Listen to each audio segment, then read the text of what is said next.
Marxism and the National and Colonial Question by Joseph Stalin. Chapter 1, Marxism and the National Question, January 1913. The period of counter-revolution in Russia brought not only thunder and lightning in its train, but also disillusionment in the movement and lack of faith in common forces. As long as people believed in a bright future, they fought side by side irrespective of nationality, common questions first and foremost. But when doubt crept into people's hearts, they began to depart, each to his own national tent. Let every man count only upon himself. The national question first and foremost. At the same time, a profound upheaval was taking place in the economic life of the country. The year 1905 had not been in vain. One more blow had been struck at the survivals of serfdom in the countryside. The series of good harvests which succeeded the famine years, and the industrial boom which followed, furthered the progress of capitalism. Class differentiation in the countryside, the growth of the towns, the development of trade and means of communication all took a big stride forward. This applied particularly to the border regions, and it could not but hasten the process of economic consolidation of the nationalities of Russia. They were bound to be stirred into movement. The constitutional regime established at that time also acted in the same direction of awakening the nationalities. The spread of newspapers and of literature generally, a certain freedom of the press and cultural institutions, an increase in the number of national theaters, and so forth, all unquestionably helped to strengthen national sentiments.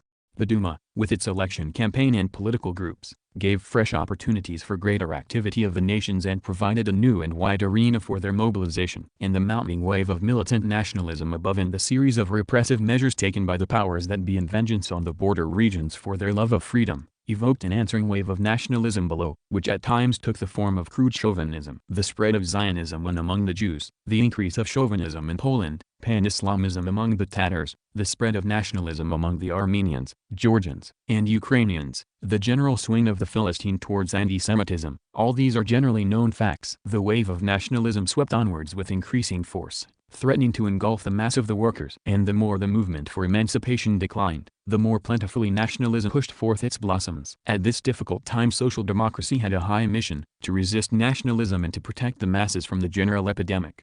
For social democracy, and social democracy alone, could do this, by countering nationalism with the tried weapon of internationalism, with the unity and indivisibility of the class struggle. And the more powerfully the wave of nationalism advanced, the louder had to be the call of social democracy for fraternity and unity among the proletarians of all the nationalities of Russia. And in this connection particular firmness was demanded of the social democrats of the border regions, who came into direct contact with the nationalist movement. But not all social democrats proved equal to the task, and this applies particularly to the social democrats of the border regions. The Bund, which had previously laid stress on the common tasks, now began to give prominence to its own specific, purely nationalist aims. It went to the length of declaring observance of the Sabbath and recognition of Yiddish a fighting issue in its election campaign. The Bund was followed by the Caucasus, one section of the Caucasian Social Democrats, which, like the rest of the Caucasian Social Democrats, had formerly rejected cultural national autonomy, are now making it an immediate demand. This is without mentioning the Conference of the Liquidators, which in a diplomatic way gave its sanction to nationalist vacillations. But from this it follows that the views of Russian social democracy on the national question are not yet clear to all social democrats. It is evident that a serious and comprehensive discussion of the national question is required. Consistent social democrats must work solidly and indefatigably against the fog of nationalism, no matter from what quarter it proceeds.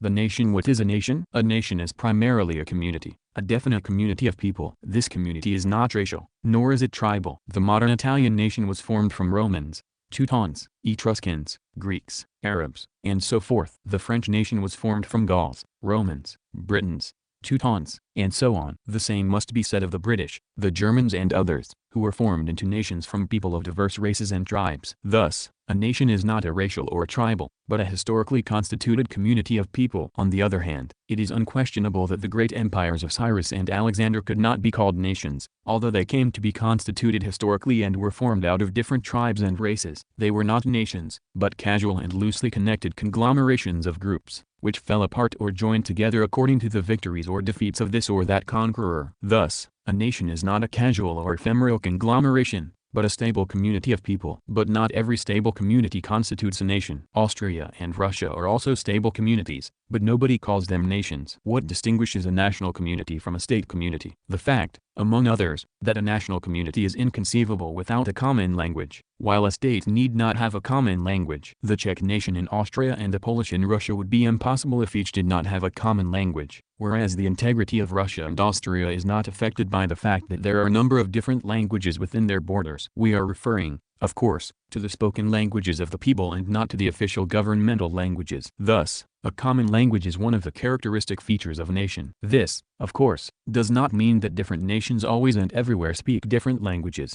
or that all who speak one language necessarily constitute one nation. A common language for every nation, but not necessarily different languages for different nations. There is no nation which at one and the same time speaks several languages, but this does not mean that there cannot be two nations speaking the same language. Englishmen and Americans speak one language, but they do not constitute one nation. The same is true of the Norwegians and the Danes, the English and the Irish. But why, for instance, do the English and the Americans not constitute one nation in spite of their common language? Fiercely, because they do not live together, but inhabit different territories. A nation is formed only as a result of lengthy and systematic intercourse, as a result of people living together generation after generation. But people cannot live together for lengthy periods unless they have a common territory. Englishmen and Americans originally inhabited the same territory, England, and constituted one nation. Later, one section of the English emigrated from England to a new territory, America, and there, in the new territory, in the course of time, came to form the new American nation. Difference of territory led to the formation of different nations. Thus, a common territory is one of the characteristic features of a nation. But this is not all. Common territory does not by itself create a nation. This requires, in addition, an internal economic bond to weld the various parts of the nation into a single whole. There is no such bond between England and America, and so they constitute two different nations. But the Americans themselves would not deserve to be called a nation were not the different parts of America bound together into an economic whole, as a result of division of labor between them, the development of means of communication, and so forth. Take the Georgians, for instance. The Georgians before the reform inhabited a common territory and spoke one language. Nevertheless, they did not, strictly speaking, constitute one nation, for,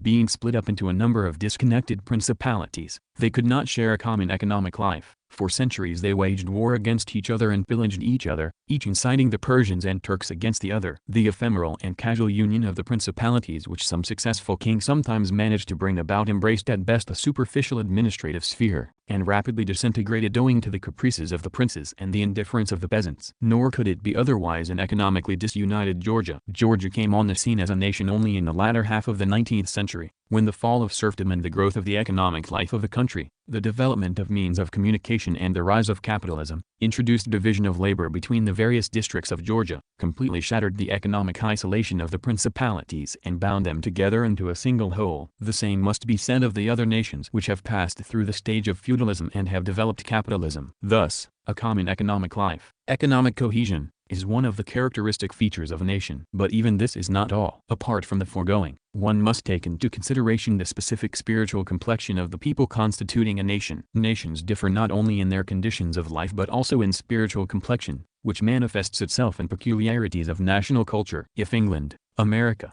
and Ireland, which speak one language, nevertheless constitute three distinct nations, it is in no small measure due to the peculiar psychological makeup which they developed from generation to generation as a result of dissimilar conditions of existence. Of course, by itself, psychological makeup, or, as it is otherwise called, national character, is something intangible for the observer, but insofar as it manifests itself in a distinctive culture common to the nation, it is something tangible and cannot be ignored. Needless to say, national character is not a thing that is fixed once and for all, but is modified by changes in the conditions of life. But since it exists at every given moment, it leaves its impress on the physiognomy of the nation. Thus, a common psychological makeup, which manifests itself in a common culture, is one of the characteristic features of a nation. We have now exhausted the characteristic features of a nation. A nation is a historically constituted, stable community of people, formed on the basis of a common language, territory, economic life, and psychological makeup manifested in a common culture. It goes without saying that a nation,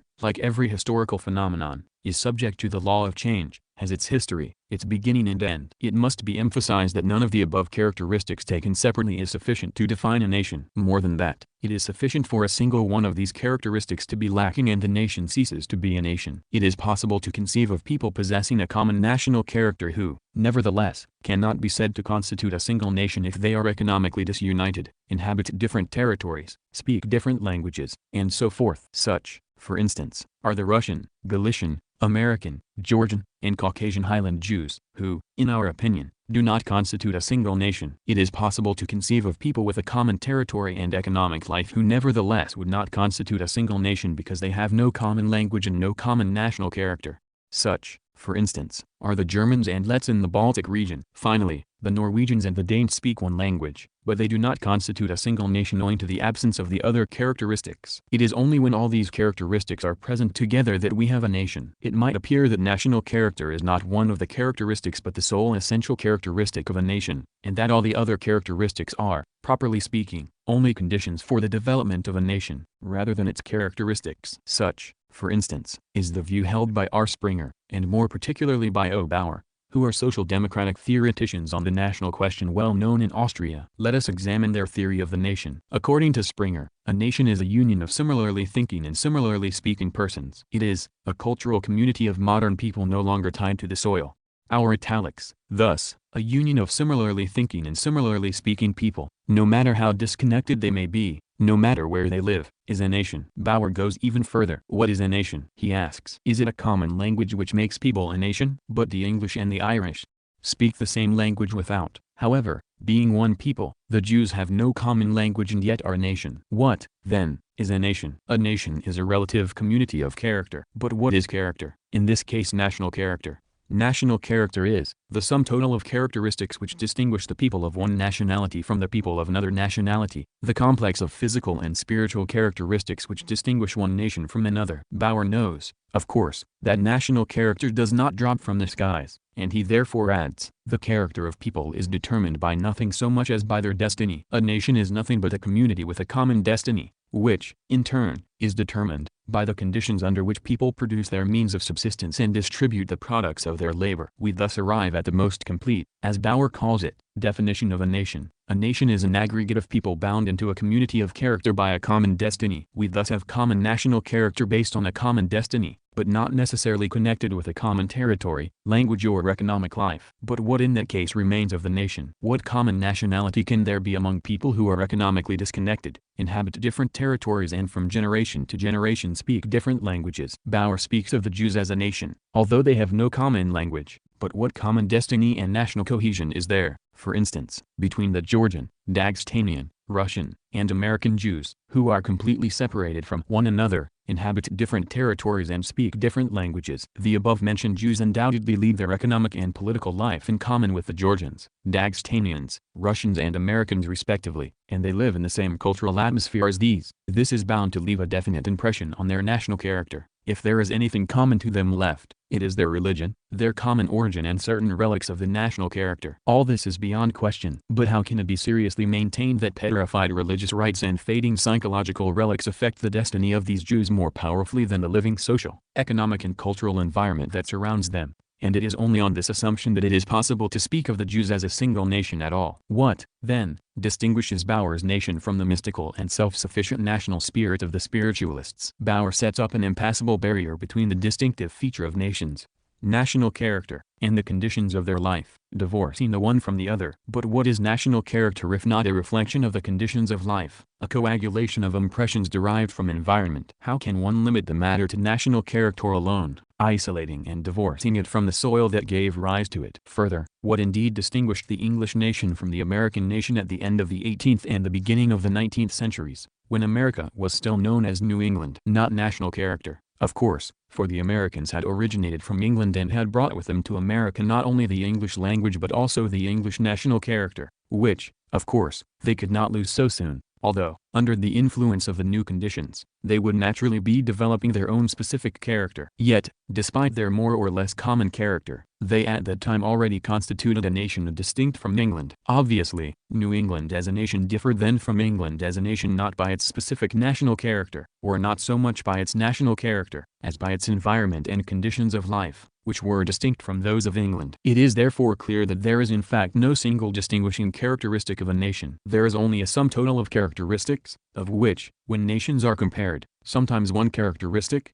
national character, sometimes another, language, or sometimes a third, territory, economic conditions, stands out in sharper relief. A nation constitutes the combination of all these characteristics taken together. Bauer's point of view, which identifies a nation with its national character, divorces the nation from its soil and converts it into an invisible, self-contained force. The result is not a living and active nation, but something mystical, intangible and supernatural. For, I repeat, what sort of nation, for instance, is a Jewish nation which consists of Georgian, Dagestanian, Russian, American and other Jews, the members of which do not understand each other, since they speak different languages, inhabit different parts of the globe, will never see each other, and will never act together, whether in time of peace or in time of war. No, it is not for such paper nations that social democracy draws up its national program. It can reckon only with real nations, which act and move, and therefore insist on being reckoned with. Bauer is obviously confusing nation, which is a historical category, with tribe, which is an ethnographical category. However,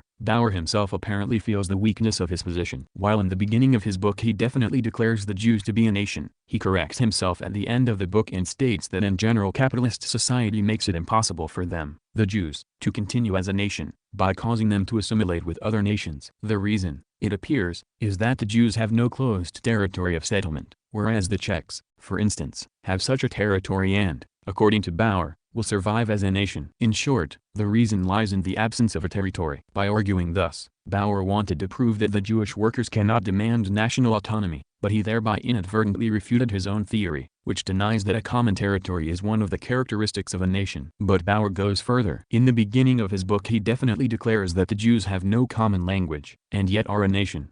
16 But hardly has he reached page 130 than he effects a change of front and just as definitely declares that unquestionably, no nation is possible without a common language. Our italics. Bauer wanted to prove that language is the most important instrument of human intercourse, but at the same time he inadvertently proved something he did not mean to prove, namely, the unsoundness of his own theory of nations, which denies the significance of a common language. Thus this theory, stitched together by idealistic threads, refutes itself. 2. The national movement. A nation is not merely a historical category but a historical category belonging to a definite epoch, the epoch of rising capitalism. The process of elimination of feudalism and development of capitalism is at the same time a process of the constitution of people into nations. Such, for instance, was the case in Western Europe. The British, French, Germans, Italians and others were formed into nations at the time of the victorious advance of capitalism and its triumph over feudal disunity. But the formation of nations in those instances at the same time signified their conversion into independent national states. The British, French and other nations are at the same time British, etc. states. Ireland, which did not participate in this process, does not alter the general picture. Matters proceeded somewhat differently in Eastern Europe. Whereas in the West nations developed into states, in the East multinational states were formed, states consisting of several nationalities. Such are Austria, Hungary and Russia. In Austria, the Germans proved to be politically the most developed, and they took it upon themselves to unite the Austrian nationalities into a state. In Hungary, the most adapted for state organization were the Magyars, the core of the Hungarian nationalities, and it was they who united Hungary. In Russia, the uniting of the nationalities was undertaken by the Great Russians, who were headed by a historically formed, powerful and well-organized aristocratic military bureaucracy. That was how matters proceeded in the East. This special method of formation of states could take place only where feudalism had not yet been eliminated, where capitalism was feebly developed, where the nationalities which had been forced into the background had not yet been able to consolidate themselves economically into integral nations. But capitalism also began to develop in the eastern states. Trade and means of communication were developing. Large towns were springing up. The nations were becoming economically consolidated. Capitalism, erupting into the tranquil life of the nationalities which had been pushed into the background, was arousing them and stirring them into action. The development of the press and the theater, the activity of the Reichsrat, Austria, and of the Duma, Russia, were helping to strengthen national sentiments. The intelligentsia that had arisen was being imbued with the national idea and was acting in the same direction. But the nations which had been pushed into the background and had now awakened to independent life, could no longer form themselves into independent national states. They encountered on their path the very powerful resistance of the ruling strata of the dominant nations, which had long ago assumed the control of the state. They were too late. In this way the Czechs, Poles, etc., formed themselves into nations in Austria, the Croats, etc., in Hungary, the Lets, Lithuanians, Ukrainians, Georgians, Armenians, etc. In Russia, what had been an exception in Western Europe, Ireland, became the rule in the East. In the West, Ireland responded to its exceptional position by a national movement. In the East, the awakened nations were bound to respond in the same fashion. Thus arose the circumstances which impelled the young nations of Eastern Europe onto the path of struggle. The struggle began and flared up, to be sure, not between nations as a whole, but between the ruling classes of the dominant nations and of those that had been pushed into the background. The struggle is usually conducted by the urban petty bourgeoisie of the oppressed nation against the big bourgeoisie of the dominant nation, Czechs and Germans, or by the rural bourgeoisie of the oppressed nation against the landlords of the dominant nation, Ukrainians in Poland, or by the whole national bourgeoisie of the oppressed nations against the ruling nobility of the dominant nation, Poland, Lithuania and the Ukraine and Russia. The bourgeoisie plays the leading role. The chief problem for the young bourgeoisie is the problem of the market. Its aim is to sell its goods and to emerge victorious from competition with the bourgeoisie of a different nationality. Hence its desire to secure its home market. The market is the first school in which the bourgeoisie learns its nationalism. But matters are usually not confined to the market. The semi-feudal, semi-bourgeois bureaucracy of the dominant nation intervenes in the struggle with its own methods of arresting and preventing.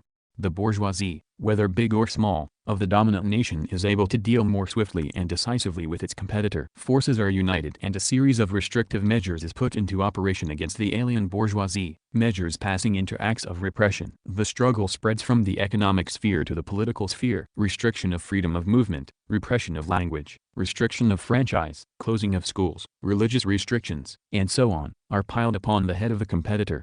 Of course, such measures are designed not only in the interest of the bourgeois classes of the dominant nation, but also in furtherance of the specifically cast aims, so to speak, of the ruling bureaucracy. But from the point of view of the results achieved, this is quite immaterial. The bourgeois classes and the bureaucracy in this matter go hand in hand, whether it be in Austria-Hungary or in Russia. The bourgeoisie of the oppressed nation, repressed on every hand, is naturally stirred into movement. It appeals to its native folk and begins to shout about the fatherland, claiming that its own cause is the cause of the nation as a whole. It recruits itself an army from among its countrymen in the interests of the fatherland. Nor do the folk always remain unresponsive to its appeals. They rally around its banner. The repression from above affects them too and provokes their discontent. Thus the national movement begins. The strength of the national movement is determined by the degree to which the wide strata of the nation, the proletariat and peasantry, participate in it. Whether the proletariat rallies to the banner of bourgeois nationalism depends on the degree of development of class antagonisms, on the class consciousness and degree of organization of the proletariat. The class-conscious proletariat has its own tried banner and has no need to rally to the banner of the bourgeoisie. As far as the peasants are concerned, their participation in the national movement depends primarily on the character of the repressions. If the repressions affect the land, as was the case in Ireland, then the mass of the peasants immediately rally to the banner of the national movement. On the other hand, if, for example, there is no serious anti-Russian nationalism in Georgia, it is primarily because there are neither Russian landlords nor Russian big bourgeoisie there to supply the fuel for such nationalism among the masses. In Georgia there is anti-Armenian nationalism, but this is because there is still an Armenian big bourgeoisie there which, by getting the better of the small and still unconsolidated Georgian bourgeoisie, drives the latter to anti-Armenian nationalism. Depending on these factors, the national movement either assumes a mass character and steadily grows, as in Ireland and Galicia, or is converted into a series of petty collisions, degenerating into squabbles and fights over signboards, as in some of the small towns of Bohemia. The content of the national movement, of course, cannot everywhere be the same. It is wholly determined by the diverse demands made by the movement. In Ireland the movement bears an agrarian character, in Bohemia it bears a language character, in one place the demand is for civil equality and religious freedom, in another for the nation's own officials, or its own diet. The diversity of demands not infrequently reveals the diverse features which characterize a nation in general, language, territory, etc. It is worthy of note that we never meet with a demand based on Bauer's all-embracing national character. And this is natural. National character in itself is something intangible, and, as was correctly remarked by J. Strasser, a politician can't do anything with it. Such, in general, are the forms and character of the national movement. From what has been said, it will be clear that the national struggle under the conditions of rising capitalism is a struggle of the bourgeois classes among themselves. Sometimes the bourgeoisie succeeds in drawing the proletariat into the national movement, and then the national struggle externally assumes a nationwide character. But this is so only externally. In its essence, it is always a bourgeois struggle, one that is to the advantage and profit mainly of the bourgeoisie. But it does not by any means follow that the proletariat should not put up a fight against the policy of national oppression, restriction of freedom of movement, disfranchisement, repression of language, closing of schools, and other forms of persecution affect the workers no less, if not more, than the bourgeoisie. Such a state of affairs can only serve to retard the free development of the intellectual forces of the proletariat of subject nations. One cannot speak seriously of a full development of the intellectual faculties of the Tataro-Jewish worker if he is not allowed to use his native language at meetings and lectures, and if his schools are closed down. But the policy of nationalist persecution is dangerous to the cause of the proletariat also on another account. It diverts the attention of large strata from social questions, questions of the class struggle, to national questions, questions common to the proletariat and the bourgeoisie. And this creates a favorable soil for lying propaganda about harmony of interests, for glossing over the class interests of the proletariat and for the intellectual enslavement of the workers. This creates a serious obstacle to the cause of uniting the workers of all nationalities. If a considerable proportion of the Polish workers are still in intellectual bondage to the bourgeois nationalists, if they still stand aloof from the international labor movement, it is chiefly because the age-old anti-Polish policy of the powers that be creates the soil for this bondage and hinders the emancipation of the workers from it. But the policy of persecution does not stop there. It not infrequently passes from a system of oppression to a system of inciting nations against each other, to a system of massacres and pogroms. Of course, the latter system is not everywhere and always possible, but where it is possible, in the absence of elementary civil rights, it frequently assumes horrifying proportions and threatens to drown the cause of unity of the workers in blood and tears. The Caucasus and South Russia furnish numerous examples. Divide and rule, such is the purpose of the policy of incitement. And where such a policy succeeds, it is a tremendous evil for the proletariat and a serious obstacle to the cause of uniting the workers of all the nationalities in the state. But the workers are interested in the complete amalgamation of all their fellow workers into a single international army, in their speedy and final emancipation from intellectual bondage to the bourgeoisie, and in the full and free development of the intellectual forces of their brothers, whatever nation they may belong to. The workers therefore combat and will continue to combat the policy of national oppression in all its forms, from the most subtle to the most crude, as well as the policy of inciting nations against each other in all its forms. Social democracy in all countries therefore proclaims the right of nations to self-determination. The right of self-determination means that only the nation itself has the right to determine its destiny, that no one has the right forcibly to interfere in the life of the nation,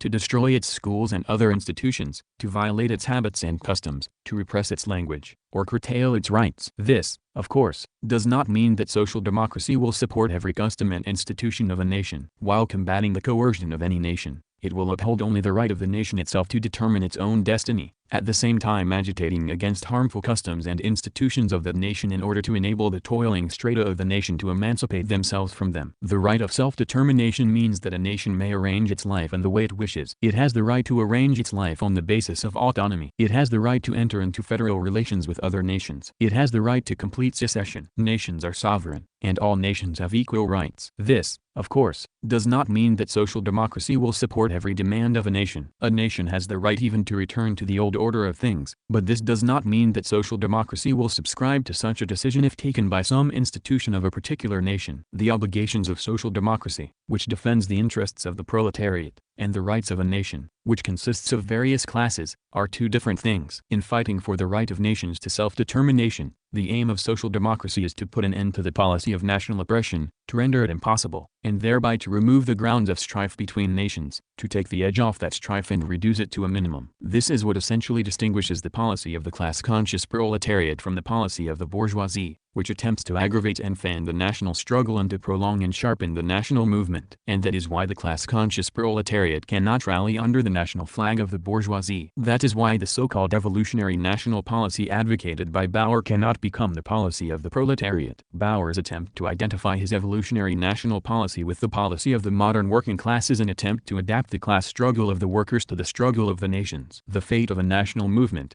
which is essentially a bourgeois movement, is naturally bound up with the fate of the bourgeoisie. The final disappearance of a national movement is possible only with the downfall of the bourgeoisie. Only under the reign of socialism can peace be fully established. But even within the framework of capitalism it is possible to reduce the national struggle to a minimum, to undermine it at the root, to render it as harmless as possible to the proletariat. This is borne out, for example, by Switzerland and America. It requires that the country should be democratized and the nations be given the opportunity of free development. 3.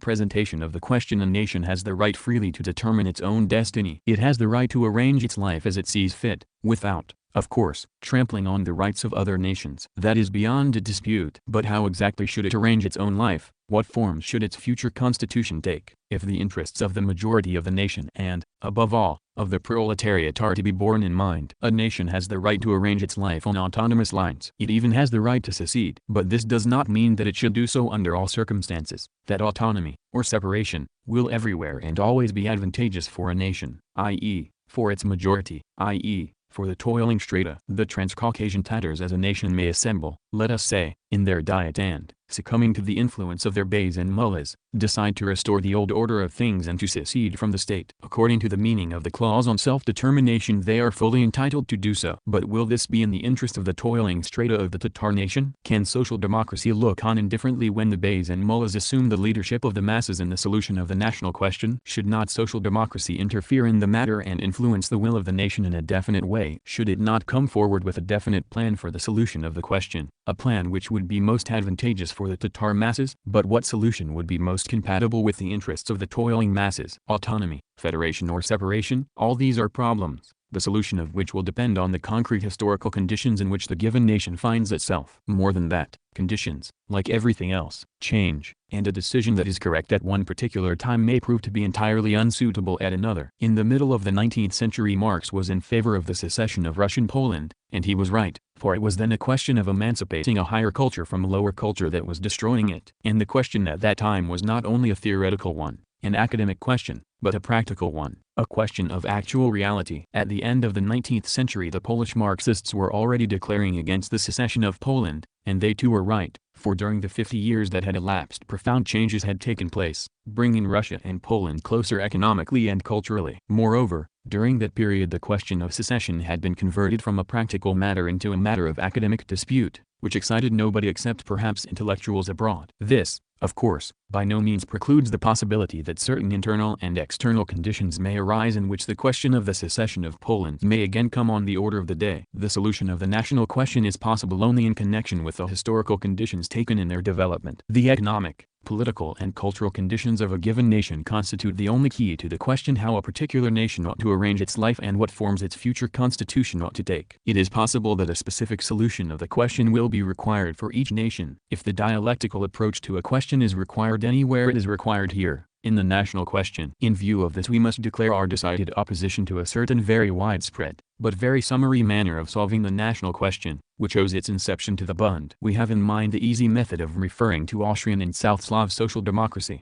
which has supposedly already solved the national question and whose solution the Russian Social Democrats should simply borrow. It is assumed that whatever, say, is right for Austria is also right for Russia. The most important and decisive factor is lost sight of here, namely, the concrete historical conditions in Russia as a whole and in the life of each of the nations inhabiting Russia in particular. Listen, for example, to what the well-known Buntist, V. Kosovsky, says, when at the 4th Congress of the Bund the principles of the question, i.e., the national question J. Street, were discussed. The proposal made by one of the members of the Congress to settle the question in the spirit of the resolution of the South Slav Social Democratic Party met with general approval. And the result was that the Congress unanimously adopted national autonomy. And that was all. No analysis of the actual conditions in Russia, no investigation of the condition of the Jews in Russia. They first borrowed the solution of the South Slav Social Democratic Party, then they approved it, and finally they unanimously adopted it. This is the way the Buntists present and solve the national question in Russia. As a matter of fact, Austria and Russia represent entirely different conditions. This explains why the Social Democrats in Austria, when they adopted their national program at Brunn, 1899, in the spirit of the resolution of the South Slav Social Democratic Party, with certain insignificant amendments, it is true, approached the question in an entirely non-Russian way, so to speak, and, of course, solved it in a non-Russian way. First, as to the presentation of the question. How is the question presented by the Austrian theoreticians of cultural national autonomy, the interpreters of the Brunn national program and the resolution of the South Slav Social Democratic Party, Springer and Bauer? Whether a multinational state is possible, says Springer, and whether, in particular, the Austrian nationalities are obliged to form a single political entity, is a question we shall not answer here but shall assume to be settled. For anyone who will not concede this possibility and necessity, our investigation will, of course, be purposeless. Our theme is as follows: inasmuch as these nations are obliged to live together, what legal forms will enable them to live together in the best possible way? Springer's italics. Thus, the starting point is the state integrity of Austria. Bauer says the same thing. We therefore start from the assumption that the Austrian nations will remain in the same state union in which they exist at present and inquire how the nations within this union will arrange their relations among themselves and to the state. Here again the first thing is the integrity of Austria. Can Russian social democracy present the question in this way? No, it cannot. And it cannot because from the very outset it holds the view of the right of nations to self-determination, by virtue of which a nation has the right of secession. Even the Bundesgoldblatt admitted at the Second Congress of Russian Social Democracy that the latter could not abandon the standpoint of self-determination. Here is what Goldblatt said on that occasion: nothing can be said against the right of self-determination. If any nation is striving for independence, we must not oppose it. If Poland does not wish to enter into lawful wedlock with Russia, it is not for us to interfere with her. All this is true, but it follows that the starting points of the Austrian and Russian Social Democrats, far from being identical, are diametrically opposite. After this, can there be any question of borrowing the national program of the Austrians? Furthermore, the Austrians hope to achieve the freedom of nationalities by means of petty reforms,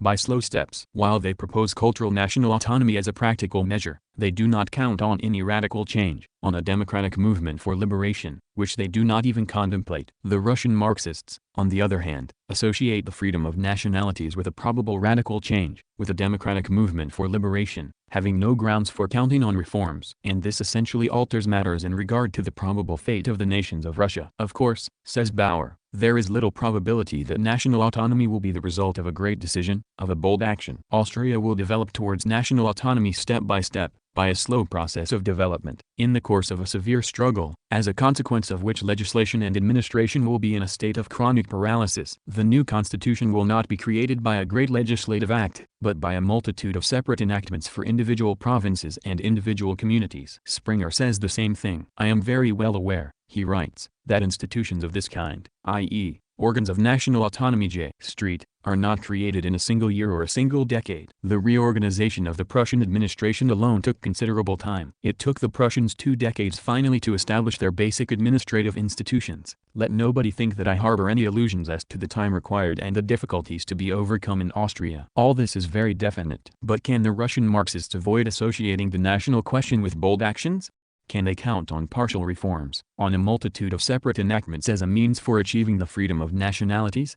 But if they cannot and must not do so, is it not clear that the methods of struggle of the Austrians and the Russians and their prospects must be entirely different? How in such a state of affairs can they confine themselves to the one-sided, milk-and-water cultural national autonomy of the Austrians? One or the other. Either those who are in favor of borrowing do not count on bold actions in Russia, or they do count on such actions but know not what they do. Finally, the immediate tasks facing Russia and Austria are entirely different and consequently dictate different methods of solving the national question. In Austria parliamentarism prevails, and under present conditions no development in Austria is possible without parliament. But parliamentary life and legislation in Austria are frequently brought to a complete standstill by severe conflicts between the national parties. That explains the chronic political crisis from which Austria has for a long time been suffering. Hence, in Austria the national question is the very hub of political life. It is the vital question. It is therefore not surprising that the Austrian social democratic politicians should first of all try in one way or another to find a solution for the national conflicts, of course on the basis of the existing parliamentary system, by parliamentary methods. Not so with Russia. In the first place, in Russia there is no parliament, thank God. In the second place, and this is the main point, the hub of the political life of Russia is not the national but the agrarian question. Consequently, the fate of the Russian problem, and, accordingly, the liberation of the nations too, is bound up in Russia with the solution of the agrarian question, i.e., with the destruction of the relics of feudalism, i.e., with the democratization of the country. That explains why in Russia the national question is not an independent and decisive one, but a part of the general and more important question of the emancipation of the country. The barrenness of the Austrian parliament, writes Springer, is due precisely to the fact that every reform gives rise to antagonisms within the national parties which may affect their unity. The leaders of the parties, therefore, avoid everything that smacks of reform. Progress in Austria is generally conceivable only if the nations are granted indefeasible legal rights which will relieve them of the necessity of constantly maintaining national militant groups in parliament and will enable them to turn their attention to the solution of economic and social problems. Bauer says the same thing. National peace is indispensable first of all for the state. The state cannot permit legislation to be brought to a standstill by the very stupid question of language or by every quarrel between excited people on a linguistic frontier, or over every new school. All this is clear. But it is no less clear that the national question in Russia is on an entirely different plane. It is not the national, but the agrarian question that decides the fate of progress in Russia. The national question is a subordinate one. And so we have different presentations of the question, different prospects and methods of struggle, different immediate tasks. Is it not clear that, such being the state of affairs, only pedants who solve the national question without reference to space and time can think of adopting examples from Austria and of borrowing a program? To repeat, the concrete historical conditions as the starting point, and the dialectical presentation of the question as the only correct way of presenting it, such is the key to solving the national question. 4. Cultural national autonomy. We spoke above of the formal aspect of the Austrian national program and of the methodological grounds which make it impossible for the Russian Marxists simply to adopt the example of Austrian social democracy and make the latter's program their own. Let us now examine the essence of the program itself. What then is the national program of the Austrian Social Democrats? It is expressed in two words: cultural national autonomy. This means, firstly, that autonomy would be granted, let us say, not to Bohemia or Poland, which are inhabited mainly by Czechs and Poles, but to Czechs and Poles generally, irrespective of territory, no matter what part of Austria they inhabit. That is why this autonomy is called national and not territorial. It means, secondly, that the Czechs, Poles, Germans, and so on, scattered over the various parts of Austria, taken personally, as individuals, are to be organized into integral nations, and are as such to form part of the Austrian state. In this way Austria would represent not a union of autonomous regions, but a union of autonomous nationalities, constituted irrespective of territory. It means, thirdly, that the national institutions which are to be created for this purpose for the Poles, Czechs, and so forth, are to have jurisdiction only over cultural, not political questions. Specifically, political questions would be reserved for the Austrian parliament,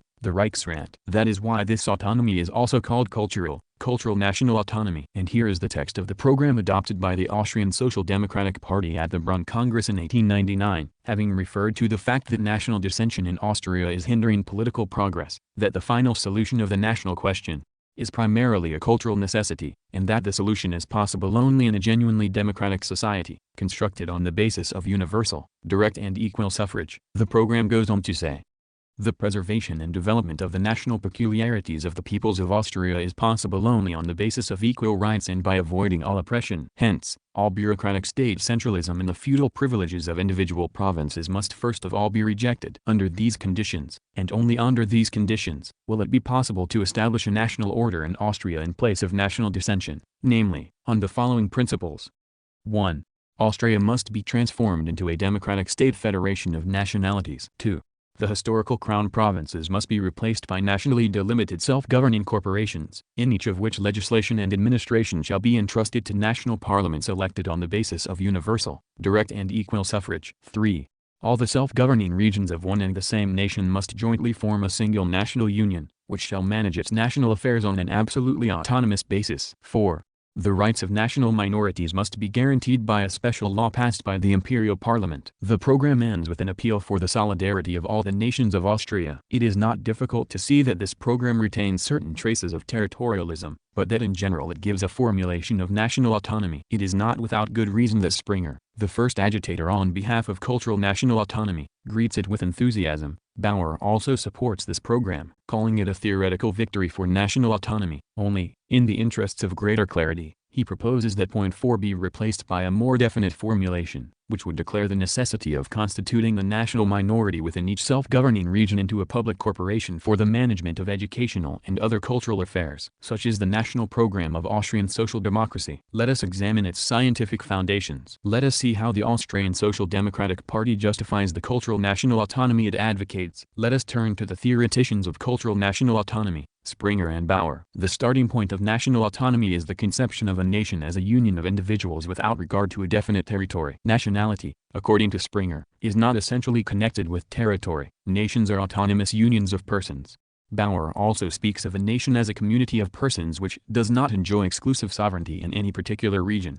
But the persons constituting a nation do not always live in one compact mass, they are frequently divided into groups, and in that form are interspersed among alien national organisms. It is capitalism which drives them into various regions and cities in search of a livelihood. But when they enter foreign national territories and there form minorities, these groups are made to suffer by the local national majorities in the way of restrictions on their language, schools, etc. Hence national conflicts. Hence the unsuitability of territorial autonomy. The only solution to such a situation, according to Springer and Bauer, is to organize the minorities of the given nationality dispersed over various parts of the state into a single, general, interclass national union. Such a union alone, in their opinion, can protect the cultural interests of national minorities, and it alone is capable of putting an end to national discord. Hence the necessity, says Springer, to organize the nationalities, to invest them with rights and responsibilities. Of course, a law is easily drafted, but will it be effective? If one wants to make a law for nations, one must first create the nations. Unless the nationalities are constituted, it is impossible to create national rights and eliminate national dissension. Bauer expressed himself in the same spirit when he proposed, as a demand of the working class, that the minority should be constituted into public corporations based on the personal principle. But how is a nation to be organized? How is one to determine to what nation any given individual belongs? Nationality, says Springer, will be determined by certificates. Every individual domiciled in a given region must declare his affiliation to one of the nationalities of that region. The personal principle, says Bauer, presumes that the population will be divided into nationalities. On the basis of the free declaration of the adult citizens, national registers must be drawn up. Further, all the Germans in nationally homogeneous districts, says Bauer, and all the Germans entered in the national registers in the dual districts will constitute the German nation and elect a national council.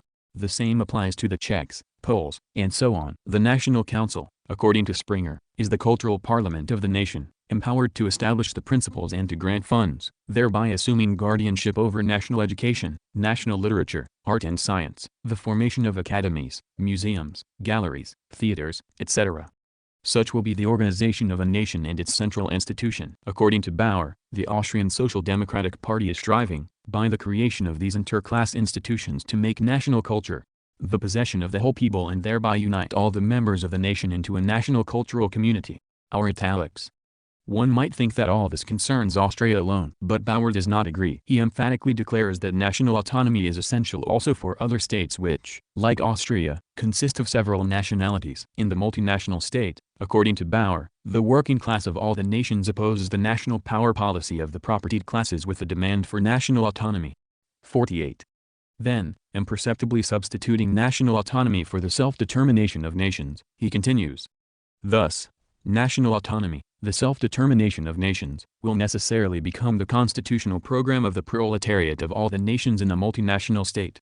But he goes still further. He profoundly believes that the interclass national unions constituted by him and Springer will serve as a sort of prototype of the future socialist society. For he knows that the socialist system of society will divide humanity into nationally delimited communities, that under socialism there will take place a grouping of humanity into autonomous national communities, that thus, socialist society will undoubtedly present a checkered picture of national unions of persons and territorial corporations, and that accordingly the socialist principle of nationality is a higher synthesis of the national principle and national autonomy.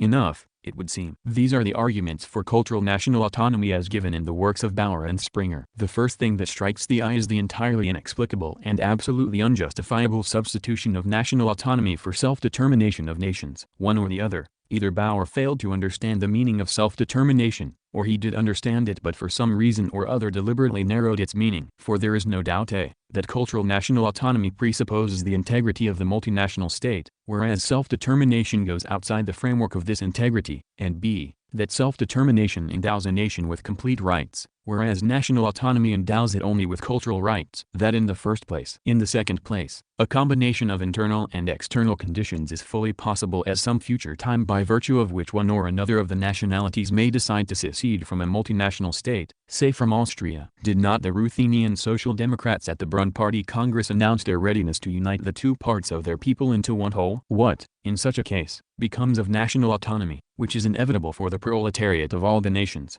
That sort of solution of the problem is it that mechanically squeezes nations into the Procrustean bed of an integral state. Further, national autonomy is contrary to the whole course of development of nations. It calls for the organization of nations, but can they be artificially welded together if economic development tears whole groups from them and disperses these groups over various regions? There is no doubt that in the early stages of capitalism nations become welded together. But there is also no doubt that in the higher stages of capitalism a process of dispersion of nations sets in, a process whereby a whole number of groups separate off from the nations, going off in search of a livelihood and subsequently settling permanently in other regions of the state. In the course of this, these settlers lose their old connections and acquire new ones in their new domicile, and from generation to generation acquire new habits and new tastes, and possibly a new language. The question arises, is it possible to unite into a single national union groups that have grown so distinct? Where are the magic links to unite what cannot be united? Is it conceivable that, for instance, the Germans of the Baltic provinces and the Germans of Transcaucasia can be united into a single nation?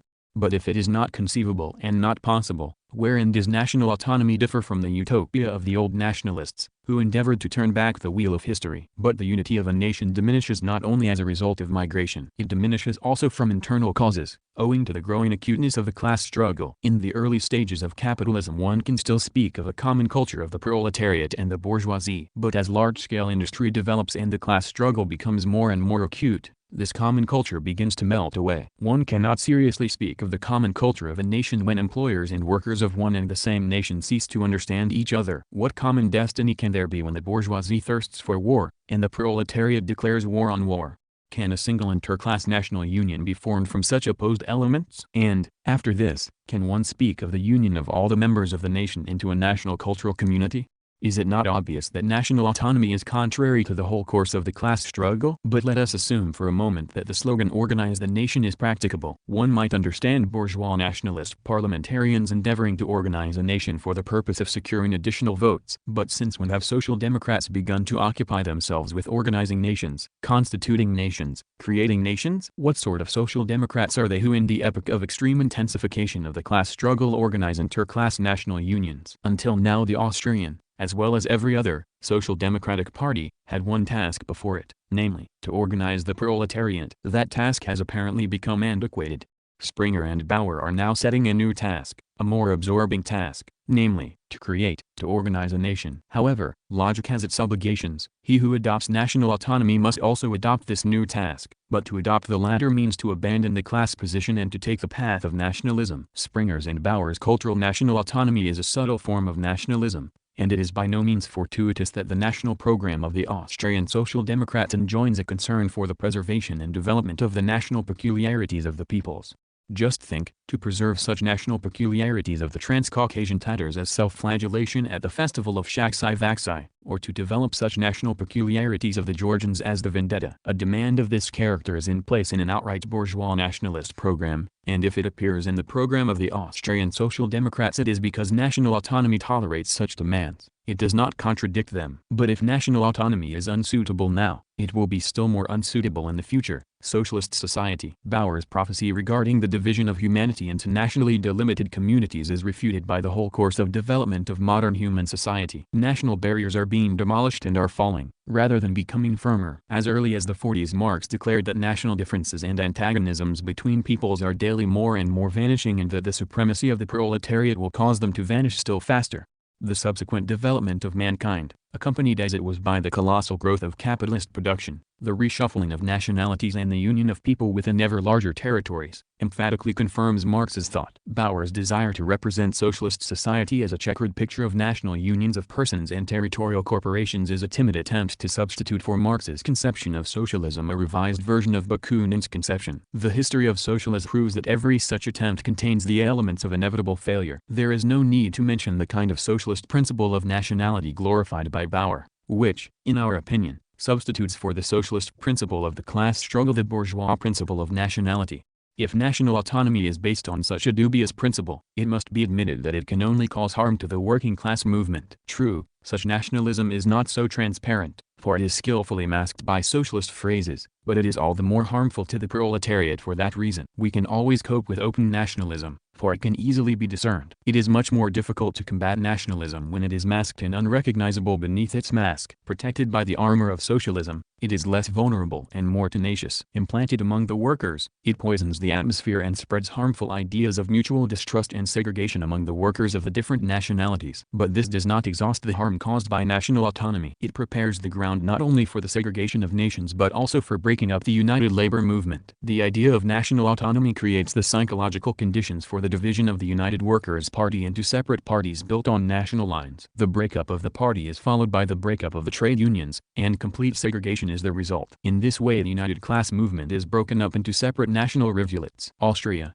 the home of national autonomy, provides the most deplorable examples of this. As early as 1897 the Wimberg Party Congress, the once united Austrian Social Democratic Party, began to break up into separate parties. The breakup became still more marked after the Brunn Party Congress, 1899, which adopted national autonomy. Matters have finally come to such a pass that in place of a united international party there are now 6 national parties, of which the Czech Social Democratic Party will not even have anything to do with the German Social Democratic Party. But with the parties are associated the trade unions. In Austria, both in the parties and in the trade unions, the main brunt of the work is borne by the same social democratic workers. There was therefore reason to fear that separatism in the party would lead to separatism in the trade unions and that the trade unions would also break up. That, in fact, is what happened. The trade unions have also divided according to nationality. Now things frequently go so far that the Czech workers will even break a strike of German workers, or will unite at municipal elections with the Czech bourgeois against the German workers. It will be seen from the foregoing that cultural national autonomy is no solution of the national question. Not only that, it serves to aggravate and confuse the question by creating a situation which favors the destruction of the unity of the labor movement, fosters the segregation of the workers according to nationality and intensifies friction among them. Such is the harvest of national autonomy.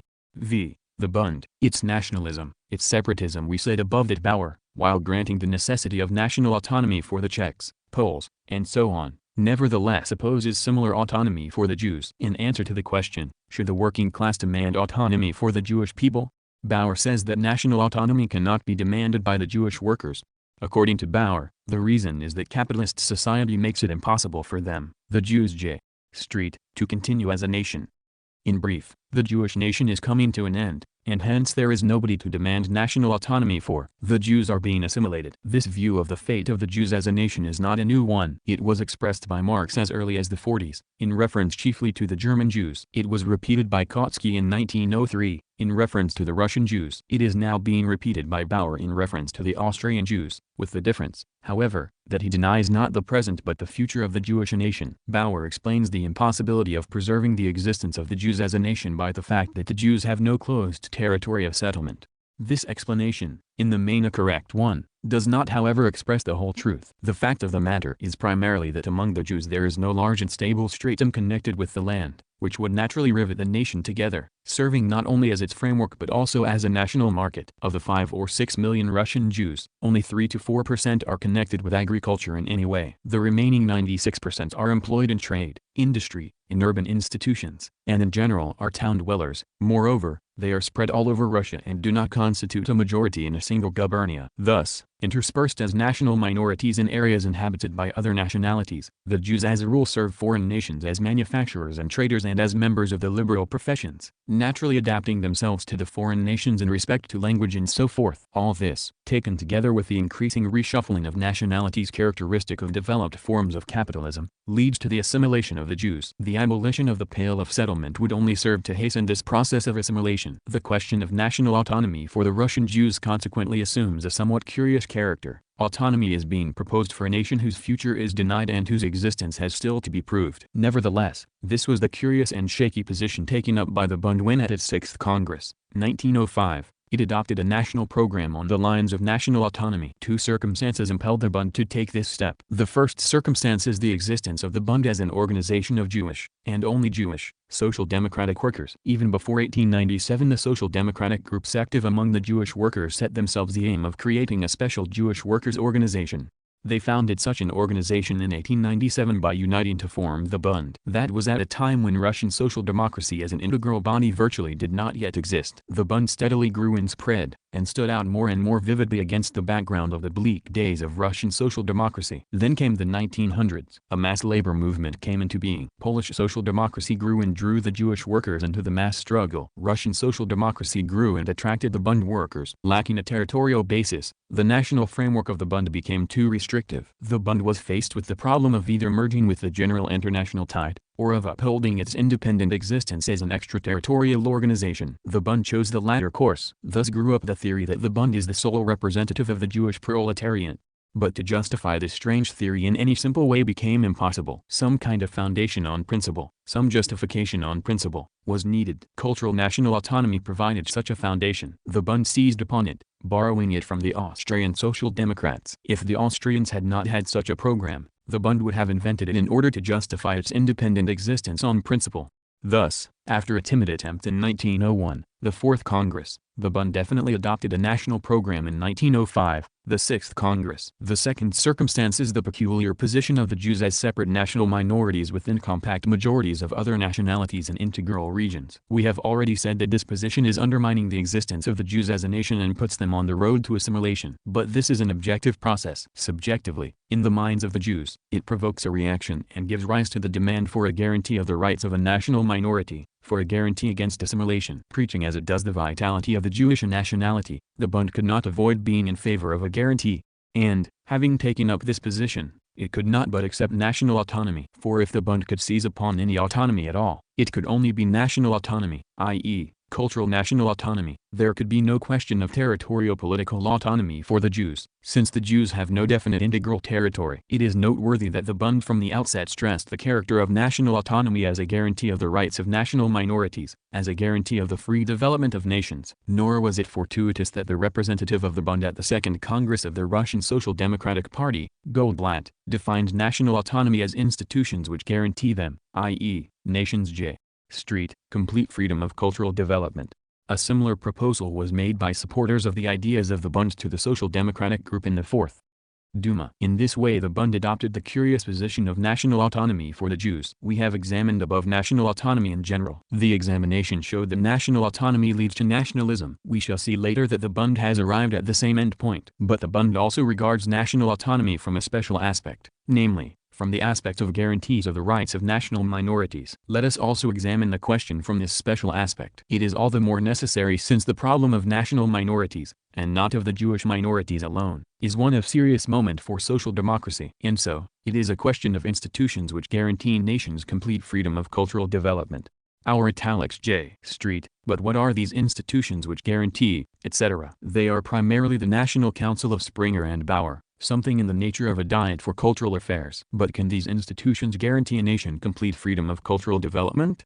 Can a diet for cultural affairs guarantee a nation against nationalist persecution? The Bund believes it can, but history proves the contrary. At one time a diet existed in Russian Poland. It was a political diet and, of course, endeavored to guarantee freedom of cultural development for the Poles. But, far from the succeeding in doing so, it itself succumbed in the unequal struggle against the political conditions generally prevailing in Russia. A diet has been in existence for a long time in Finland, and it too endeavors to protect the Finnish nationality from encroachments. But how far it succeeds in doing so everybody can see. Of course, there are diets and diets, and it is not so easy to cope with the democratically organized Finnish diet as it was with the aristocratic Polish diet. But the decisive factor, nevertheless, is not the diet, but the general regime in Russia. If such a grossly Asiatic social and political regime existed in Russia now as in the past, at the time the Polish diet was abolished, things would go much harder with the Finnish diet. Moreover, the policy of encroachments upon Finland is growing, and it cannot be said that it has met with defeat. If such is the case with old, historically evolved institutions, political diets, still less will young diets, young institutions, especially such feeble institutions as cultural diets, be able to guarantee the free development of nations. Obviously, it is not a question of institutions, but of the general regime prevailing in the country. If there is no democracy in a country, there can be no guarantees of complete freedom for cultural development of nationalities. One may say with certainty that the more democratic a country is, the fewer are the encroachments made on the freedom of nationalities, and the greater are the guarantees against such encroachments.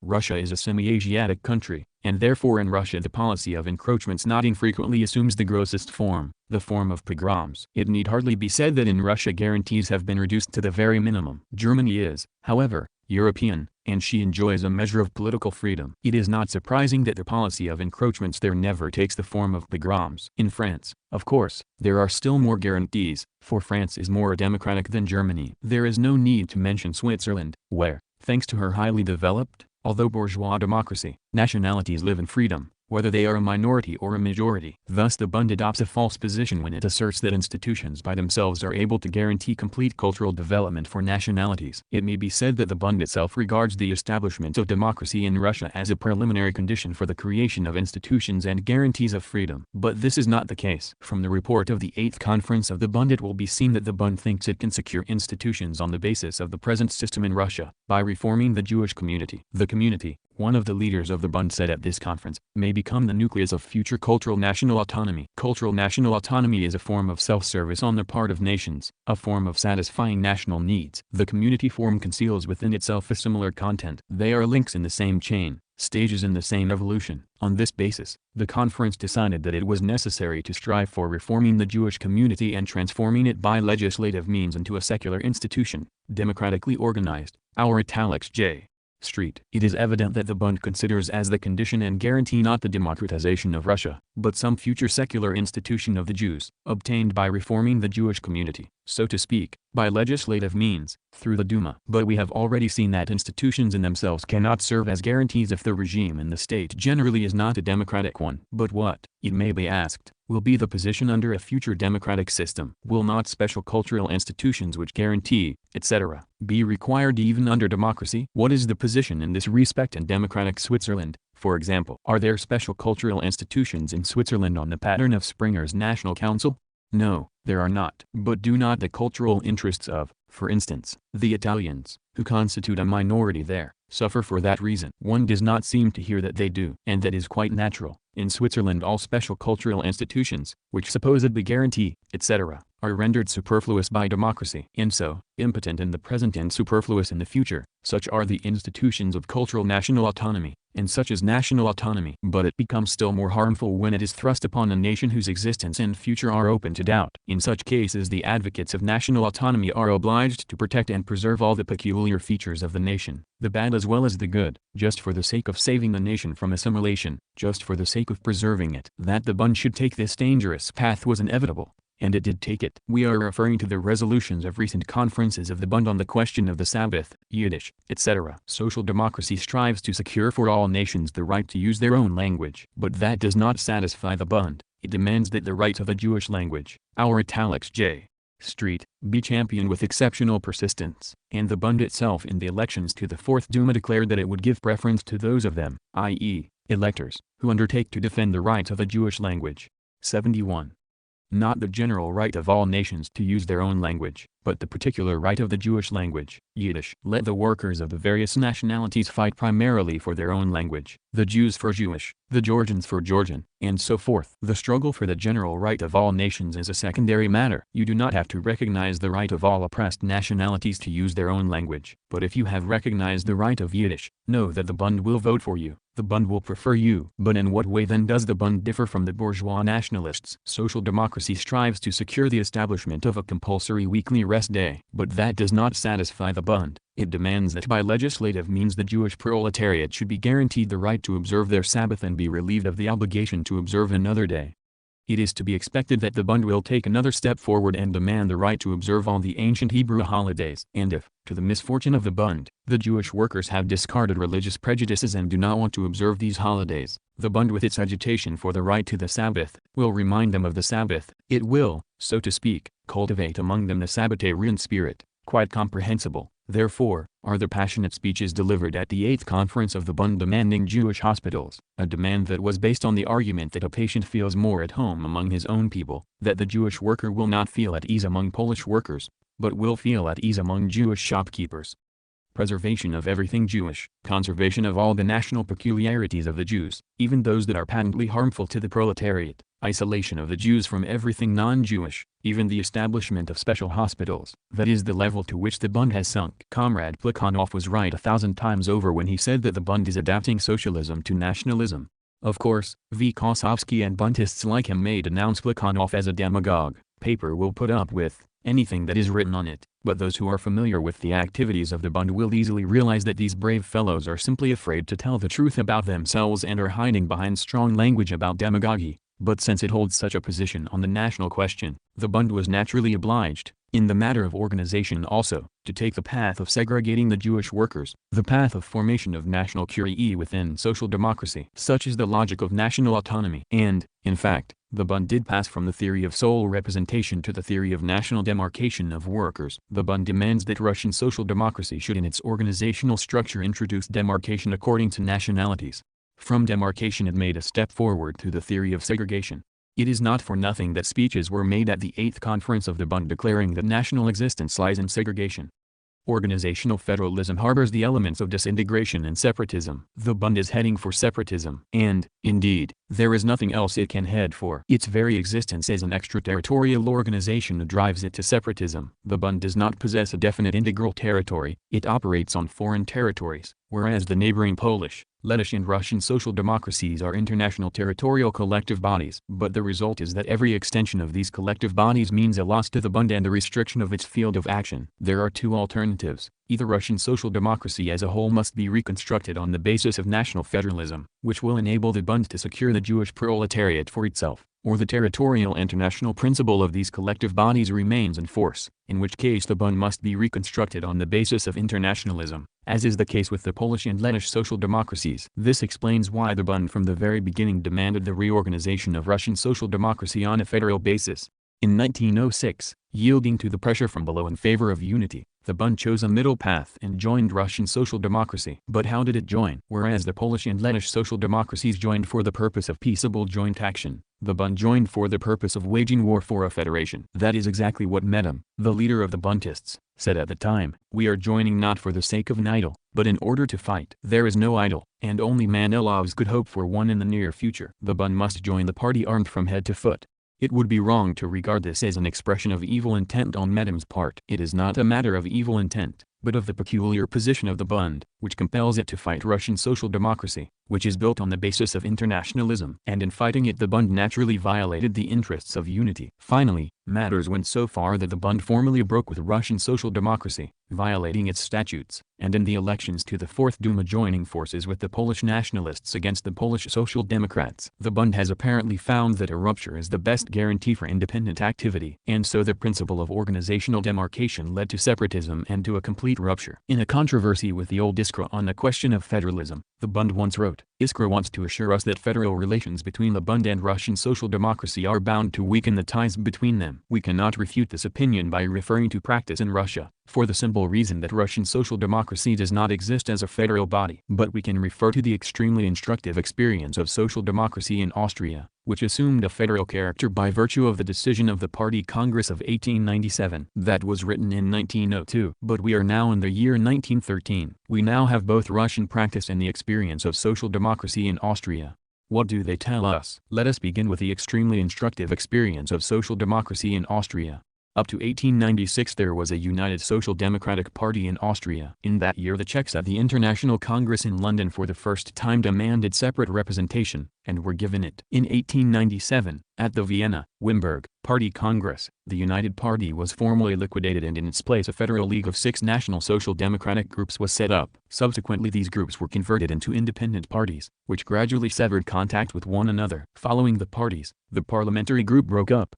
National clubs were formed. Next came the trade unions, which also split according to nationalities. Even the cooperative societies were affected. the Czech separatists calling upon the workers to split them up. We will not dwell on the fact that separatist agitation weakens the workers' sense of solidarity and frequently drives them to strike-breaking. Thus the extremely instructive experience of social democracy in Austria speaks against the Bund and for the old Iskra. Federalism in the Austrian party has led to the most outrageous separatism, to the destruction of the unity of the labor movement. We have seen above that practical experience in Russia also bears this out. Like the Czech separatists, the Bundist separatists have broken with the general Russian Social Democratic Party. As for the trade unions, the Bundist trade unions, from the outset they were organized on national lines. That is to say, they were cut off from the workers of other nationalities. Complete segregation and complete rupture, that is what is revealed by the Russian practical experience of federalism. It is not surprising that the effect of this state of affairs upon the workers is to weaken their sense of solidarity and to demoralize them, and the latter process is also penetrating the Bund. We are referring to the increasing collisions between Jewish and Polish workers in connection with unemployment. Here is the kind of speech that was made on this subject at the 9th Conference of the Bund. We regard the Polish workers,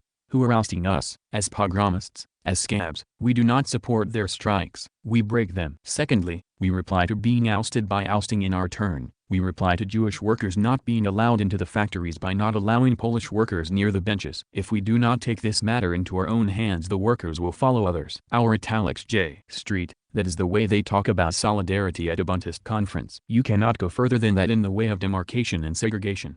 The Bund has achieved its aim. It is carrying its demarcation between the workers of different nationalities to the point of conflicts and strike-breaking. And there is no other course. If we do not take this matter into our own hands, the workers will follow others. Disorganization of the labor movement, demoralization of the social democratic ranks, that is what the federalism of the Bund leads to. Thus the idea of cultural national autonomy, the atmosphere it creates, has proved to be even more harmful in Russia than in Austria. The Caucasians, the conference of the liquidators. We spoke above of the waverings of one section of the Caucasian Social Democrats who were unable to withstand the nationalist epidemic. These waverings were revealed in the fact that, strange as it may seem, the above-mentioned Social Democrats followed in the footsteps of the Bund and proclaimed cultural national autonomy, regional autonomy for the Caucasus as a whole and cultural national autonomy for the nations forming the Caucasus. That is the way these Social Democrats, who, incidentally, are linked with the Russian liquidators, formulate their demand. Listen to their acknowledged leader, the not unknown N. Everybody knows that the Caucasus differs profoundly from the central gubernias, both as regards the racial composition of its population and as regards its territory and agricultural development. The exploitation and material development of such a region require local workers acquainted with local peculiarities and accustomed to the local climate and culture. All laws designed to further the exploitation of the local territory should be issued locally and put into effect by local forces. Consequently, the jurisdiction of the central organ of Caucasian self-government should extend to legislation on local questions. Hence, the functions of the Caucasian Center should consist in the passing of laws designed to further the economic exploitation of the local territory and the material prosperity of the region. Thus,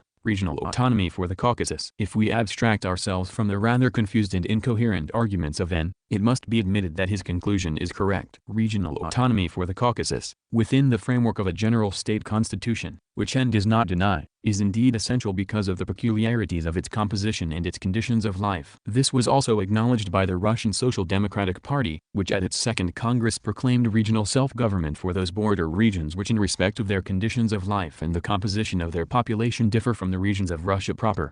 When Martov submitted this point for discussion at the Second Congress, he justified it on the grounds that the vast extent of Russia and the experience of our centralized administration point to the necessity and expediency of regional self-government for such large units as Finland, Poland, Lithuania and the Caucasus.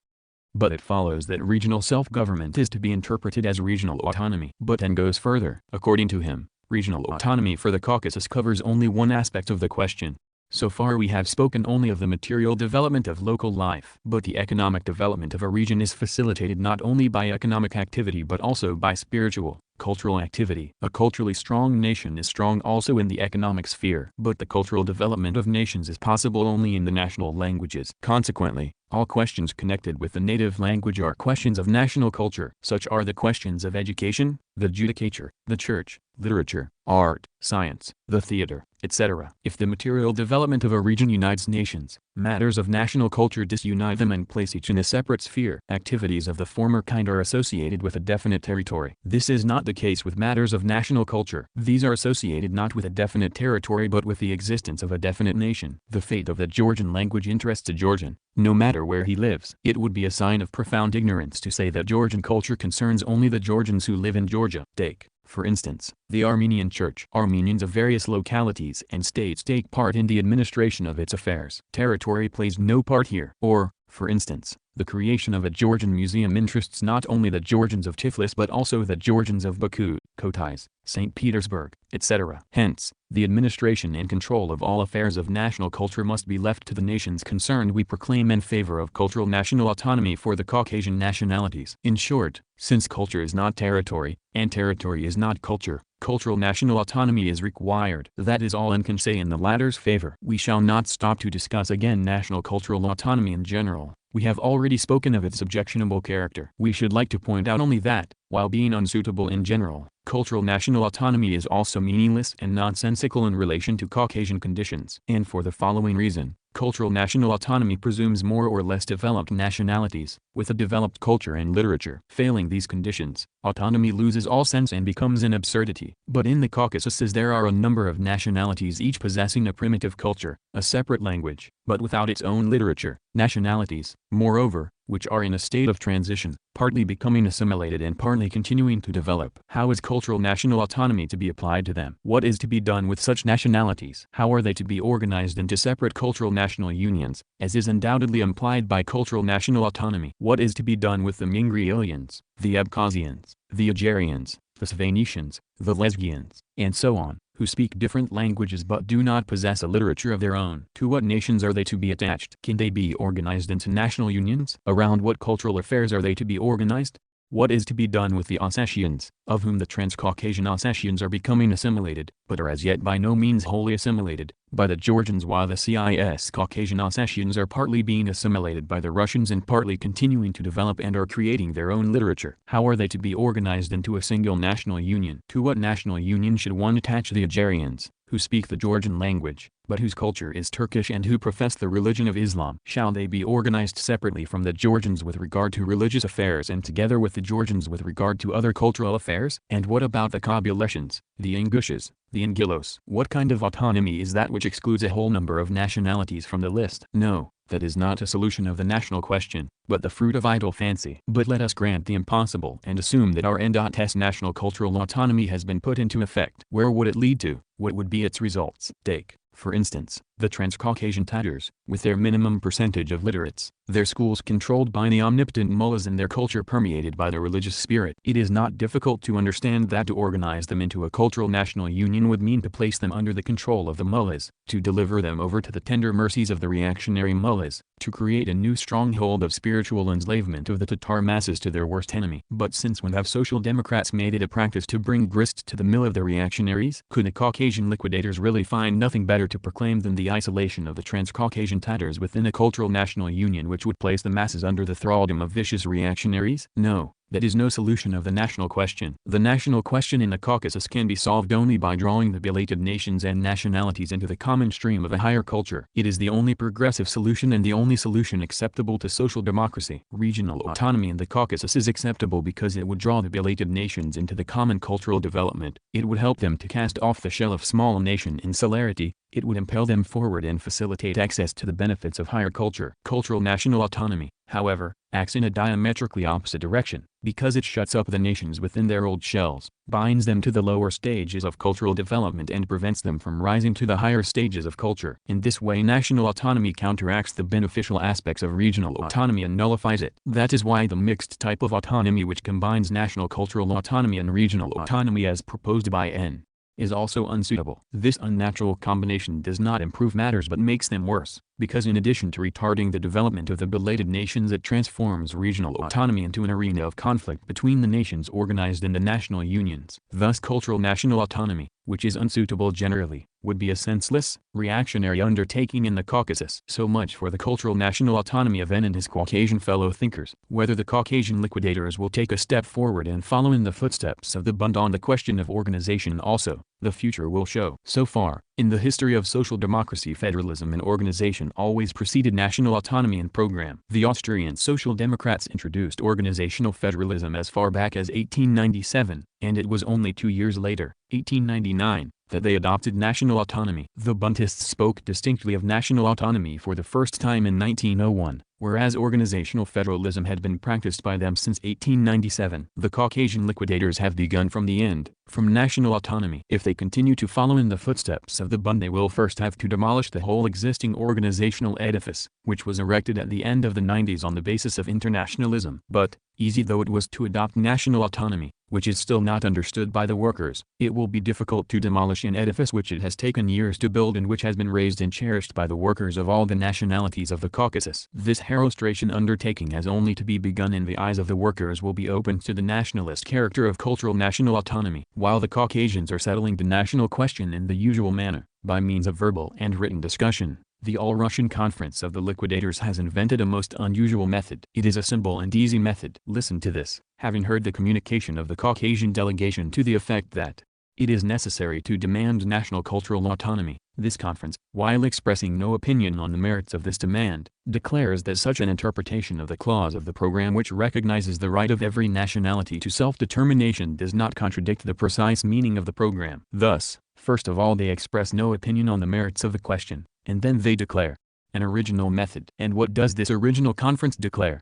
That the demand for national cultural autonomy does not contradict the precise meaning of the program, which recognizes the right of nations to self-determination. Let us examine this proposition. The clause on self-determination speaks of the rights of nations. According to this clause, nations have the right not only of autonomy but also of secession. It is a question of political self-determination. Whom did the liquidators want to fool when they endeavored to misinterpret this right of nations to political self-determination, which has long been recognized by the whole of international social democracy? Or perhaps the liquidators will try to wriggle out of the situation and defend themselves by the sophism that cultural national autonomy does not contradict the rights of nations? That is to say, if all the nations in a given state agree to arrange their affairs on the basis of cultural national autonomy, they, the given sum of nations, are fully entitled to do so, and nobody may forcibly impose a different form of political life on them. This is both new and clever. Should it not be added that, speaking generally, a nation has the right to abolish its own constitution, replace it by a system of tyranny, and revert to the old order on the grounds that the nation,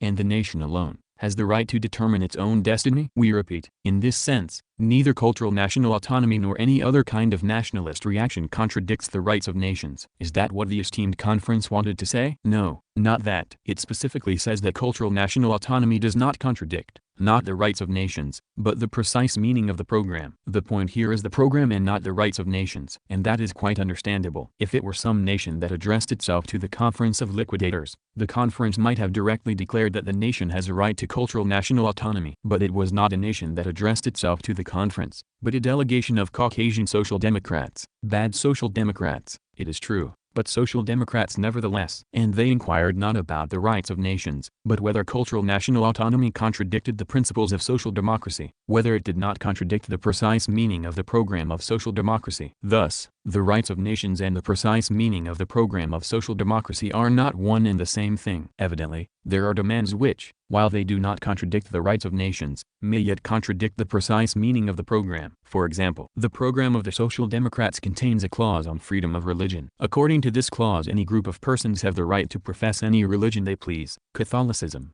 the religion of the Orthodox Church, etc. Social Democrats will combat all forms of religious persecution, be it of members of the Orthodox Church, Catholics or Protestants. Does this mean that Catholicism, Protestantism, etc., do not contradict the precise meaning of the program? No, it does not. Social Democrats will always protest against persecution of Catholicism or Protestantism. They will always defend the right of nations to profess any religion they please, but at the same time, on the basis of a correct understanding of the interests of the proletariat, they will carry on agitation against Catholicism, Protestantism and the religion of the Orthodox Church in order to achieve the triumph of the socialist world outlook. And they will do so just because there is no doubt that Protestantism, Catholicism, the religion of the Orthodox Church, etc., contradict the precise meaning of the program, i.e., the correctly understood interests of the proletariat. The same must be said of self-determination. Nations have a right to arrange their affairs as they please. They have a right to preserve any of their national institutions, whether beneficial or harmful. Nobody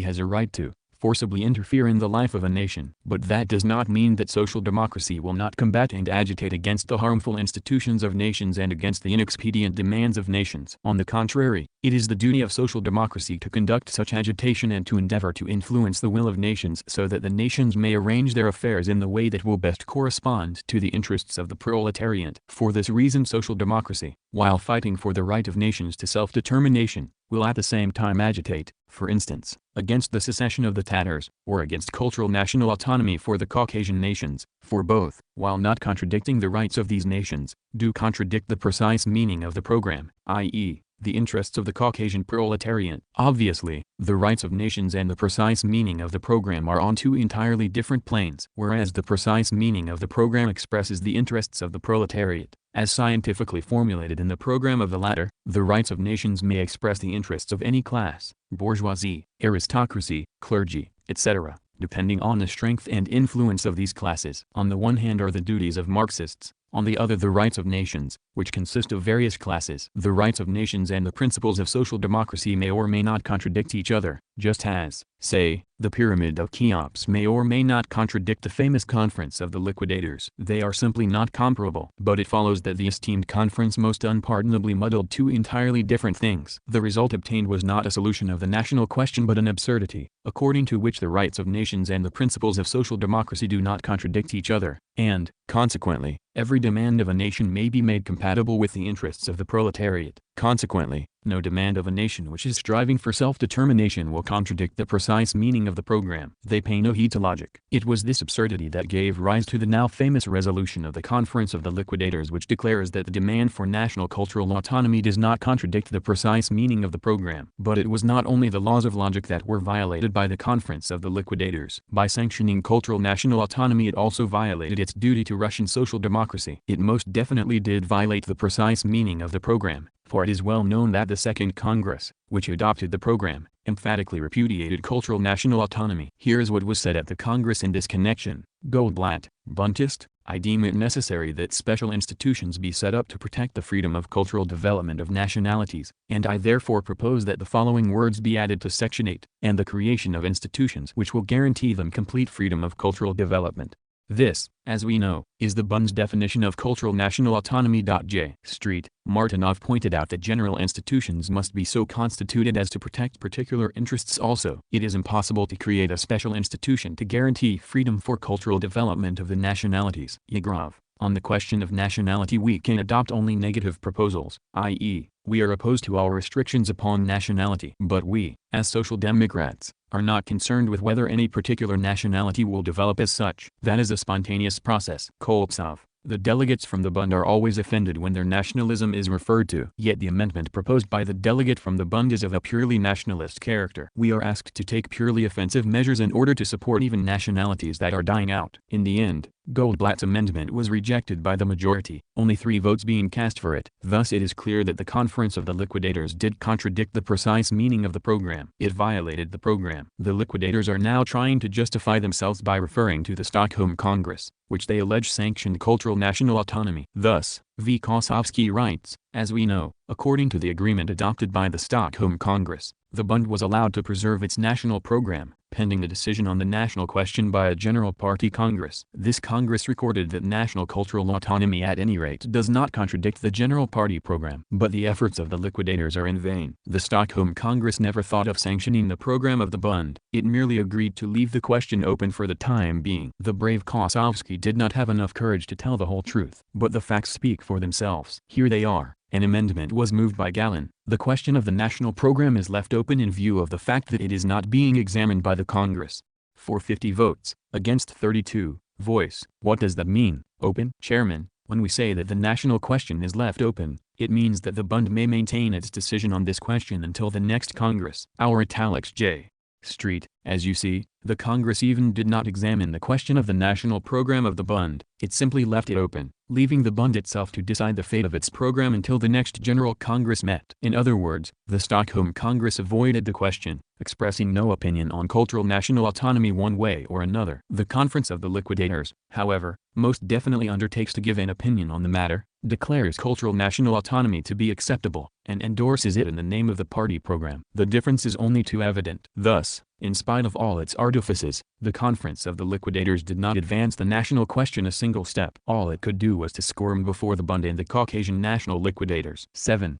The national question in Russia. It remains for us to suggest a positive solution of the national question. We take as our starting point that the question can be solved only in intimate connection with the present situation in Russia. Russia is in a transitional period, when normal, constitutional life has not yet been established and when the political crisis has not yet been settled. Days of storm and complications are ahead. And this gives rise to the movement, the present and the future movement, the aim of which is to achieve complete democratization. It is in connection with this movement that the national question must be examined. Thus the complete democratization of the country is the basis and condition for the solution of the national question. When seeking a solution of the question, we must take into account not only the situation at home but also the situation abroad. Russia is situated between Europe and Asia, between Austria and China. The growth of democracy in Asia is inevitable. The growth of imperialism in Europe is not fortuitous. In Europe, capital is beginning to feel cramped, and it is reaching out towards foreign countries in search of new markets, cheap labor and new fields of investment. But this leads to external complications and to war. No one can assert that the Balkan War is the end and not the beginning of the complications. It is quite possible,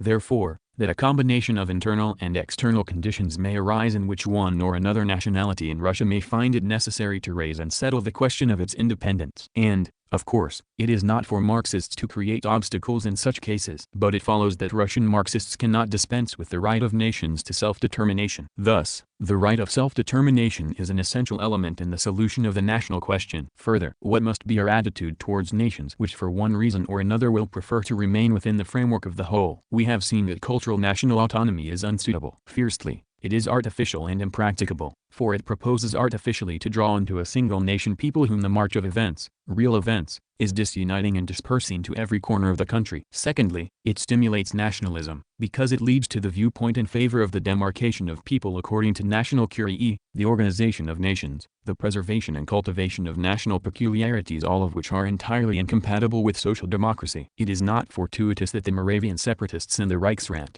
having severed themselves from the German Social Democratic deputies, have united with the Moravian bourgeois deputies to form a single, so to speak, Moravian Kolo. Nor is it fortuitous that the separatists of the Bund have got themselves involved in nationalism by acclaiming the Sabbath and Yiddish.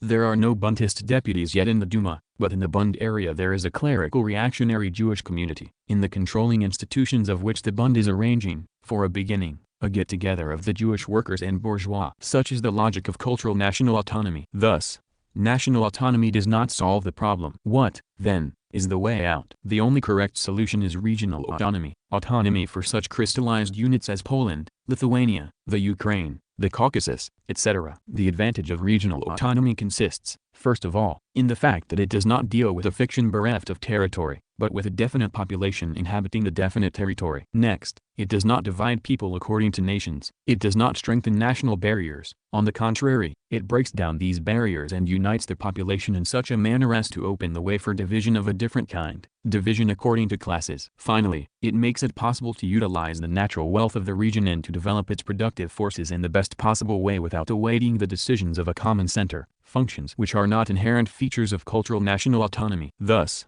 regional autonomy is an essential element in the solution of the national question. Of course, not one of the regions constitutes a compact, homogeneous nation, for each is interspersed with national minorities. Such are the Jews in Poland, the Lets in Lithuania, the Russians in the Caucasus, the Poles in the Ukraine, and so on. It may be feared, therefore, that the minorities will be oppressed by the national majorities. But there will be grounds for fear only if the old order continues to prevail in the country. Give the country complete democracy and all grounds for fear will vanish. It is proposed to bind the dispersed minorities into a single national union. But what the minorities want is not an artificial union, but real rights in the localities they inhabit. What can such a union give them without complete democratization? On the other hand, what need is there for a national union when there is complete democratization? What is it that particularly agitates a national minority? A minority is discontented not because there is no national union but because it does not enjoy the right to use its native language. Permit it to use its native language and the discontent will pass of itself. A minority is discontented not because there is no artificial union but because it does not possess its own schools. Give it its own schools and all grounds for discontent will disappear. A minority is discontented not because there is no national union,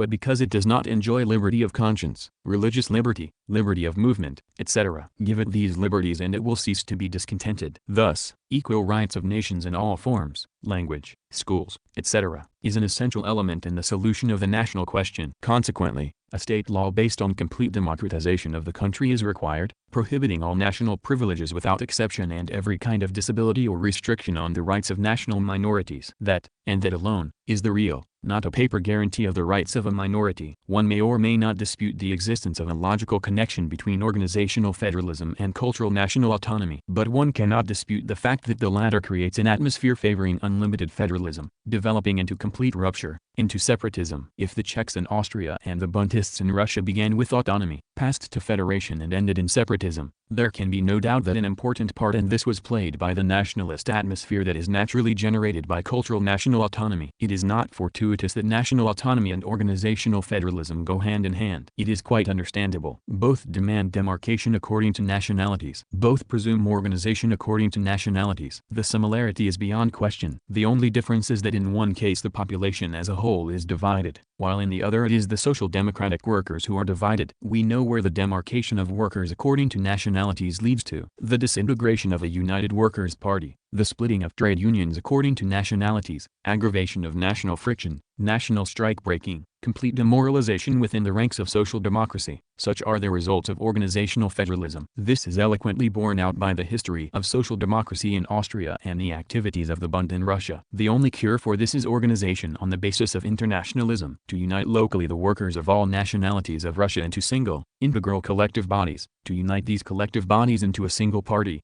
Such is the task. It goes without saying that a party structure of this kind does not preclude, but on the contrary presumes wide autonomy for the regions within the single integral party. The experience of the Caucasus proves the expediency of this type of organization. If the Caucasians have succeeded in overcoming the national friction between the Armenian and Tatar workers, if they have succeeded in safeguarding the population against the possibility of massacres and shooting affrays, if in Baku, that kaleidoscope of national groups, national conflicts are now no longer possible, and if it has been possible to draw the workers there into the single current of a powerful movement, then the international structure of the Caucasian social democracy was not the least factor in bringing this about. The type of organization influences not only practical work, it stamps an indelible impression on the whole mental life of the worker. The worker lives the life of his organization, which stimulates his intellectual growth and educates him, and thus, acting within his organization and continually meeting their comrades from other nationalities, and side by side with them waging a common struggle under the leadership of a common collective body, he becomes deeply imbued with the idea that workers are primarily members of one class family, members of the united army of socialism. And this cannot but have a tremendous educational value for large sections of the working class. Therefore,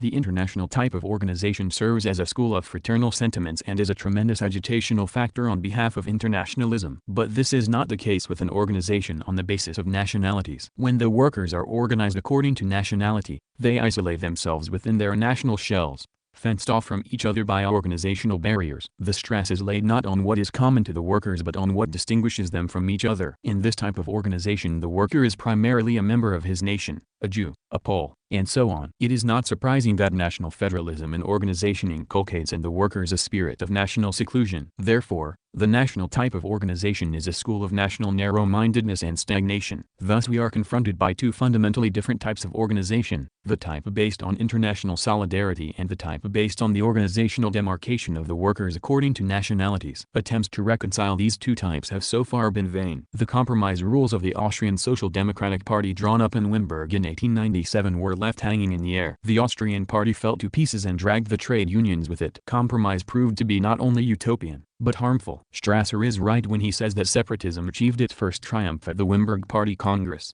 The same is true in Russia. The compromise with the federalism of the Bund which took place at the Stockholm Congress ended in a complete fiasco. The Bund violated the Stockholm Compromise. Ever since the Stockholm Congress the Bund has been an obstacle in the way of a union of the workers locally in a single organization, which would include workers of all nationalities. And the Bund has obstinately persisted in its separatist tactics in spite of the fact that in 1907 and in 1908 Russian social democracy repeatedly demanded that unity should at last be established from below among the workers of all nationalities. The Bund, which began with organizational national autonomy, in fact passed to federalism, only to end in complete rupture, separatism. And by breaking with the Russian Social Democratic Party it caused disharmony and disorganization in the ranks of the latter. Let us recall the Jagiello affair, for instance. The path of compromise must therefore be discarded as utopian and harmful. One thing or the other, either the federalism of the Bund, in which case the Russian Social Democratic Party must reform itself on a basis of demarcation of the workers according to nationalities, or an international type of organization,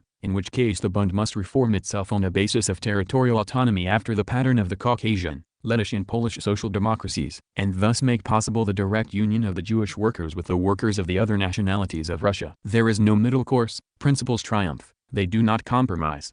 Thus, the principle of international solidarity of the workers is an essential element in the solution of the national question. Vienna, January 1913. First published in Prosveshchina I, Nos. 3-5, March to May 1913. Chapter 2, Report on the National Question. April 29, 1917. Report delivered at the 7th Conference of the RSDLP, Bolsheviks. The national question should be the subject of an extensive report, but since time is short I must make my report brief. Before discussing the draft resolution certain premises must be established. What is national oppression? National oppression is the system of exploitation and robbery of oppressed peoples, the measures of forcible restriction of the rights of oppressed nationalities, resorted to by imperialist circles. These, taken together, represent the policy generally known as a policy of national oppression. The first question is, on what classes does any particular government rely in carrying out its policy of national oppression? Before an answer to this question can be given, it must first be understood why different forms of national oppression exist in different states, why national oppression is severer and cruder in one state than in another. For instance, in Britain and Austria-Hungary national oppression has never taken the form of pogroms, but has existed in the form of restrictions on the national rights of the oppressed nationalities. In Russia, on the other hand, it not infrequently assumes the form of pogroms and massacres. In certain states, moreover, there are no specific measures against national minorities at all. For instance, there is no national oppression in Switzerland, where French, Italians and Germans all live freely. How are we to explain the difference in attitude towards nationalities in different states? By the difference in the degree of democracy prevailing in these states. When in former years the old landed aristocracy controlled the state power in Russia, national oppression could assume,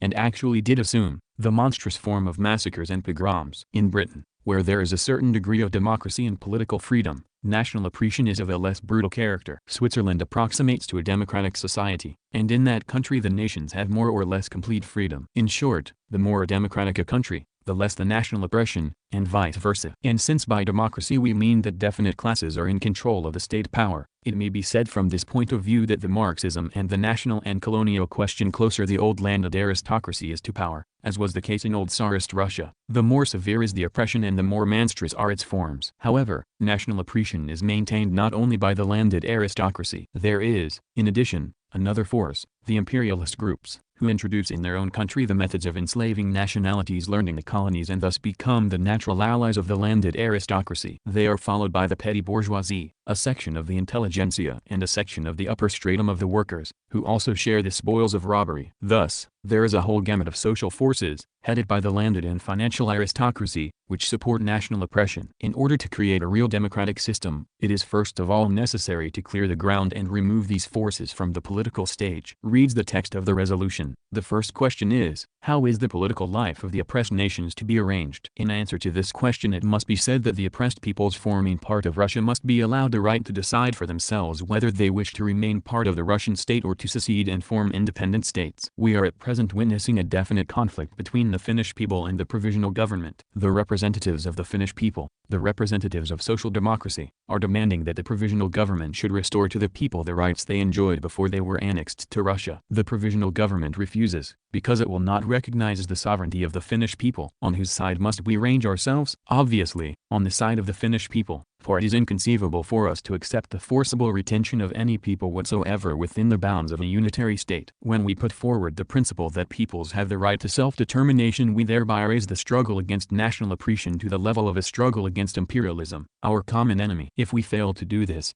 we may find ourselves in the position of bringing grist to the mill of the imperialists. If we, social democrats, were to deny the Finnish people the right to declare their will on the subject of secession and the right to give effect to their will, we would be putting ourselves in the position of continuing the policy of Tsarism. It would be impermissible to confuse the question of the right of nations freely to secede with the question of whether a nation must necessarily secede at any given moment. This latter question must be settled quite separately by the party of the proletariat in each particular case, according to the circumstances. When we recognize the right of oppressed peoples to secede, the right to decide their political destiny, we do not thereby settle the question whether particular nations should secede from the Russian state at the given moment. I may recognize the right of a nation to secede, but that does not mean that I oblige it to do so. A people has the right to secede, but it may or may not exercise that right, according to the circumstances. Thus we are at liberty to agitate for or against secession in accordance with the interests of the proletariat, of the proletarian revolution. Hence, the question of secession must be determined in each particular case independently, in accordance with the existing situation, and, for this reason, recognizing the right of secession must not be confused with the expediency of secession in any given circumstances. For instance, I personally would be opposed to the secession of Transcaucasia, bearing in mind the common development in Transcaucasia and Russia, certain conditions of the struggle of the proletariat, and so forth. But if, nevertheless, the peoples of Transcaucasia were to demand secession, they would,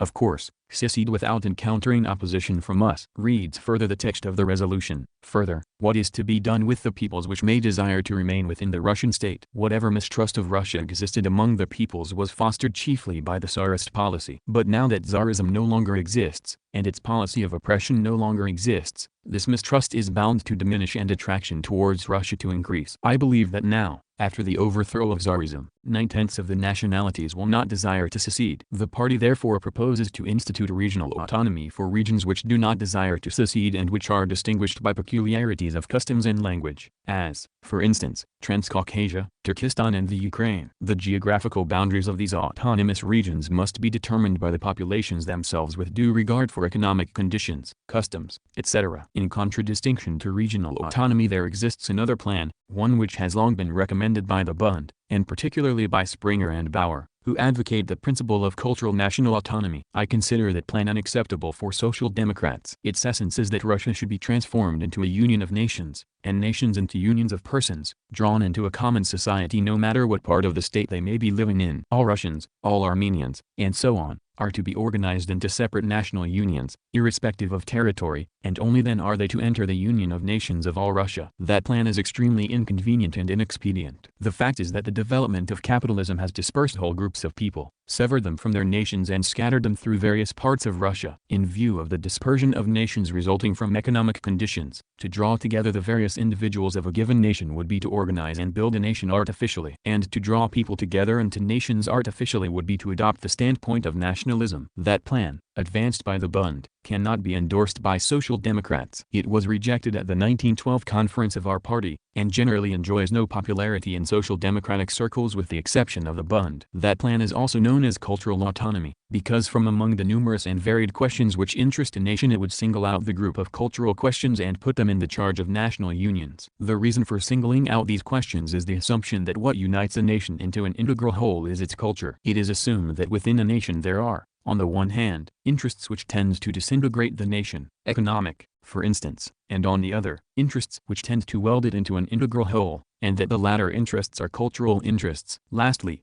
there is the question of the national minorities. Their rights must be specially protected. The party therefore demands full equality of status in educational, religious and other matters and the abolition of all restrictions on national minorities.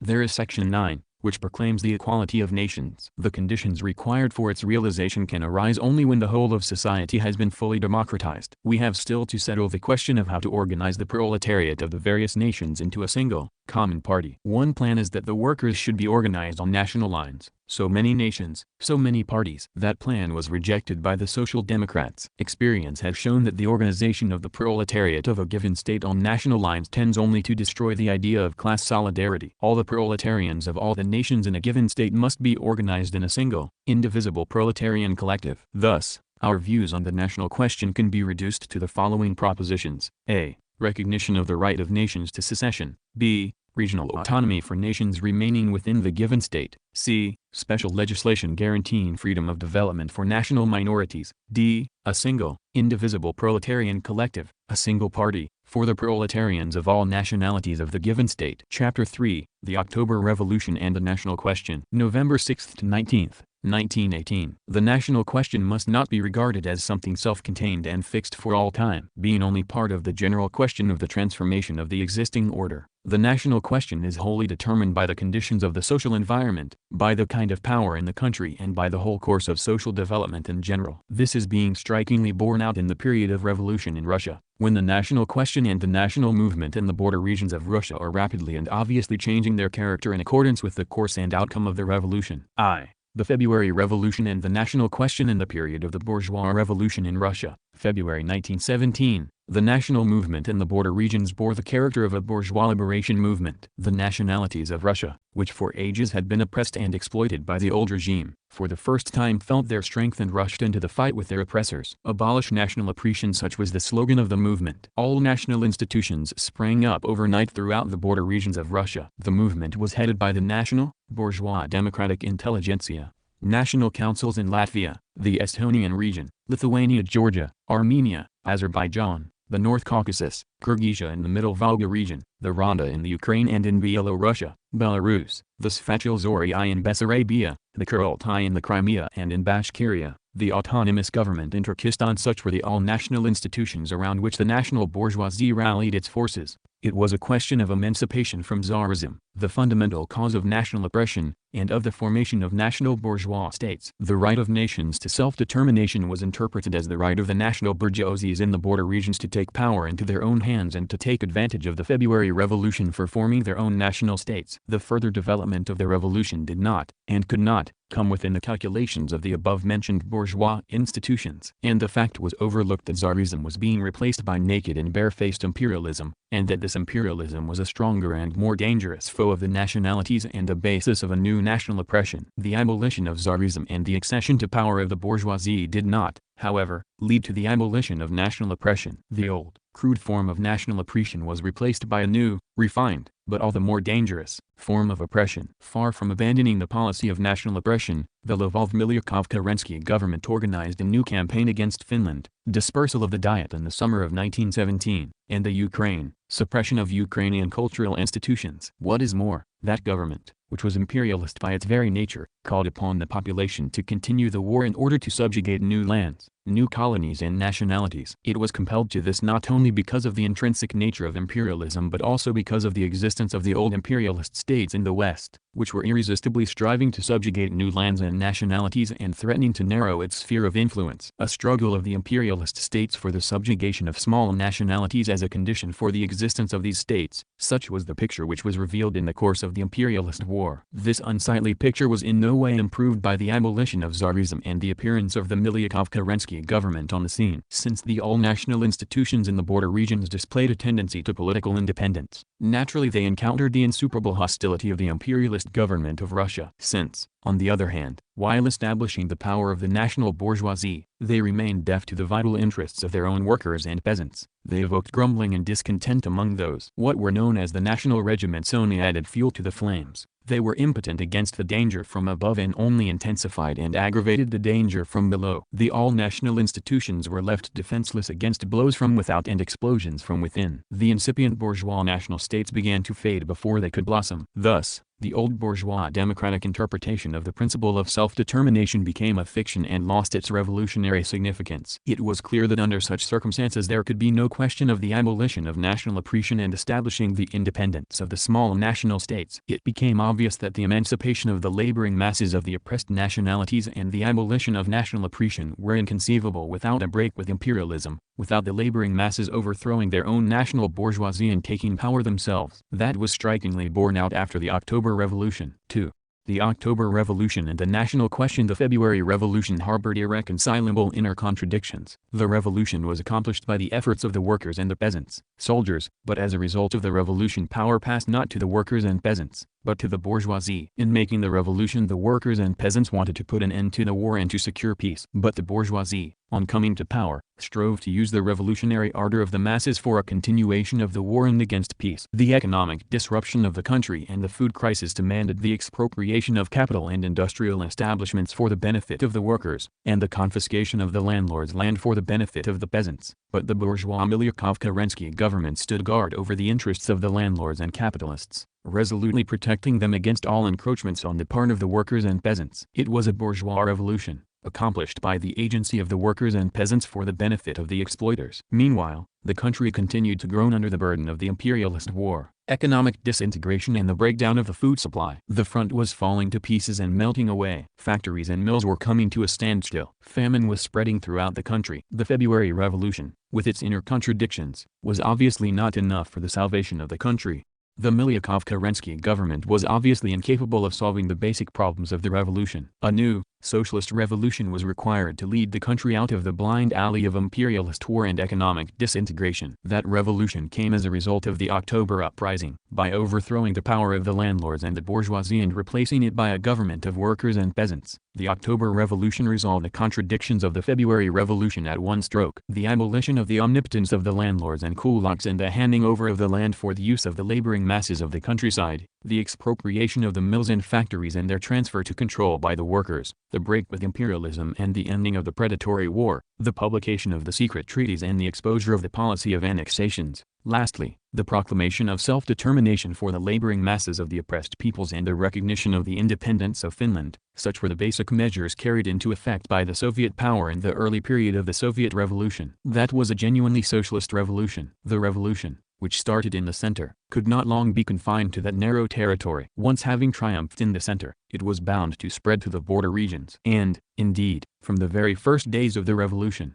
the revolutionary tide spread from the north all over Russia, sweeping one border region after another. But here it encountered a dam in the shape of the national councils and regional governments, Don, Kuban, Siberia, which had been formed prior to the October Revolution. The point is that these national governments would not hear of a socialist revolution. Bourgeois by nature, they had not the slightest wish to destroy the old, bourgeois order. On the contrary, they considered it their duty to preserve and consolidate it by every means in their power. Essentially imperialist, they had not the slightest wish to break with imperialism. On the contrary, they had never been averse to seizing and subjugating bits and morsels of the territory of foreign nationalities whenever opportunity offered. No wonder that the national governments in the border regions declared war on the socialist government in the center. And, once they had declared war, they naturally became hotbeds of reaction, which attracted all that was counter-revolutionary in Russia. Everyone knows that all the counter-revolutionaries thrown out of Russia rushed to these hotbeds, and there, around them, formed themselves into White Guard national regiments. But, in addition to national governments, there are in the border regions national workers and peasants. Organized even before the October Revolution in their revolutionary Soviets patterned on the Soviets in the center of Russia, they had never severed connections with their brothers in the north. They too were striving to defeat the bourgeoisie. They too were fighting for the triumph of socialism. No wonder that their conflict with their own national governments grew daily more acute. The October Revolution only strengthened the alliance between the workers and peasants of the border regions and the workers and peasants of Russia, and inspired them with faith in the triumph of socialism. And the war of the national governments against the Soviet power brought the conflict of the national masses with these governments to the point of a complete rupture, to open rebellion against them. Thus was formed a socialist alliance of the workers and peasants of all Russia against the counter-revolutionary alliance of the bourgeois national governments of the border regions of Russia. The fight of the border governments is depicted by some as a fight for national emancipation against the soulless centralism of the Soviet regime. But that is quite untrue. No regime in the world has permitted such extensive decentralization. No government in the world has ever granted to the people such complete national freedom as the Soviet power in Russia. The fight of the border governments was, and is, a fight of bourgeois counter-revolution against socialism. The national flag is tacked onto the cause only to deceive the masses, as a popular flag which conveniently conceals the counter-revolutionary designs of the national bourgeoisie. But the fight of the national and regional governments proved an unequal one. Attacked from two sides, from without by the Soviet power of Russia, and from within by their own workers and peasants, the national governments were obliged to retreat after the very first engagements. The uprising of the Finnish workers and Tourari and the flight of the bourgeois Senate, the uprising of the Ukrainian workers and peasants and the flight of the bourgeois Rada, the uprising of the workers and peasants in the Don, Kuban, in Siberia and the collapse of Kalydin, Kornilov and the Siberian government, the uprising of the poor peasants of Turkestan and the flight of the autonomous government, the agrarian revolution in the Caucasus and the utter impotence of the national councils of Georgia, Armenia and Azerbaijan, All these are generally known facts which demonstrated the complete isolation of the border governments from their own laboring masses. Utterly defeated, the national governments were obliged to appeal for aid against their own workers and peasants to the imperialists of the West, to the age-long oppressors and exploiters of the nationalities of the world. Thus began the period of foreign intervention and occupation of the border regions, a period which once more revealed the counter-revolutionary character of the national and regional governments. Only now did it become obvious to all that the national bourgeoisie was striving not for the liberation of its own people from national oppression, but for liberty to squeeze profits out of them, for liberty to retain its privileges and capital. Only now did it become clear that the emancipation of the oppressed nationalities was inconceivable without a rupture with imperialism, without the overthrow of the bourgeoisie of the oppressed nationalities, without the transfer of power to the laboring masses of these nationalities. Thus, the old bourgeois conception of the principle of self-determination, with its slogan "all power to the national bourgeoisie," was exposed and cast aside by the very course of the revolution. The socialist conception of the principle of self-determination, with its slogan "all power to the laboring masses of the oppressed nationalities," entered into its own, and it became possible to apply it. Thus, the October Revolution, having put an end to the old bourgeois movement for national emancipation, inaugurated the era of a new, socialist movement of the workers and peasants of the oppressed nationalities, directed against all oppression, including, therefore, national oppression, against the power of the bourgeoisie, their own and foreign, and against imperialism in general. 3. The worldwide significance of the October Revolution having triumphed in the center of Russia and embraced a number of the border regions, the October Revolution could not stop short at the territorial borders of Russia. In the atmosphere of the imperialist world war and the general discontent among the masses, it could not but spread to neighboring countries. Russia's break with imperialism and its escape from the predatory war, the publication of the secret treaties and the solemn renunciation of the policy of annexations, the proclamation of the national freedom and recognition of the independence of Finland, the declaring of Russia a federation of Soviet national republics, and the battle cry of a determined struggle against imperialism issued to the world by the Soviet government. All this could not but deeply affect the enslaved East and the bleeding West. And, indeed, the October Revolution is the first revolution in world history to break the age-long sleep of the laboring masses of the oppressed peoples of the East and to draw them into the fight against world imperialism. The formation of workers and peasant Soviets in Persia, China, and India, modeled on the Soviets in Russia, is sufficiently convincing evidence of this. The October Revolution is the first revolution in world history to provide the workers and soldiers of the West with a living, salvation-bringing example and to impel them onto the path of real emancipation from the yoke of war and imperialism. The uprising of the workers and soldiers in Austria, Hungary and Germany, the formation of Soviets of workers and soldiers deputies, the revolutionary struggle of the subject peoples of Austria-Hungary against national oppression is sufficiently eloquent evidence of this. The chief point is not at all that the struggle in the East and even in the West has not yet succeeded in shedding its bourgeois nationalist features. The point is that the struggle against imperialism has begun, that it is continuing and is inevitably bound to arrive at its logical goal. Foreign intervention and the occupation policy of the external imperialists merely sharpen the revolutionary crisis, by drawing new peoples into the struggle and extending the area of the revolutionary battles with imperialism. Thus, the October Revolution, by establishing a tie between the peoples of the backward East and of the advanced West, is ranging them in a common camp of struggle against imperialism. Thus, from the particular question of combating national oppression, the national question is evolving into the general question of emancipating the nations, colonies and semi-colonies from imperialism. The mortal sin of the Second International and its leader, Kautsky, consists, incidentally, in the fact that they have always gone over to the bourgeois conception of national self-determination, that they have never understood the revolutionary meaning of the latter, that they were unable or unwilling to put the national question on the revolutionary footing of an open fight against imperialism, that they were unable or unwilling to link the national question with the question of the emancipation of the colonies. The obtuseness of the Austrian Social Democrats of the type of Bauer and Renner consists in the fact that they have not understood the inseparable connection between the national question and the question of power, that they tried to separate the national question from politics and to confine it to cultural and educational questions, forgetting the existence of such trifles as imperialism and the colonies enslaved by imperialism. It is asserted that the principles of self-determination and defense of the fatherland have been abrogated by the very course of events under the conditions of a rising socialist revolution. Actually, it is not the principles of self-determination and defense of the fatherland that have been abrogated, but the bourgeois interpretation of these principles. One has only to glance at the occupied regions, which are languishing languishing under the yoke of imperialism and are yearning for liberation, one has only to glance at Russia, which is waging a revolutionary war for the defense of the socialist fatherland from the imperialist robbers. One has only to reflect on the present events in Austria-Hungary. One has only to glance at the enslaved colonies and semi-colonies, which have already organized their own Soviets. India, Persia, China. One has only to glance at all this to realize the whole revolutionary significance of the principle of self-determination in its socialist interpretation. The great worldwide significance of the October Revolution chiefly consists in the fact that 1. It has widened the scope of the national question and converted it from the particular question of combating national oppression in Europe into the general question of emancipating the oppressed peoples, colonies and semi-colonies from imperialism.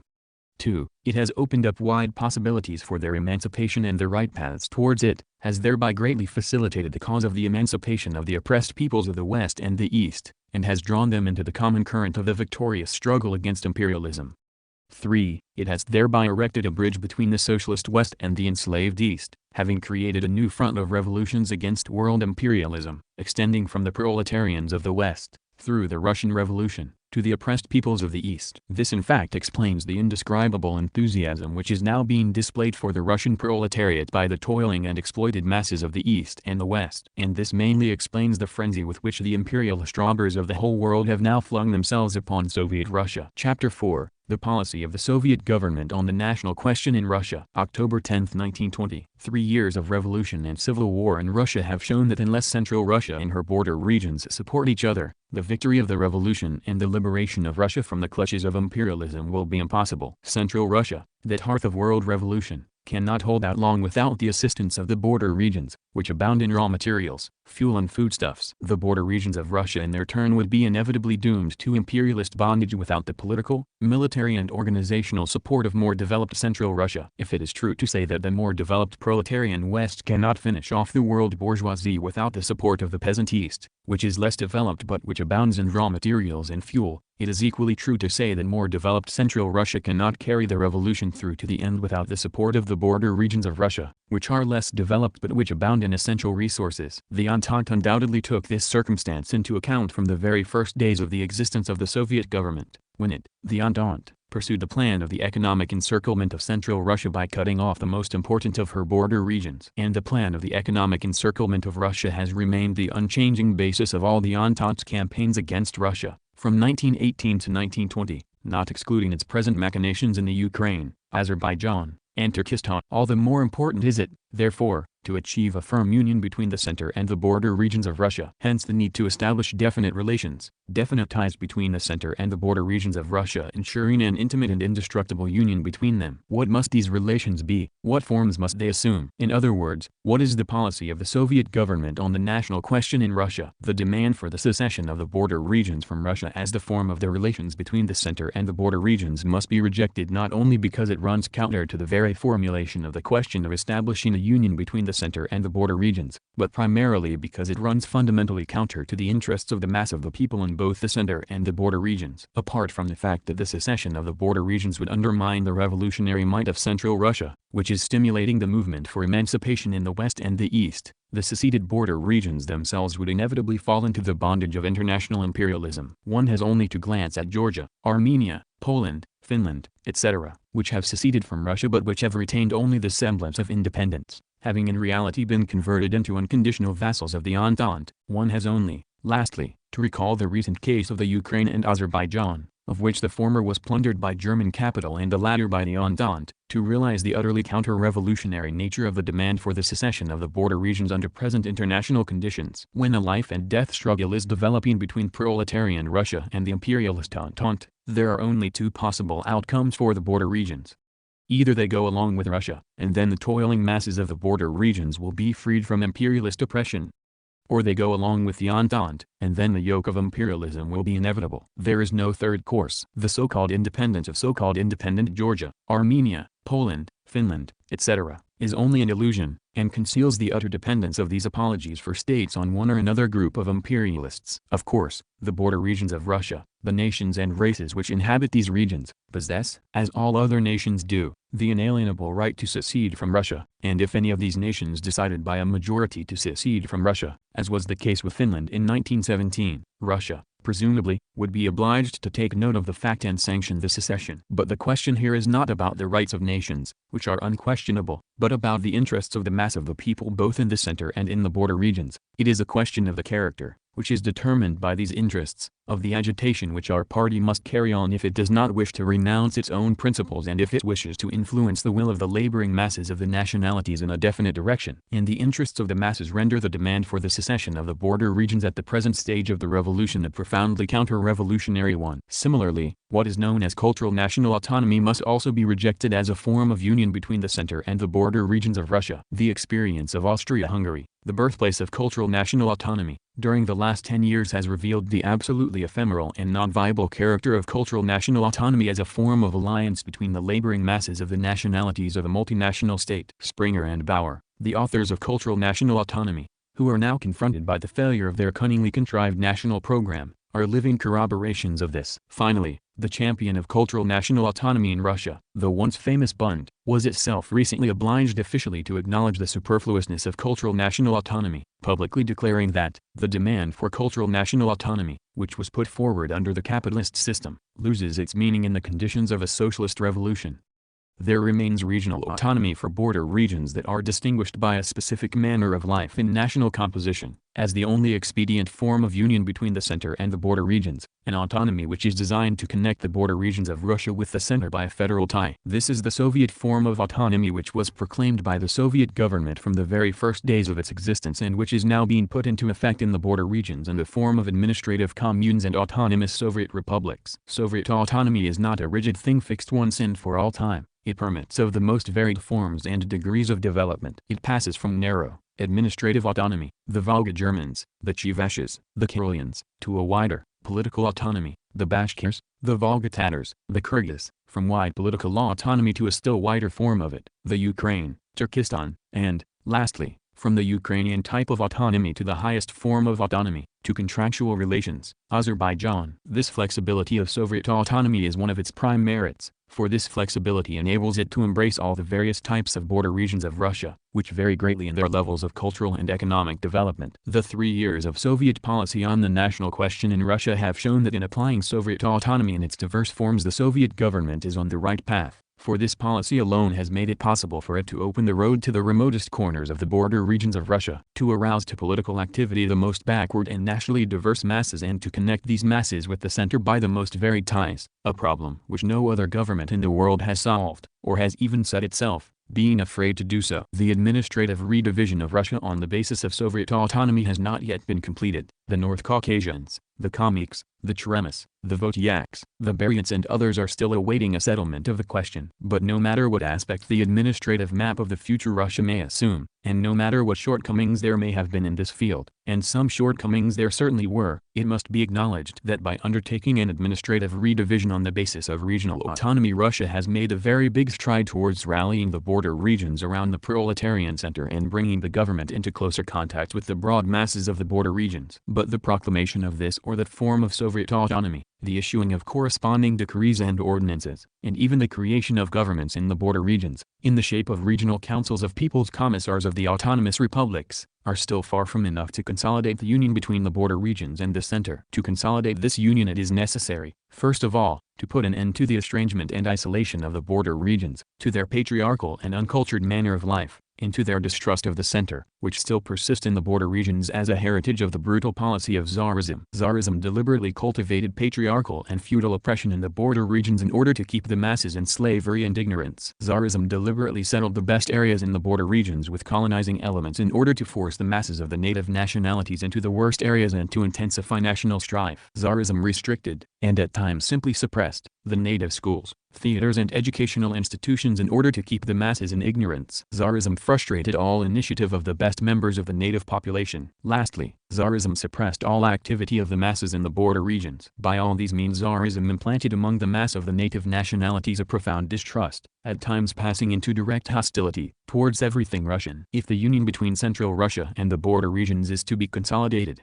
This distrust must be removed and an atmosphere of mutual understanding and fraternal confidence created. But in order to remove this distrust we must first help the masses of the border regions to emancipate themselves from the survivals of feudal patriarchal oppression. We must abolish, actually, and not only nominally, all the privileges of the colonizing elements. We must allow the masses to experience the material benefits of the revolution. In brief, we must prove to the masses that Central, proletarian Russia is defending their interests, and their interests alone. And this must be proved not only by repressive measures against the colonizers and bourgeois nationalists, measures that are often quite incomprehensible to the masses, but primarily by a consistent and carefully considered economic policy. Everybody is acquainted with the liberals' demand for universal compulsory education. The communists in the border regions cannot be more right-wing than the liberals. They must put universal education into effect there if they want to end the ignorance of the people and if they want to create closer spiritual ties between the center of Russia and the border regions. But to do so, it is necessary to develop local national schools, national theaters and national educational institutions and to raise the cultural level of the masses of the border regions, for it need hardly be shown that ignorance is the most dangerous enemy of the Soviet regime. We do not know what success is attending our work in this field generally, but we are informed that in one of the most important border regions the local People's Commissariat of Education is spending on the native schools only 10% of its credits. If that is true, it must be admitted that in this field we have, unfortunately, not gone much further than the old regime. Soviet power is not power divorced from the people. On the contrary, it is the only power of its kind having sprung from the Russian masses and being near and dear to them. This in fact explains the unparalleled strength and resilience which the Soviet regime usually displays at critical moments. Soviet power must become just as near and dear to the masses of the border regions of Russia. But this requires that it should first of all become comprehensible to them. It is therefore necessary that all Soviet organs in the border regions, the courts, the administration, the economic bodies, the organs of direct authority, and the organs of the party as well should as far as possible be recruited from the local people acquainted with the manner of life, habits, customs and language of the native population, that all the best people from the local masses should be drawn into these institutions, that the local laboring masses should participate in every sphere of administration of the country, including the formation of military units, in order that the masses should see that the Soviet power and its organs are the products of their own efforts, the embodiment of their aspirations. Only in this way can firm spiritual ties be established between the masses and the Soviet power, and only in this way can the Soviet power become comprehensible and dear to the laboring masses of the border regions. Some comrades regard the autonomous republics in Russia and Soviet autonomy generally as a temporary, if necessary, evil which owing to certain circumstances had to be tolerated, but which must be combated with a view to its eventual abolishment. It need hardly be shown that this view is fundamentally false and that at any rate it is entirely foreign to the policy of the Soviet government on the national question. Soviet autonomy must not be regarded as an abstraction or an artificial thing. Still less should it be considered an empty and declaratory promise. Soviet autonomy is the most real and concrete form of the union of the border regions with Central Russia. Nobody will deny that the Ukraine, Azerbaijan, Turkestan, Kyrgyzia, Bashkiria, Tataria and the other border regions, if they desire the cultural and material prosperity of their masses, must have native schools, courts, administration and organs of authority, recruited principally from the local people. Furthermore, the real Sovietization of these regions, their conversion into Soviet countries closely bound with Central Russia in one integral state, is inconceivable without the widespread organization of local schools, without the creation of courts, administrative bodies, organs of authority, etc., staffed with people acquainted with the life and language of the population. But establishing schools, courts, administration and organs of authority functioning in the native language, this is precisely putting Soviet autonomy into practice, for Soviet autonomy is nothing but the sum total of all these institutions clothed in Ukrainian, Turkestan, Kyrgyz, etc., forms. How, after this, can one seriously say that Soviet autonomy is ephemeral, that it must be combated, and so on? One thing or the other. Either the Ukrainian, Azerbaijan, Kyrgyz, Uzbek, Bashkir and other languages are an actual reality, and it is therefore absolutely essential to develop in these regions native schools, courts, administrative bodies and organs of authority recruited from the local people, in which case Soviet autonomy must be put into effect in these regions in its entirety, without reservations.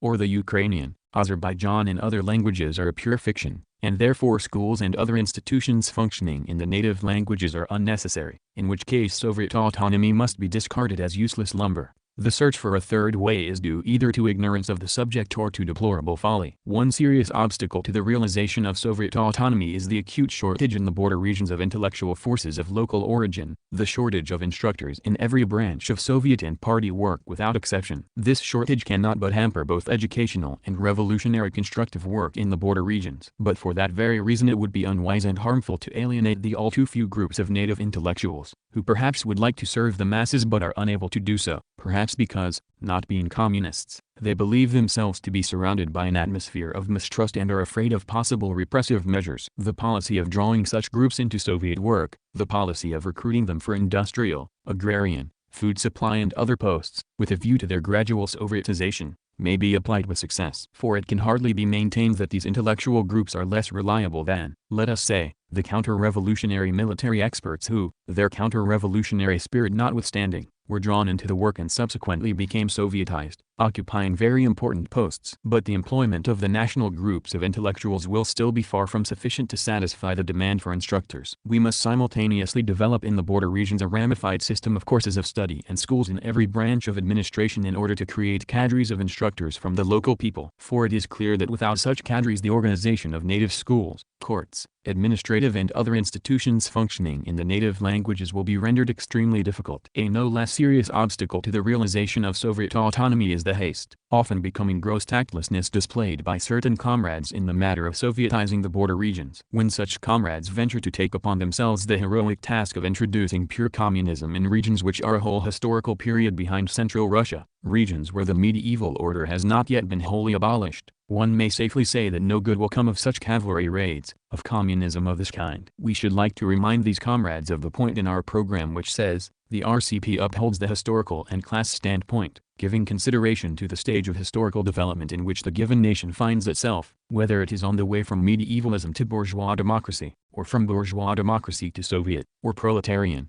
democracy, etc. And further, in any case, the proletariat of those nations which were oppressor nations must exercise particular caution and be particularly heedful of the survivals of national sentiment among the laboring masses of the oppressed or unequal nations. That means that if in Azerbaijan, for instance, the direct method of requisitioning superfluous dwelling space alienates from us the Azerbaijanian masses, who regard the home, the domestic hearth, as sacred and inviolable, it is obvious that the direct way of requisitioning superfluous dwelling space must be replaced by an indirect, roundabout way of achieving the same end. Or if, for instance, the Dagestan masses, who are profoundly imbued with religious prejudices, followed the communists on the basis of the Sharia, it is obvious that the direct way of combating religious prejudices in this country must be replaced by indirect and more cautious ways, and so on, and so forth. In brief, cavalry raids with the object of immediately communizing the backward masses must be discarded in favor of a circumspect and carefully considered policy of gradually drawing these masses into the general stream of Soviet development. Such in general are the practical conditions necessary for realizing Soviet autonomy, the introduction of which ensures closer spiritual ties and a firm revolutionary union between the center and the border regions of Russia. Soviet Russia is performing an experiment without parallel hitherto in the world in organizing the cooperation of a number of nations and races within a single proletarian state on a basis of mutual confidence,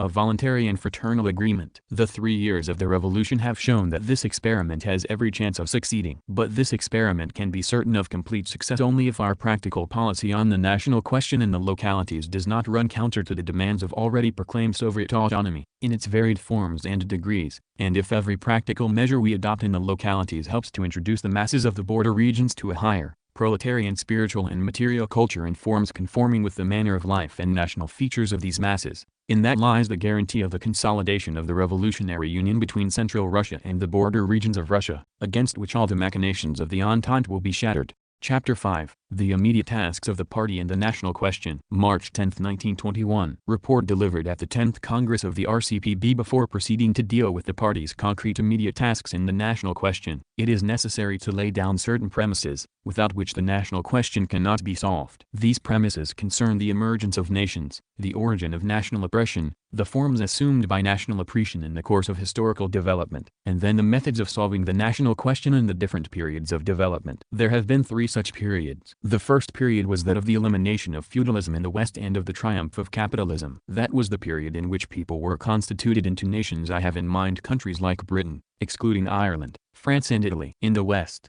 in Britain, France, Italy and, Partly, Germany, the period of the liquidation of feudalism and the constitution of people into nations coincided, on the whole, with the period in which centralized states appeared. As a consequence of this, in the course of their development, the nations there assumed state forms. And since there were no other national groups of any considerable size within these states, there was no national oppression there. In Eastern Europe, on the contrary, the process of formation of nations and of the liquidation of feudal disunity did not coincide in time with the process of formation of centralized states. I have in mind Hungary, Austria, and Russia. In those countries capitalism had not yet developed. It was, perhaps, only just beginning to develop, but the needs of defense against the invasion of the Turks, Mongols and other Oriental peoples called for the immediate formation of centralized states capable of checking the onslaught of the invaders. Since the process of formation of centralized states in Eastern Europe was more rapid than the process of the constitution of people into nations, mixed states were formed there, consisting of several peoples who had not yet formed themselves into nations,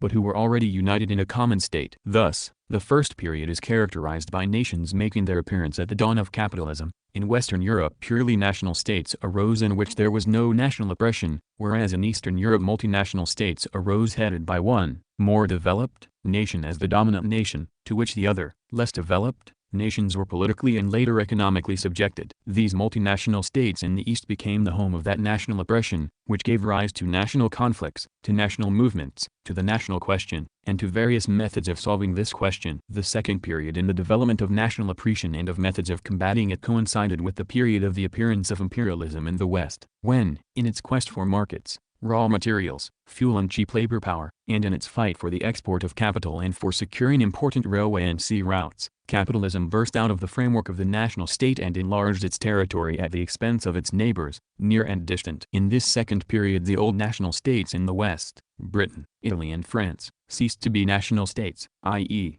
owing to having seized new territories, they were transformed into multinational, colonial states and thereby became arenas of the same kind of national and colonial oppression as already existed in Eastern Europe. Characteristic of this period in Eastern Europe was the awakening and strengthening of the subject nations, Czechs, Poles and Ukrainians, which, as a result of the imperialist war, led to the breakup of the old, bourgeois multinational states and to the formation of new national states which are held in bondage by the so-called great powers. The third period is the Soviet period, the period of the abolition of capitalism and of the elimination of national oppression, when the question of dominant and subject nations, of colonies and metropolises, is relegated to the archives of history, when before us, in the territory of the RSFSR, nations are rising having equal rights to development, but which have retained a certain historically inherited inequality owing to their economic, political and cultural backwardness. The essence of this national inequality consists in the fact that, as a result of historical development, we have inherited from the past a situation in which one nation, namely, the Great Russian, is politically and industrially more developed than the other nations. Hence the actual inequality, which cannot be abolished in 1 year, but which must be abolished by giving the backward nations and nationalities economic, political and cultural assistance. Such are the three periods of development of the national question that have historically passed before us. The first two periods have one feature in common,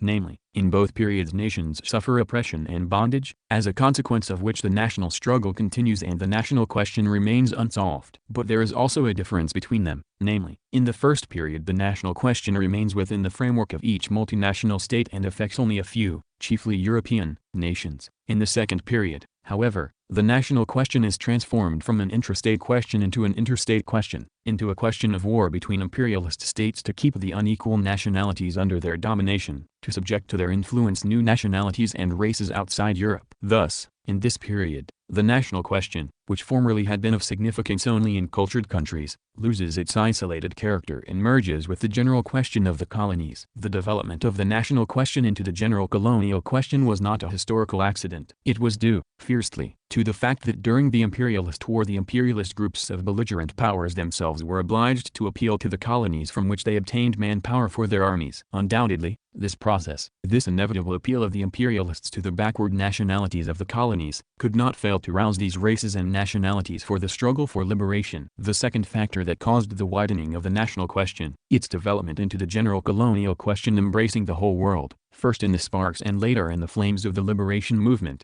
was the attempt of the imperialist groups to dismember Turkey and to put an end to her existence as a state. Being more developed as a state than the other Muslim peoples, Turkey could not resign herself to such a prospect. She raised the banner of struggle and rallied the peoples of the East around herself against imperialism. The third factor was the appearance of Soviet Russia, which achieved a number of successes in the struggle against imperialism and thereby naturally inspired the oppressed peoples of the East, awakened them, roused them for the struggle, and thus made it possible to create a common front of oppressed nations stretching from Ireland to India. Such are all those factors which in the second stage of the development of national oppression not only prevented bourgeois society from solving the national question, not only prevented the establishment of peace among the nations, but, on the contrary, fanned the spark of national struggle into the flames of the struggle of the oppressed peoples, the colonies and the semi-colonies against world imperialism. Obviously, the only regime that is capable of solving the national question, i.e., the regime that is capable of creating the conditions for ensuring the peaceful coexistence and fraternal cooperation of different nations and races, is the Soviet regime, the regime of the dictatorship of the proletariat. It scarcely needs proof that under the rule of capital, with private ownership of the means of production and the existence of classes, equal rights for nations cannot be guaranteed, that as long as the power of capital exists,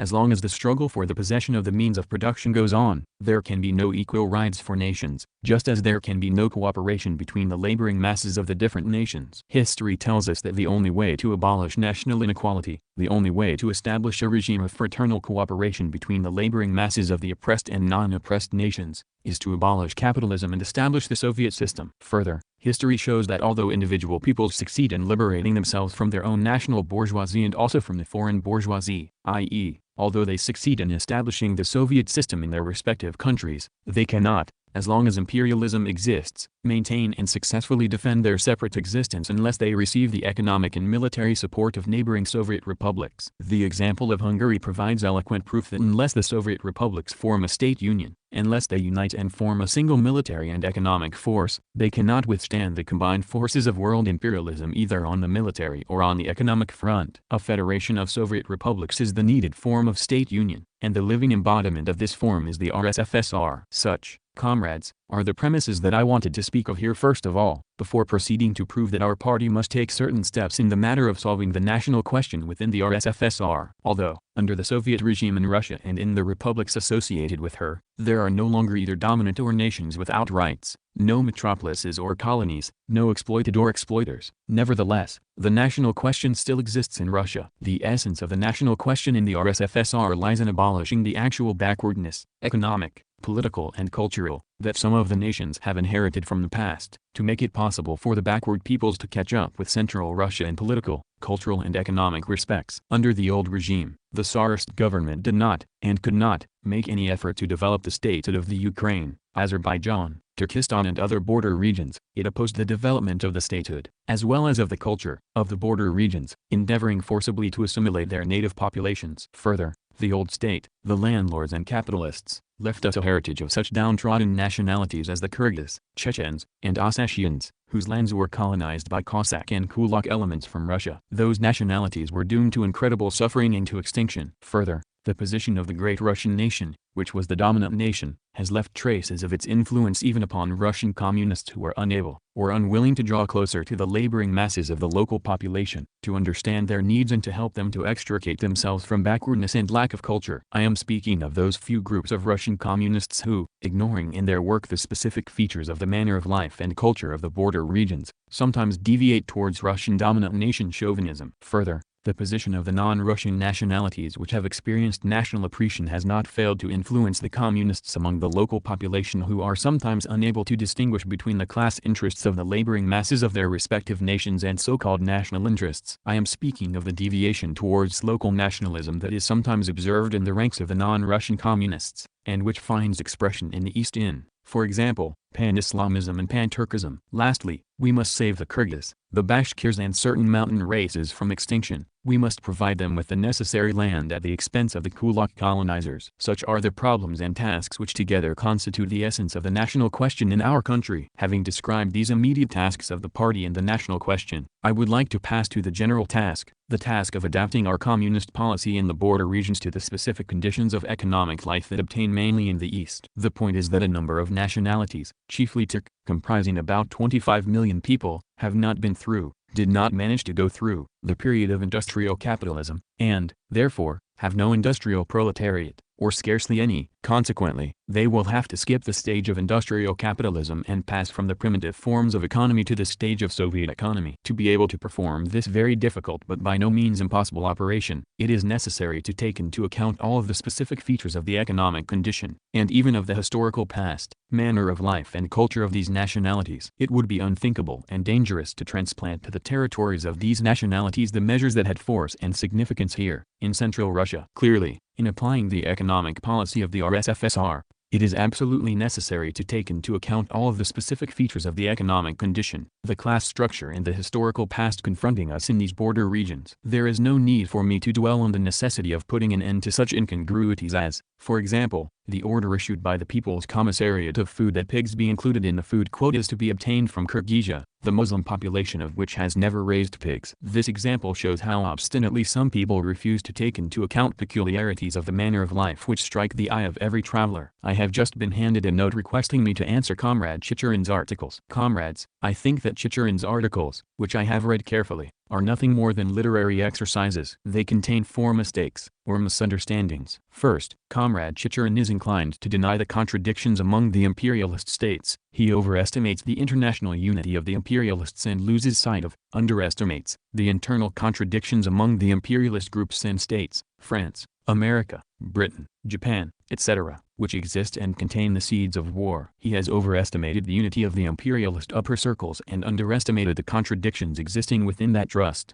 But these contradictions do exist, and the activities of the People's Commissariat of Foreign Affairs are based on them. Next, Comrade Chichurin makes a second mistake. He underestimates the contradictions that exist between the dominant great powers and the recently formed national states, Czechoslovakia, Poland, Finland, etc., which are in financial and military subjection to those great powers. Comrade Chichurin has completely lost sight of the fact that, although those national states are in subjection to the great powers, or to be more exact, because of this, there are contradictions between the great powers and those states, which made themselves felt, for example, in the negotiations with Poland, Estonia, etc. It is precisely the function of the People's Commissariat of Foreign Affairs to take all these contradictions into account, to base itself on them, to maneuver within the framework of these contradictions. Most surprisingly, Comrade Chichurin has underestimated this factor. The third mistake of Comrade Chichurin is that he talks too much about national self-determination, which has indeed become an empty slogan conveniently used by the imperialists. Strangely enough, Comrade Chichurin has forgotten that we parted with that slogan 2 years ago. That slogan no longer figures in our program. Our program does not speak of national self-determination, which is a very vague slogan, but of the right of nations to secede, a slogan which is more precise and definite. These are 2 different things. Strangely enough, Comrade Chichurin fails to take this factor into account in his articles and, as a result, all his objections to the slogan which has become vague are like firing blank shot, for neither in my theses nor in the party's program is there a single word about self-determination. The only thing that is mentioned is the right of nations to secede. At the present time, however, when the liberation movement is flaring up in the colonies, that is for us a revolutionary slogan. Since the Soviet states are united voluntarily in a federation, the nations constituting the RSFSR voluntarily refrained from exercising the right to secede. But as regards the colonies that are in the clutches of Britain, France, America, and Japan, as regards such subject countries as Arabia, Mesopotamia, Turkey, and Hindustan, i.e., countries which are colonies or semi-colonies, the right of nations to secede is a revolutionary slogan, and to abandon it would mean playing into the hands of the imperialists. The fourth misunderstanding is the absence of practical advice in Comrade Chichurin's articles. It is easy, of course, to write articles, but to justify their title, in opposition to Comrade Stalin's theses he should have proposed something serious, he should at least have made some practical counter-proposals. But I failed to find in his articles a single practical proposal that was worth considering. I am finishing, comrades. We have arrived at the following conclusions. Far from being able to solve the national question, bourgeois society, on the contrary, in its attempts to solve it, has fanned it into becoming the colonial question, and has created against itself a new front that stretches from Ireland to Hindustan. The only state that is capable of formulating and solving the national question is the state that is based on the collective ownership of the means and instruments of production, the Soviet state. In the Soviet federative state there are no longer either oppressed or dominant nations. National oppression has been abolished, but owing to the actual inequality, cultural, economic and political, inherited from the old bourgeois order, inequality between the more cultured and less cultured nations, the national question assumes a form which calls for the working out of measures that will help the laboring masses of the backward nations and nationalities to make economic, political and cultural progress, that will enable them to catch up with Central proletarian, Russia, which has forged ahead. From this follow the practical proposals which constitute the third section of the theses on the national question which I have submitted. Applause. Reply to the discussion, comrades. The most characteristic feature of this Congress as regards the discussion on the national question is that we have passed from declarations on the national question, through the administrative redivision of Russia, to the practical presentation of the question. At the beginning of the October Revolution we confined ourselves to declaring the right of peoples to secede. In 1918 and in 1920 we were engaged in the administrative redivision of Russia on national lines with the object of bringing the laboring masses of the backward peoples closer to the proletariat of Russia. Today, at this Congress, we are presenting, on a purely practical basis, the question of what policy the party should adopt towards the laboring masses and petty bourgeois elements in the autonomous regions and independent republics associated with Russia. Therefore, Zhutinsky's statement that the theses submitted to you are of an abstract character astonished me. I have before me his own theses which, for some reason, he did not submit to the Congress, and in them I have not been able to find a single practical proposal, literally, not one, except, perhaps, the proposal that the word East European be substituted for RSFSR, and that the word Russian or Great Russian be substituted for All Russian. I have not found any other practical proposals in these theses. I pass on to the next question. I must say that I expected more from the delegates who have spoken. Russia has 22 border regions. Some of them have undergone considerable industrial development and differ little from Central Russia in industrial respects. Others have not been through the stage of capitalism and differ radically from Central Russia. Others again are very backward. It is impossible in a set of theses to deal with all this diversity of the border regions in all its concrete details. One cannot demand that theses of importance to the party as a whole should bear only a Turkestan, an Azerbaijanian, or a Ukrainian character. Theses must seize on and include the common characteristic features of all the border regions, abstracted from the details. There is no other method of drawing up theses. The non-Great Russian nations must be divided into several groups, and this has been done in the theses. The non-Russian nations comprise a total of about 65 million people. The common characteristic feature of all these non-Russian nations is that they lag behind Central Russia as regards the development of their statehood. Our task is to exert all efforts to help these nations, to help their proletarians and toilers generally to develop their Soviet statehood in their native languages. This common feature is mentioned in the theses, in the part dealing with practical measures. Next, proceeding further and concretizing the specific features of the border regions, we must single out from the total of nearly 65 million people of non-Russian nationalities some 25 million Turks who have not been through the capitalist stage. Comrade Mikoyan was wrong when he said that in some respects Azerbaijan stands higher than the Russian provincial districts. He is obviously confusing Baku with Azerbaijan. Baku did not spring from the womb of Azerbaijan. It is a superstructure erected by the efforts of Nobel, Rothschild, Wishaw, and others. As regards Azerbaijan itself, it is a country with the most backward patriarchal feudal relations. That is why I place Azerbaijan as a whole in the group of border regions which have not been through the capitalist stage, and in relation to which it is necessary to employ specific methods of drawing them into the channel of Soviet economy. That is stated in the theses. Then there is a third group which embraces not more than 6 million people. These are mainly pastoral races, which still lead a tribal life and have not yet adopted agriculture. These are chiefly the Kyrgyz, the northern part of Turkestan, Bashkirs, Chechens, Ossetians, and Ingushs. The first thing to be done in relation to this group of nationalities is to provide them with land. The Kyrgyz and Bashkirs here were not given the floor. The debate was closed. They would have told us more about the sufferings of the Bashkir Highlanders, the Kyrgyz and the Highlanders, who are dying out for want of land. But what Safrov said about this applies only to a group consisting of 6 million people. Therefore, it is wrong to apply Safrov's practical proposals to all the border regions, for his amendments have no significance whatever for the rest of the non-Russian nationalities, which comprise about 60 million people. Therefore, while raising no objection to the concretization, supplementation and improvement of individual points moved by Safrov relating to certain groups of nationalities, I must say that these amendments should not be universalized. I must next make a comment on one of Safrov's amendments. In one of his amendments there has crept in the phrase national cultural self-determination. Before the October Revolution, it says there, the colonial and semi-colonial peoples of the eastern border regions of Russia, as a result of imperialist policy, had no opportunity whatever of sharing the cultural benefits of capitalist civilization by means of their own national cultural self-determination, education in their native languages, etc.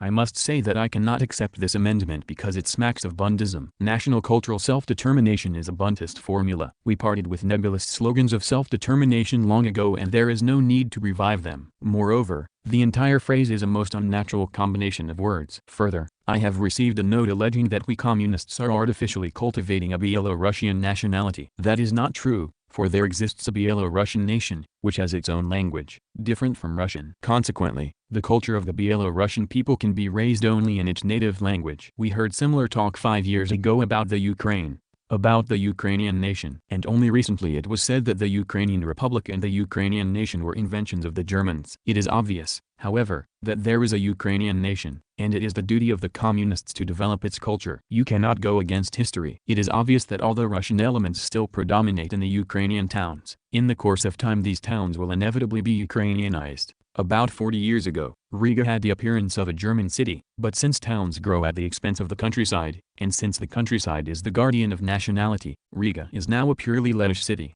About 50 years ago all Hungarian towns bore a German character, now they have become Magyarized. The same will happen in Byelorussia, where non-Byelorussians still predominate in the towns. In conclusion, I propose that the Congress elect a commission containing representatives of the regions, for the purpose of further concretizing those practical proposals in the theses that interest all our border regions. Applause. Chapter 6. Concerning the presentation of the national question. May 8, 1921. The presentation of the national question as given by the Communists differs essentially from the presentation adopted by the leaders of the Second and Two and a Half Internationals and by all the various socialist, social democratic, Menshevik, socialist revolutionary and other parties. It is particularly important to note 4 principal points that are the most characteristic and distinguishing features of the new presentation of the national question, features which draw a line between the old and the new conceptions of the national question. The first point is the merging of the national question, as a part, with the general question of the liberation of the colonies, as a whole. In the epoch of the Second International it was usual to confine the national question to a narrow circle of questions relating exclusively to the civilized nations. The Irish, the Czechs, the Poles, the Finns, the Serbs, the Armenians, the Jews and some other European nationalities. Such was the circle of unequal nations in whose fate the Second International took an interest. The tens and hundreds of millions of people in Asia and Africa who are suffering from national oppression in its crudest and most brutal form did not,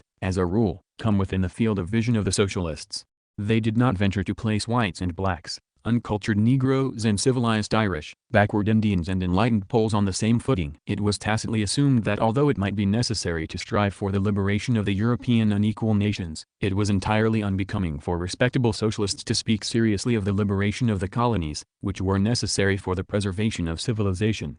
These socialists, save the mark, did not even suspect that the abolition of national oppression in Europe is inconceivable without the liberation of the colonial peoples of Asia and Africa from imperialist oppression, that the former is organically bound up with the latter. It was the communists who first revealed the connection between the national question and the question of the colonies, who proved it theoretically and made it the basis of their practical revolutionary activities. That broke down the wall between whites and blacks, between the cultured and the uncultured slaves of imperialism. This circumstance greatly facilitated the coordination of the struggle of the backward colonies with the struggle of the advanced proletariat against the common enemy, imperialism. The second point is that the vague slogan of the right of nations to self-determination has been replaced by the clear revolutionary slogan of the right of nations and colonies to secede, to form independent states. When speaking of the right to self-determination, the leaders of the Second International did not as a rule even hint at the right to secede. The right to self-determination was at best interpreted to mean the right to autonomy in general. Springer and Bauer, the experts on the national question, even went so far as to convert the right to self-determination into the right of the oppressed nations of Europe to cultural autonomy, that is, the right to have their own cultural institutions, while all political and economic power was to remain in the hands of the dominant nation. In other words, the right of the unequal nations to self-determination was converted into the privilege of the dominant nations to wield political power, and the question of secession was excluded. Kautsky, the ideological leader of the Second International, associated himself in the main with this essentially imperialist interpretation of self-determination as given by Springer and Bauer. It is not surprising that the imperialists, realizing how convenient this feature of the slogan of self-determination was for them, proclaimed the slogan their own. As we know, the imperialist war, the aim of which was to enslave peoples, was fought under the flag of self-determination. Thus the vague slogan of self-determination was converted from an instrument for the liberation of nations, for achieving equal rights for nations, into an instrument for taming nations, an instrument for keeping nations in subjection to imperialism. The course of events in recent years all over the world, the logic of revolution in Europe, and, lastly, the growth of the liberation movement in the colonies demanded that this, now reactionary slogan should be cast aside and replaced by another slogan, A revolutionary slogan, capable of dispelling the atmosphere of distrust of the laboring masses of the unequal nations towards the proletarians of the dominant nations and of clearing the way towards equal rights for nations and towards the unity of the toilers of these nations. Such a slogan is the one issued by the communists proclaiming the right of nations and colonies to secede. The merits of this slogan are that it 1. Removes all grounds for suspicion that the toilers of one nation entertain predatory designs against the toilers of another nation, and therefore creates a basis for mutual confidence and voluntary union.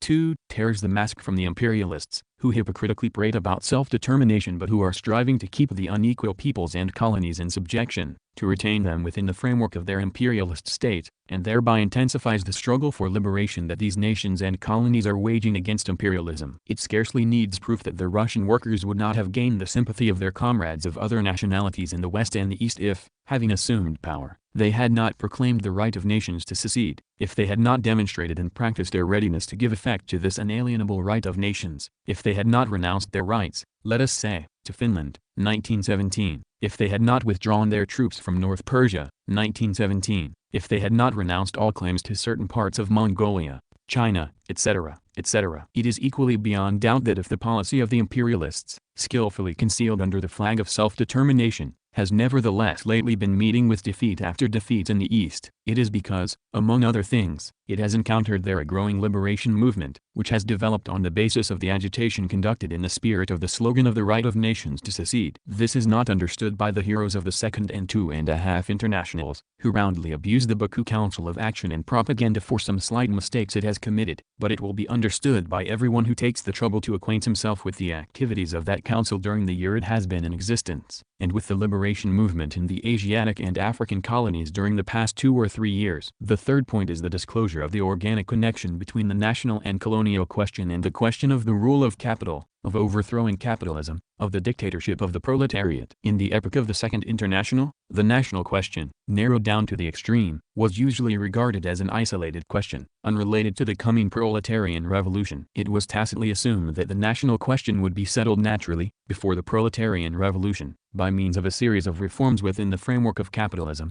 that the proletarian revolution could be accomplished without a radical settlement of the national question, and that, on the contrary, the national question could be settled without overthrowing the rule of capital, without, and before, the victory of the proletarian revolution. That essentially imperialist view runs like a red thread through the well-known works of Springer and Bauer on the national question. But the past decade has exposed the utter falsity and rottenness of this conception of the national question. The imperialist war has shown, and the revolutionary experience of recent years has again confirmed that 1. The national and colonial questions are inseparable from the question of emancipation from the rule of capital. 2. Imperialism, the highest form of capitalism, cannot exist without the political and economic enslavement of the unequal nations and colonies.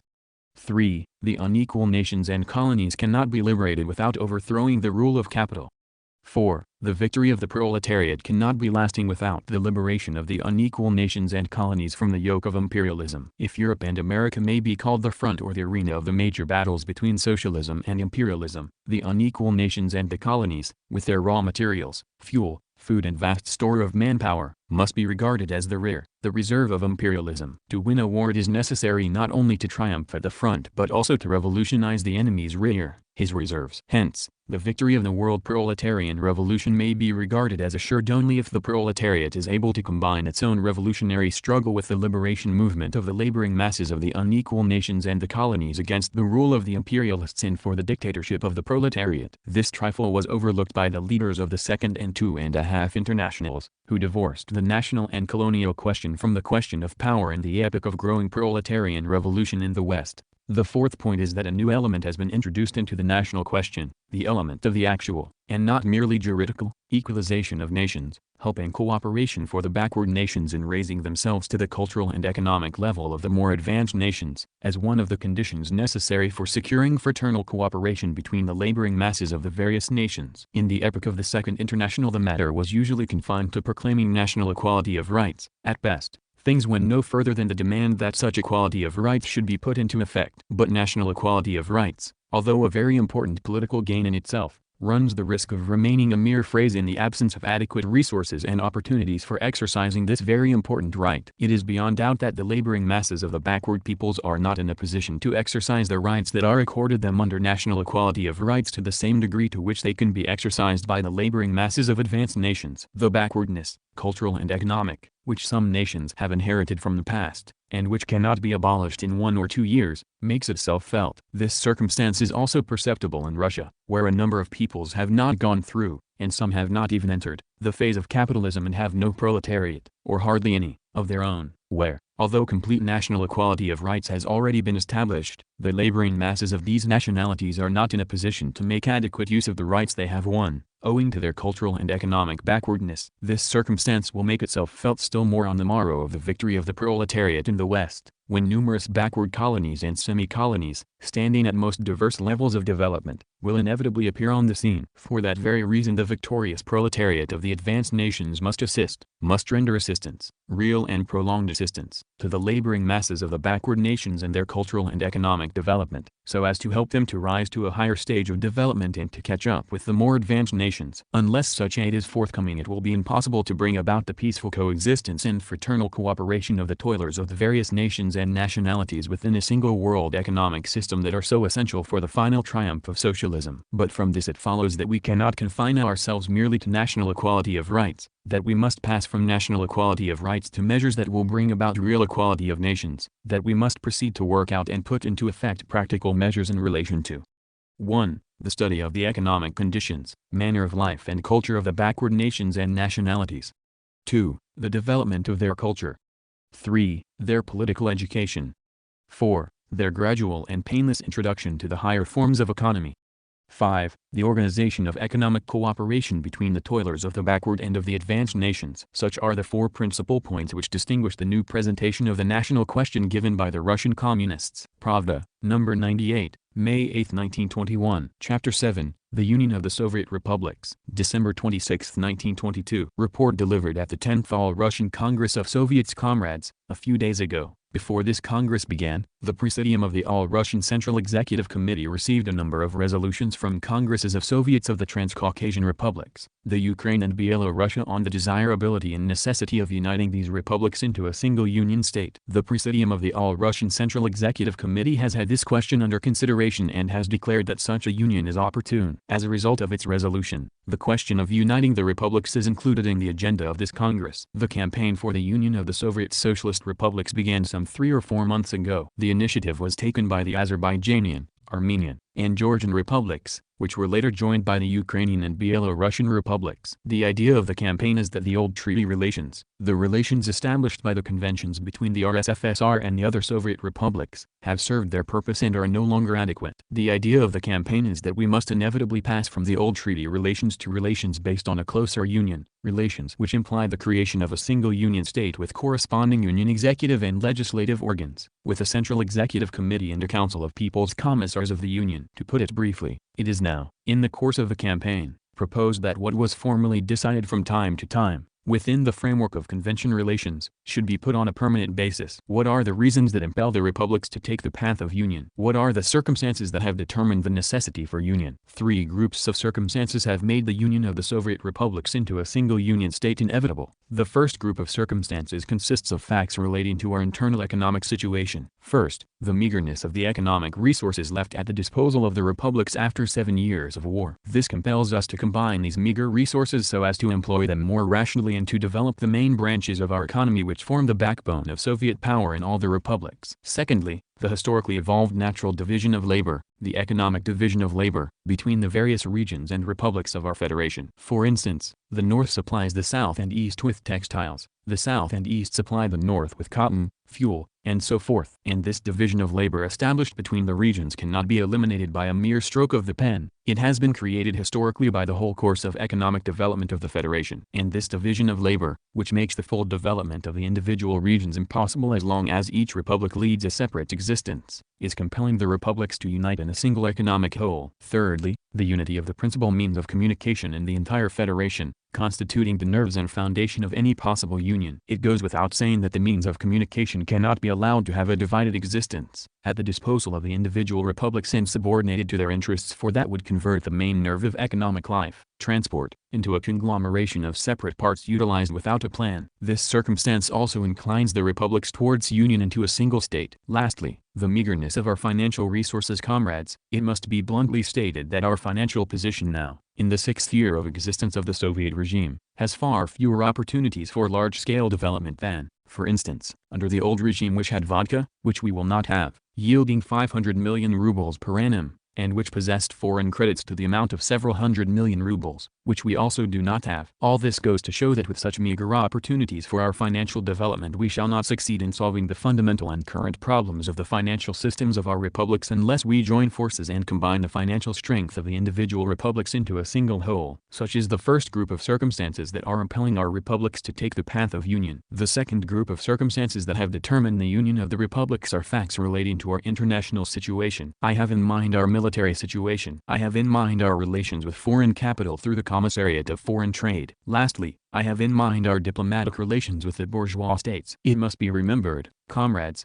that in spite of the fact that our republics have happily emerged from the condition of civil war, the danger of attack from without is by no means excluded. This danger demands that our military front should be absolutely united, that our army should be an absolutely united army, particularly now that we have taken the path, not of moral disarmament, of course, but of a real, material reduction of armaments. Now that we have reduced our army to 600,000 men, it is particularly essential to have a single and continuous military front capable of safeguarding the republic against external danger. Furthermore, apart from the military danger, there is the danger of the economic isolation of our federation. You know that although the economic boycott of our republic failed after Genoa and The Hague, and after Erkurt, no great influx of capital for the needs of our economy is to be observed. There is a danger of our republics being economically isolated. This new form of intervention, which is no less dangerous than military intervention, can be eliminated only by the creation of a united economic front of our Soviet republics in face of the capitalist encirclement. Lastly, there is our diplomatic situation. You have all seen how, recently, on the eve of the Lausanne Conference, the Entente states made every effort to isolate our federation. Diplomatically, they did not succeed. The organized diplomatic boycott of our federation was broken. The Entente was forced to reckon with our federation and to withdraw, to retreat to some extent. But there are no grounds for assuming that these and similar facts about the diplomatic isolation of our federation will not be repeated. Hence the necessity for a united front also in the diplomatic field. Such is the second group of circumstances that are impelling the Soviet Socialist republics to take the path of union. Both the first and the second groups of circumstances have operated up to the present day,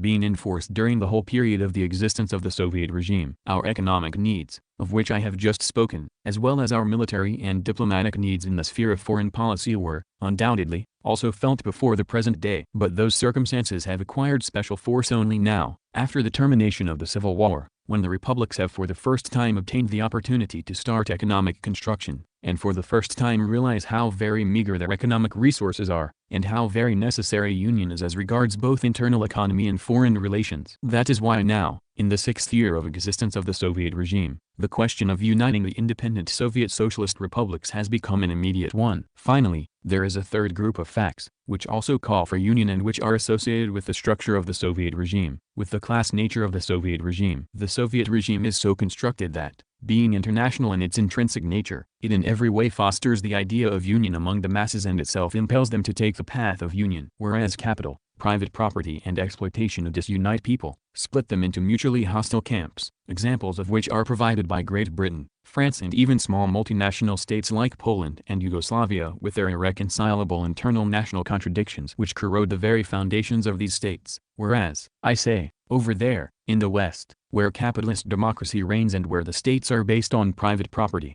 the very basis of the state fosters national bickering, conflicts and struggle. Here, in the world of Soviets, where the regime is based not on capital but on labor, where the regime is based not on private property, but on collective property, where the regime is based not on the exploitation of man by man, but on the struggle against such exploitation. Here, on the contrary, the very nature of the regime fosters among the laboring masses a natural striving towards union in a single socialist family. Is it not significant that whereas over there, in the West, in the world of bourgeois democracy, we are witnessing the gradual decline and disintegration of the multinational states into their component parts, as in the case of Great Britain, which has to settle matters with India, Egypt, and Ireland, How, I do not know, or as in the case of Poland, which has to settle matters with its Belarusians and Ukrainians. How, I do not know either. Here, in our federation, which unites no fewer than 30 nationalities, we, on the contrary, are witnessing a process by which the state ties between the independent republics are becoming stronger, a process which is leading to an ever closer union of the independent nationalities in a single independent state. Thus you have two types of state union, of which the first, the capitalist type, leads to the disintegration of the state, while the second, the Soviet type, on the contrary, leads to a gradual but enduring union of formerly independent nationalities into a single independent state. Such is the third group of facts that are impelling the individual republics to take the path of union. What should be the form of the union of the republics? The principles of the union are outlined in the resolutions which the Presidium of the All-Russian Central Executive Committee has received from the Soviet republics of the Ukraine,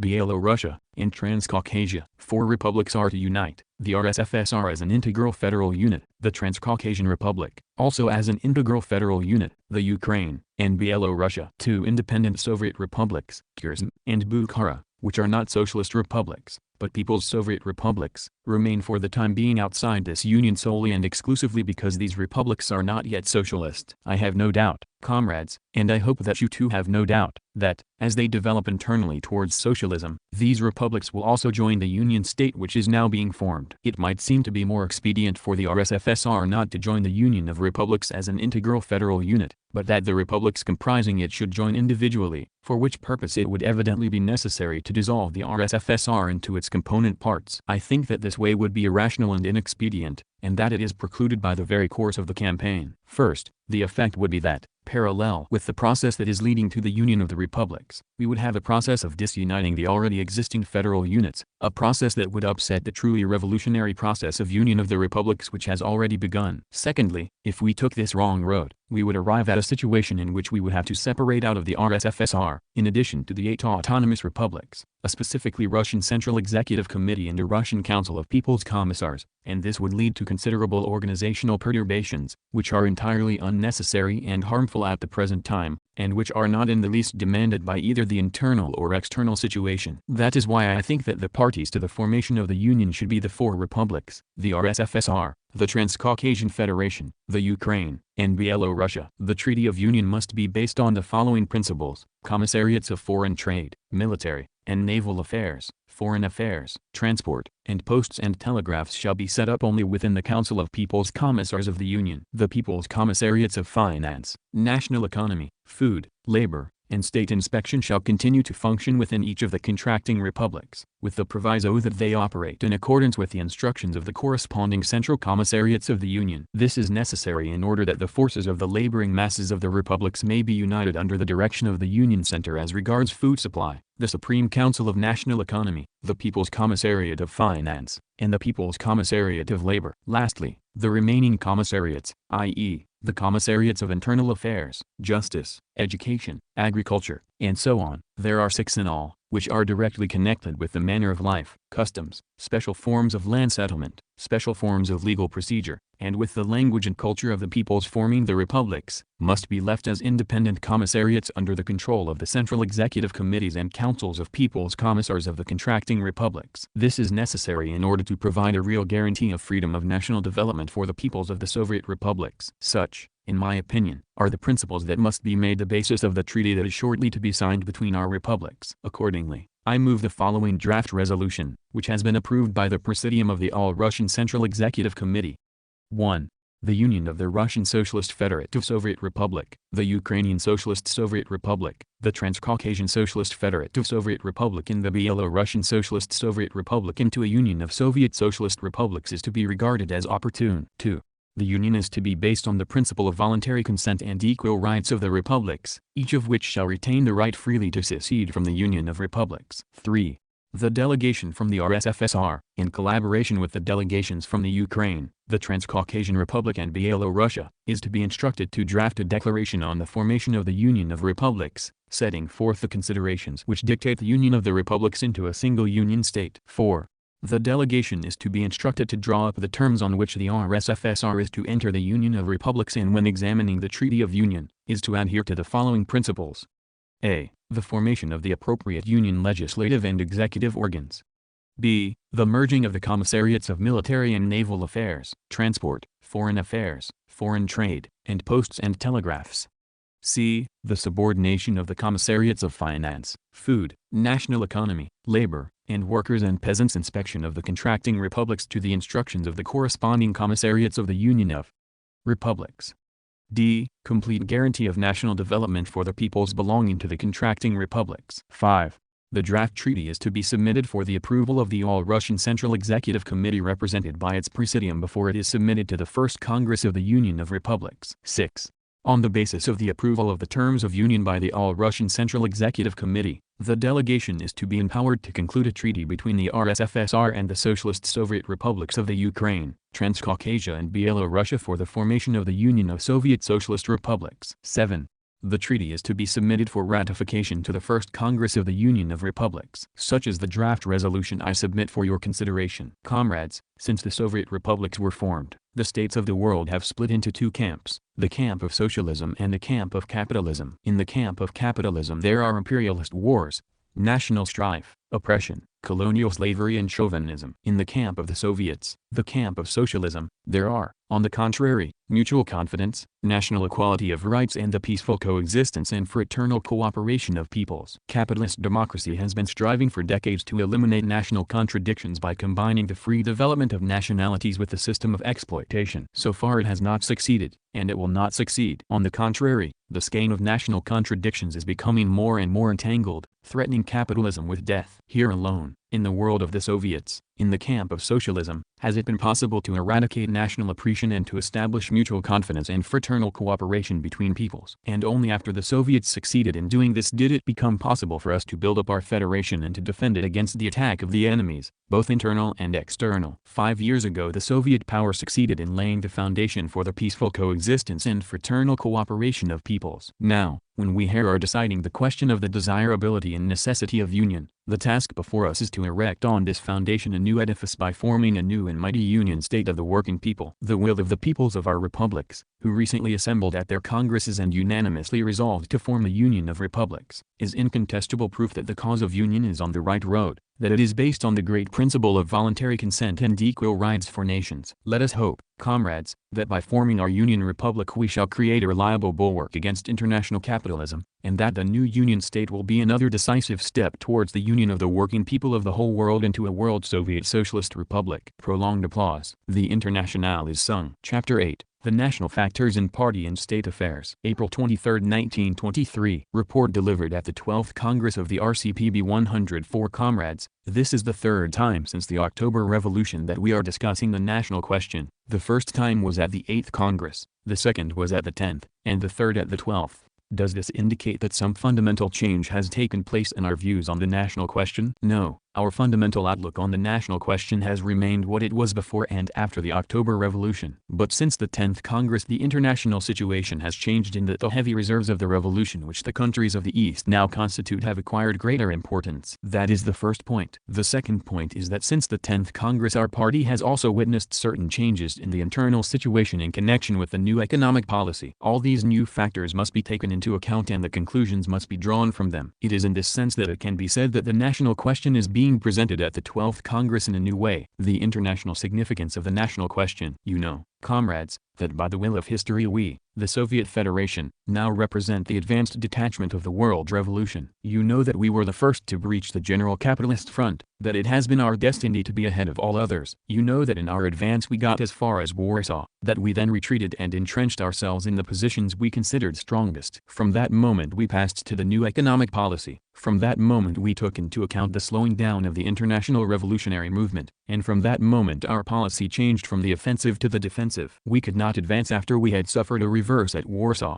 Let us not hide the truth. We could not advance, for we would have run the risk of being cut off from the rear, which in our case is a peasant rear, and, lastly, we would have run the risk of advancing too far ahead of the reserves of the revolution with which destiny has provided us, the reserves in the West and the East. That is why we made a turn towards the new economic policy within the country, and towards a slower advance outside, for we decided that it was necessary to have a respite, to heal our wounds, the wounds of the advanced detachment, the proletariat, to establish contact with the peasant rear and to conduct further work among the reserves, which were lagging behind us. The reserves in the West and the heavy reserves in the East which are the main rear of world capitalism. It is these reserves, heavy reserves, which at the same time are the rear of world imperialism, that we have in mind when discussing the national question. One thing or the other, either we succeed in stirring up, in revolutionizing, the remote rear of imperialism, the colonial and semi-colonial countries of the East, and thereby hasten the fall of imperialism, or we fail to do so, and thereby strengthen imperialism and weaken the force of our movement. That is how the question stands. The fact of the matter is that the whole East regards our union of republics as an experimental field. Either we find a correct practical solution of the national question within the framework of this union, either we here, within the framework of this union, establish truly fraternal relations and true cooperation among the peoples, in which case the whole East will see that our federation is the banner of its liberation, is its advanced detachment, in whose footsteps it must follow, and that will be the beginning of the collapse of world imperialism. Or we commit a blunder here, undermine the confidence of the formerly oppressed peoples in the proletariat of Russia, and deprive the Union of Republics of the power of attraction which it possesses in the eyes of the East, in which case imperialism will win and we shall lose. Therein lies the international significance of the national question. The national question is also of importance for us from the standpoint of the internal situation, not only because the former dominant nation numbers about 75 million and the other nations 65 million, not a small figure, anyway, and not only because the formerly oppressed nationalities inhabit areas that are the most essential for our economic development and the most important from the standpoint of military strategy, but above all because during the past 2 years we have introduced what is known as the NEP, as a result of which great Russian nationalism has begun to grow and become more pronounced. The Sminovekist idea has come into being, and one can discern the desire to accomplish by peaceful means what Denukin failed to accomplish, i.e., to create the so-called one and indivisible.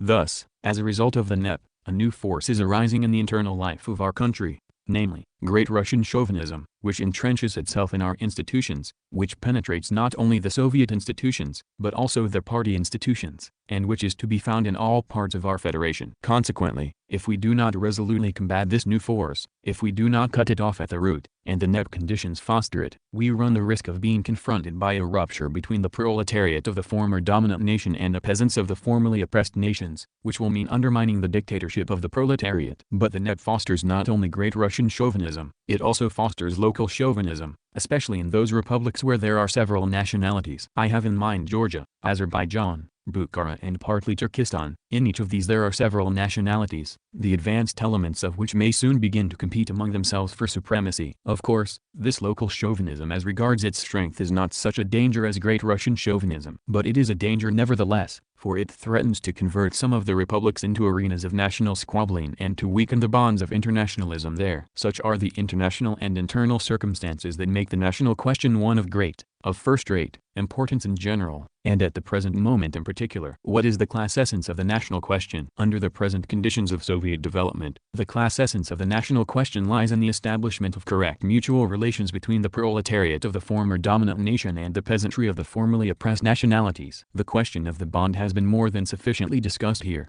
but when this question was discussed in connection with the report of Kamenev, Kalinin, Sokolnikov, Rykov, and Trotsky, what was mainly in mind was the relations between the Russian proletariat and the Russian peasantry. Here, in the national sphere, we have a more complex mechanism. Here we are concerned with establishing correct mutual relations between the proletariat of the former dominant nation, which is the most cultured section of the proletariat in our entire federation, and the peasantry, mainly of the formerly oppressed nationalities. This is the class essence of the national question. If the proletariat succeeds in establishing with the peasantry of the other nationalities relations that can eradicate all remnants of mistrust towards everything Russian, a mistrust implanted and fostered for decades by the policy of Tsarism. If, moreover, the Russian proletariat succeeds in establishing complete mutual understanding and confidence, in effecting a genuine alliance not only between the proletariat and the Russian peasantry but also between the proletariat and peasantry of the formerly oppressed nationalities, the problem will be solved. To achieve this, proletarian power must become as dear to the peasantry of the other nationalities as it is to the Russian peasantry. And in order that Soviet power may become dear also to the peasants of these nationalities, it must be understood by these peasants. It must function in their native languages. The schools and governmental bodies must be staffed with local people who know the language, habits, customs and manner of life of the non-Russian nationalities. Soviet power, which until very recently was Russian power,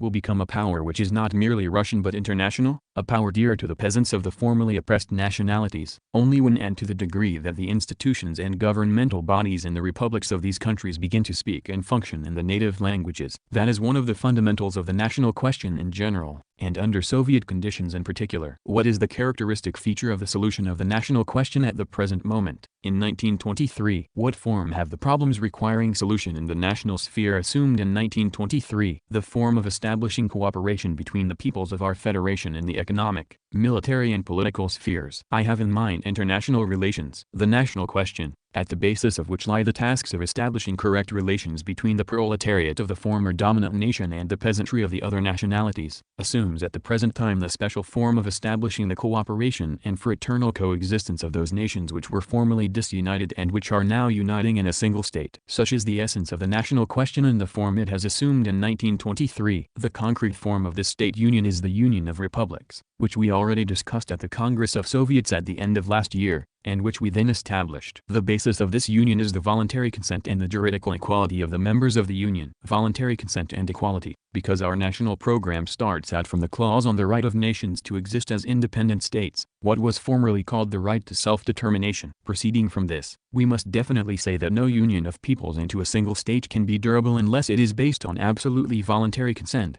unless the peoples themselves wish to unite. The second basis is the juridical equality of the peoples which formed the union. That is natural. I am not speaking of actual equality. I shall come to that later, for the establishment of actual equality between nations which have forged ahead and backward nations is a very complicated, very difficult, matter that must take a number of years. I am speaking now about juridical equality. This equality finds expression in the fact that all the republics, in this case the four republics, Transcaucasia, Byelorussia, the Ukraine and the RSFSR, forming the Union, enjoy the benefits of the Union to an equal degree and at the same time to an equal degree forego certain of their independent rights in favor of the Union. If the RSFSR, the Ukraine, Byelorussia and the Transcaucasian Republic are not each to have its own People's Commissariat of Foreign Affairs, it is obvious that the abolition of these commissariats and the establishment of a common Commissariat of Foreign Affairs for the Union of Republics will entail a certain restriction of the independence which these republics formerly enjoyed, and this restriction will be equal for all the republics forming the Union. Obviously, if these republics formerly had their own People's Commissariats of Foreign Trade, and these commissariats are now abolished both in the RSFSR and in the other republics in order to make way for a common commissariat of foreign trade for the Union of Republics, this too will involve a certain restriction of the independence formerly enjoyed in full measure, but now curtailed in favor of the common union, and so on, and so forth. Some people ask a purely scholastic question,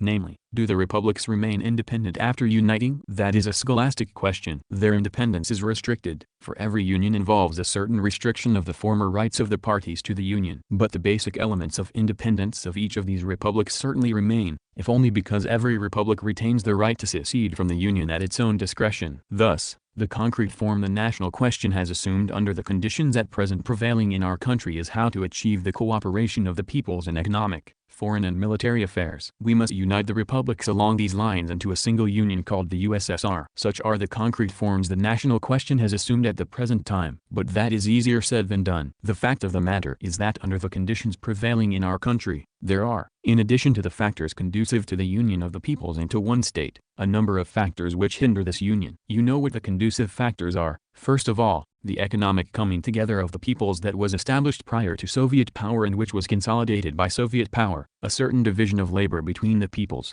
established before our time, but consolidated by us, by the Soviet power. That is the basic factor conducive to the union of the republics into a union. The nature of Soviet power must be regarded as the second factor conducive to union. That is natural. Soviet power is the power of the workers, the dictatorship of the proletariat, which by its very nature disposes the laboring elements of the republics and peoples which formed the union to live in friendly relations with one another. That is natural. And the third factor conducive to union is the imperialist encirclement, forming an environment in which the Union of Republics is obliged to operate. But there are also factors which hinder, which impede, this union. The principal force impeding the union of the republics into a single union is that force which, as I have said, is growing in our country under the conditions of the NEP, Great Russian Chauvinism. It is by no means accidental, comrades, that the Sminavekites have recruited a large number of supporters among Soviet officials. That is by no means accidental. Nor is it accidental that Messrs. The Sminavekites are singing the praises of the Bolshevik communists, as much as to say, you may talk about Bolshevism as much as you like, you may prate as much as you like about your internationalist tendencies, but we know that you will achieve what Denikin failed to achieve, that you Bolsheviks have resurrected, or at all events will resurrect, the idea of a great Russia. All that is not accidental. Nor is it accidental that this idea has even penetrated some of our party institutions. At the February plenum, where the question of a second chamber was first raised, I witnessed how certain members of the Central Committee made speeches which were inconsistent with communism, speeches which had nothing in common with internationalism. All this is a sign of the times, an epidemic. The chief danger that arises from this is that, owing to the dominant nation chauvinism is growing in our country by leaps and bounds, striving to obliterate all that is not Russian, to gather all the threads of government into the hands of Russians and to stifle everything that is not Russian. The chief danger is that with such a policy we run the risk that the Russian proletarians will lose the confidence of the formerly oppressed nations which they won in the October days, when they overthrew the landlords and the Russian capitalists, when they smashed the chains of national oppression within Russia, withdrew the troops from Persia and Mongolia, proclaimed the independence of Finland and Armenia and, in general, put the national question on an entirely new basis. Unless we all arm ourselves against this new, I repeat, great Russian chauvinism, which is advancing, creeping, insinuating itself drop by drop into the eyes and ears of our officials and step by step corrupting them, we may lose down to the last shreds the confidence we earned at that time. It is this danger, comrades, that we must defeat at all costs. Otherwise we are threatened with the prospect of losing the confidence of the workers and peasants of the formerly oppressed peoples. We are threatened with the prospect of a rupture of the ties between these peoples and the Russian proletariat, and this threatens us with the danger of a crack being formed in the system of our dictatorship. Do not forget, comrades, that if we were able to march against Kerensky with flying colors and overthrow the provisional government it was because, among other things, we were backed by the confidence of the oppressed peoples that were expecting liberation at the hands of the Russian proletarians. Do not forget such reserves as the oppressed peoples, who are silent, but who by their silence exert pressure and decide a great deal. This is often not felt, but these peoples are living, they exist, and they must not be forgotten. Do not forget that if we had not had in the rear of Kolchak, Denikin, Rangel and Yudenich the so-called aliens, if we had not had the formerly oppressed peoples, who disorganized the rear of those generals by their tacit sympathy for the Russian proletarians, comrades, this is a special factor in our development, this tacit sympathy, which nobody hears or sees, but which decides everything. If it had not been for this sympathy, we would not have knocked out a single one of these generals. While we were marching against them, disintegration began in their rear. Why? Because those generals depended on the Cossack colonizing elements. They held out to the oppressed peoples the prospect of further oppression, and the oppressed peoples were therefore pushed into our arms, while we unfurled the banner of the liberation of these oppressed peoples. That is what decided the fate of those generals. Such is the sum total of the factors which, although overshadowed by our army's victories, in the long run decided everything. That must not be forgotten. That is why we must make a sharp turn towards combating the new chauvinist sentiments and pillory those bureaucrats in our institutions and those party comrades who are forgetting what we gained in October, namely, the confidence of the formerly oppressed peoples, a confidence that we must cherish. It must be understood that if a force like great Russian chauvinism blossoms and spreads, there will be no confidence on the part of the formerly oppressed peoples. We shall have no cooperation within a single union, and we shall have no union of republics. Such is the first and most dangerous factor that is impeding the union of the peoples and republics into a single union. The second factor, comrades,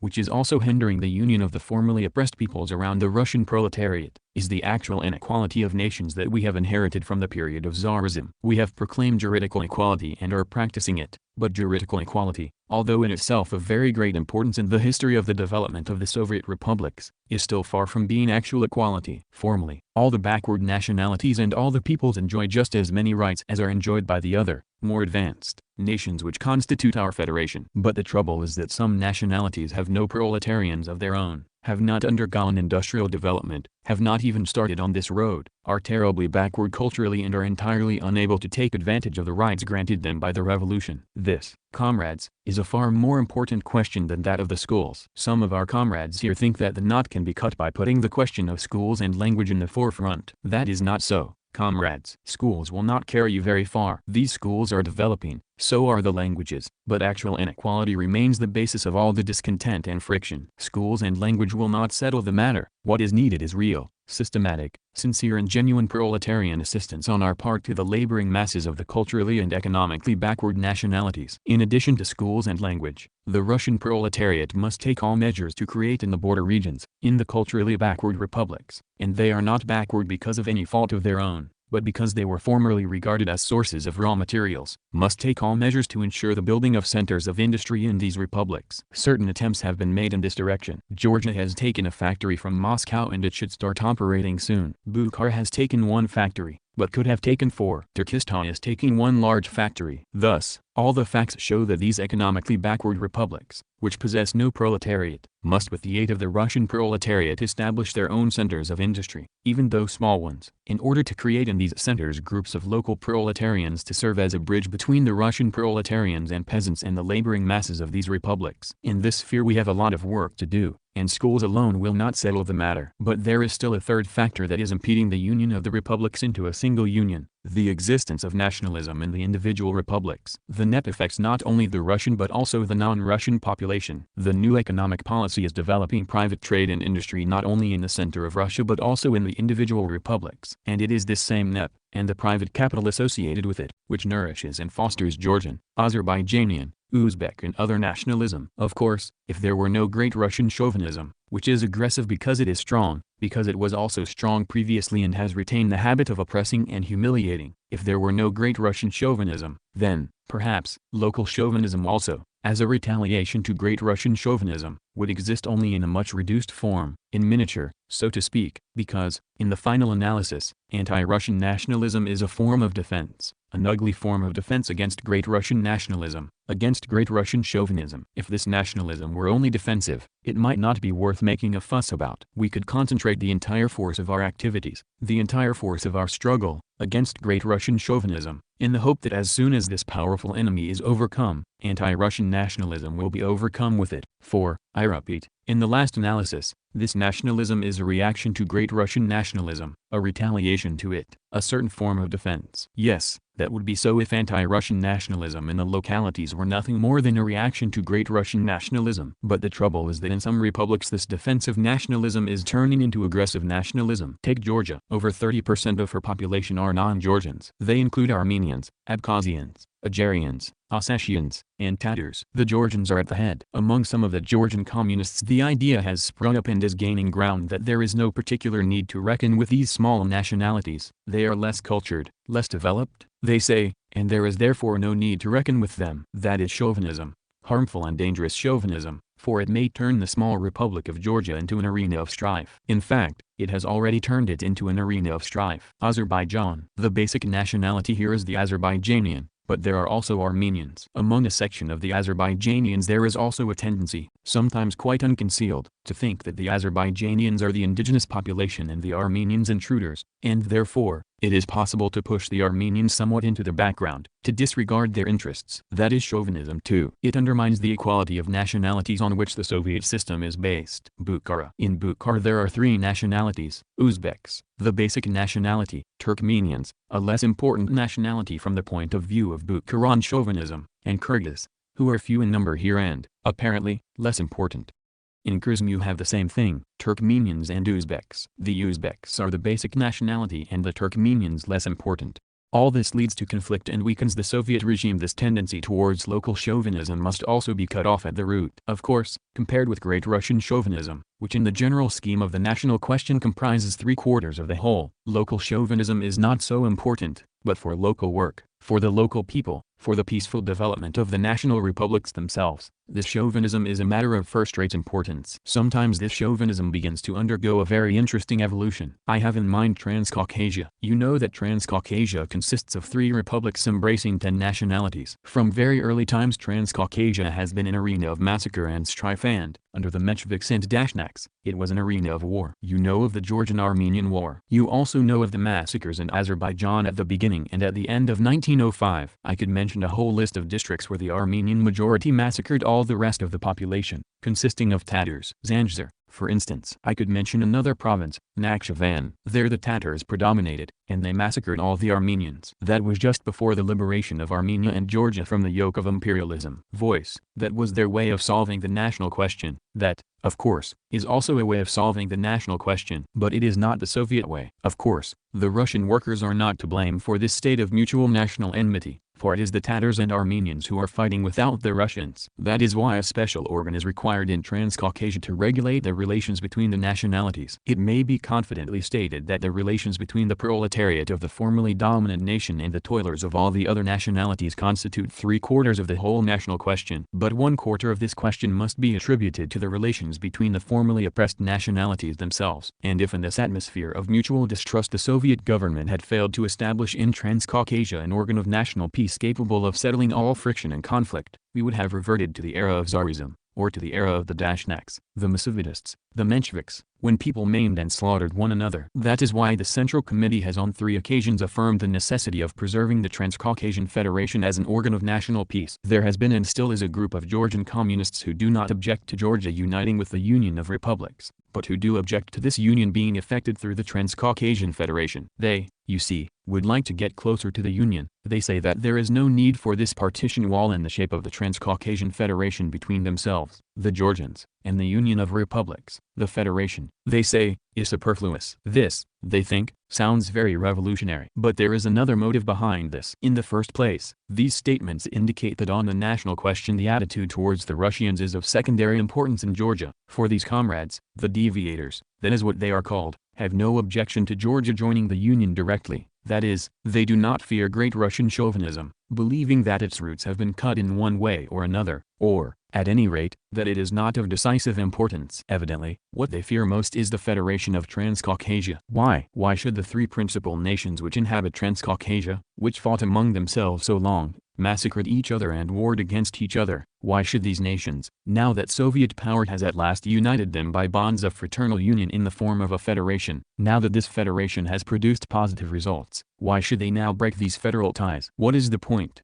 comrades? The point is that the bonds of the Transcaucasian Federation deprive Georgia of that somewhat privileged position which she could assume by virtue of her geographical position. Judge for yourselves. Georgia has her own port, Batum, through which goods flow from the west. Georgia has a railway junction like Tiflis, which the Armenians cannot avoid, nor can Azerbaijan avoid it, for she receives her goods through Batum. If Georgia were a separate republic, if she were not part of the Transcaucasian Federation, she could present something in the nature of a little ultimatum both to Armenia, which cannot do without Tiflis, and to Azerbaijan, which cannot do without Batum. There would be some advantages for Georgia in this. It was no accident that the notorious Savage decree establishing frontier cordons was drafted in Georgia. Serebryakov is now being blamed for this. Let us allow that he is to blame, but the decree originated in Georgia, not in Azerbaijan or Armenia. Then there is yet another reason. Tiflis is the capital of Georgia, but the Georgians there are not more than 30% of the population, the Armenians not less than 35%, and then come all the other nationalities. That is what the capital of Georgia is like. If Georgia were a separate republic, the population could be reshifted somewhat.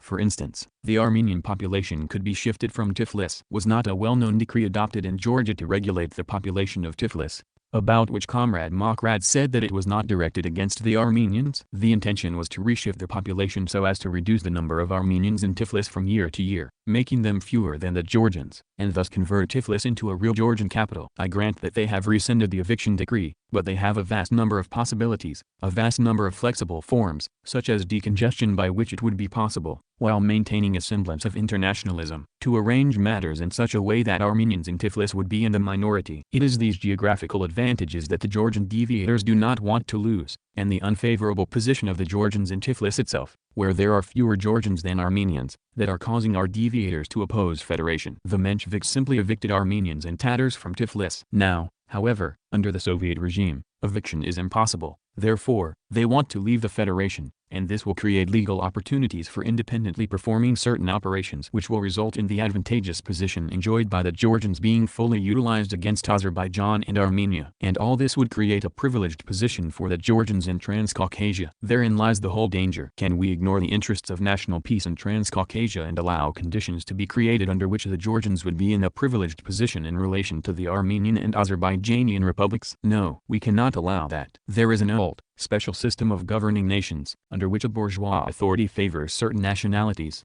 grants them privileges and humbles the other nations, not wishing to be bothered with them. Thus by favoring one nationality, it uses it to keep down the others. Such, for instance, was the method of government employed in Austria. Everyone remembers the statement of the Austrian minister Beust, who summoned the Hungarian minister and said, "You govern your hordes and I will cope with mine."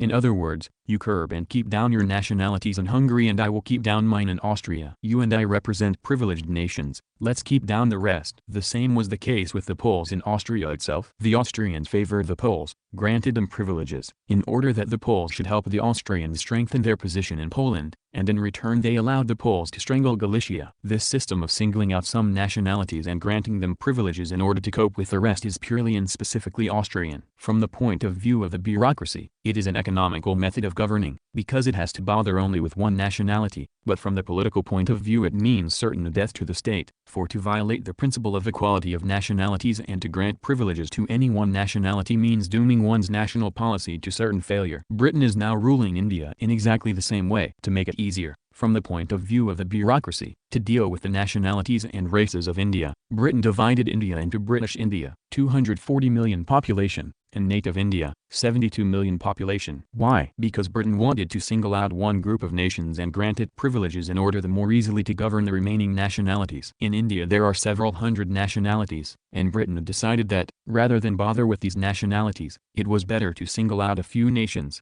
grant them certain privileges and through them govern the rest, for, fiercely, the discontent of the other nations would be directed against these favored ones and not against Britain. And secondly, it would be cheaper to have to bother with only 2 or 3 nations. That is also a system of governing, the British system. What does it lead to? To the cheapening of the apparatus. That is true. But, comrades, leaving aside bureaucratic conveniences, it means certain death to British rule in India. This system harbors inevitable death, as surely as twice 2 make 4, the death of British rule and British domination. It is onto this dangerous path that our comrades, the Georgian deviators, are pushing us by opposing federation in violation of all the laws of the party, by wanting to withdraw from the federation in order to retain an advantageous position. They are pushing us onto the path of granting them certain privileges at the expense of the Armenian and Azerbaijanian republics. But this is a path we cannot take, for it means certain death to our entire policy and to Soviet power in the Caucasus. It was no accident that our comrades in Georgia sensed this danger. This Georgian chauvinism, which had passed to the offensive against the Armenians and Azerbaijanians, alarmed the Communist Party of Georgia. Quite naturally, the Communist Party of Georgia, which has held 2 congresses since it came into legal existence, on both occasions unanimously rejected the stand of the deviator comrades, for under present conditions it is impossible to maintain peace in the Caucasus, impossible to establish equality, without the Transcaucasian Federation. One nation must not be allowed more privileges than another. This our comrades have sensed. That is why, after 2 years of contention, the Mdovany group is a small handful, repeatedly ejected by the party in Georgia itself. It was also no accident that Comrade Lenin was in such a hurry and was so insistent that the federation should be established immediately. Nor was it an accident that our Central Committee on 3 occasions affirmed the need for a federation in Transcaucasia, having its own Central Executive Committee and its own executive authority, whose decisions would be binding on the republics. It was no accident that both commissions, Comrade Dzerzhinsky's and that of Kamenev and Kuibyshev, on their arrival in Moscow stated that federation was indispensable. Lastly, it is no accident either that the Mensheviks of Sotsialistisky Vestnik praise our deviator comrades and laud them to the skies for opposing federation. Birds of a feather flock together. I pass to an examination of the ways and means by which we must eliminate these 3 main factors that are hindering union: Great Russian chauvinism, actual inequality of nations and local nationalism, particularly when it is growing into chauvinism. Of the means that may help us painlessly to rid ourselves of all this heritage of the past which is hindering the peoples from coming together, I shall mention 3. The first means is to adopt all measures to make the Soviet regime understood and loved in the republics, to make the Soviet regime not only Russian but international. For this it is necessary that not only the schools, but all institutions and all bodies, both party and Soviet, should step by step be made national in character, that they should be conducted in the language that is understood by the masses, that they should function in conditions that correspond to the manner of life of the given nation. Only on this condition will we be able to convert the Soviet regime from a Russian into an international one, understood by and near and dear to the laboring masses of all the republics, particularly those which are economically and culturally backward. The second means that can help us in painlessly getting rid of the heritage from Tsarism and the bourgeoisie is to construct the commissariats of the Union of Republics in such a way as to enable at least the principal nationalities to have their people on the Colonials, and to create a situation in which the needs and requirements of the individual republics will be met without fail. The third means, it is necessary to have among our supreme central organs one that will serve to express the needs and requirements of all of the republics and nationalities without exception. I want especially to draw your attention to this last means. If within the Central Executive Committee of the Union we could create two chambers having equal powers, one of which would be elected at the Union Congress of Soviets, irrespective of nationality, and the other by the republics and national regions, the republics being equally represented, and the national regions also being equally represented, and endorsed by the same Congress of Soviets of the Union of Republics. I think that then our supreme institutions would express not only the class interests of all the working people without exception but also purely national needs. We would have an organ which would express the special interests of the nationalities, peoples and races inhabiting the Union of Republics. Under the conditions prevailing in our Union, which as a whole unites not less than 140 million people, of whom about 65 million are non-Russians, in such a country it is impossible to govern unless we have with us, here in Moscow, in the supreme organ, emissaries of these nationalities, to express not only the interests common to the proletariat as a whole but also special, specific, national interests. Without this it will be impossible to govern,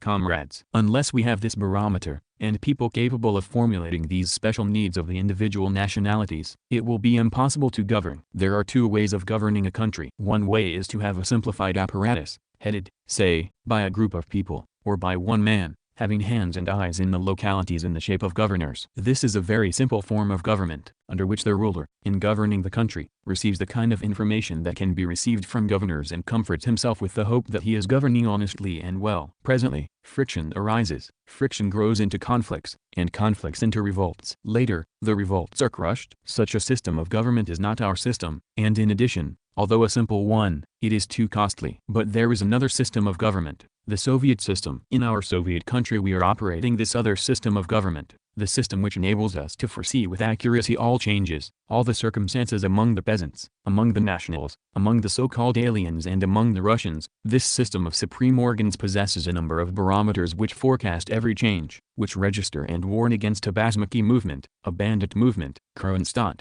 and all possible storms and disasters. That is the Soviet system of government. It is called Soviet power, people's power, because, relying on the common people, it is the first to register any change. It takes the appropriate measures and rectifies the line in time. If it has become distorted, criticizes itself and rectifies the line. This system of government is the Soviet system, and it requires that the system of our higher agencies should include agencies expressing absolutely all national needs and requirements. The objection is made that this system will complicate the work of administration, that it means setting up more and more bodies. That is true. Hitherto we had the Central Executive Committee of the RSFSR, then we created the Central Executive Committee of the Union, and now we shall have to split the Central Executive Committee of the Union into two. But it can't be helped. I have already said that the simplest form of government is to have one man and to give him governors. But now, after the October Revolution, we cannot engage in such experiments. The system has become more complex, but it makes government easier and lends the whole governmental system a profoundly Soviet character. That is why I think that the Congress must agree to the establishment of a special body, a second chamber within the Central Executive Committee of the Union, since it is absolutely essential. I do not say that this is a perfect way of arranging cooperation between the peoples of the Union. I do not say that it is the last word in science. We shall put forward the national question again and again, for national and international conditions are changing, and may change again. I do not deny the possibility that perhaps some of the commissariats that we are merging in the Union of Republics will have to be separated again if, after being merged, experience shows that they are unsatisfactory. But one thing is clear, namely,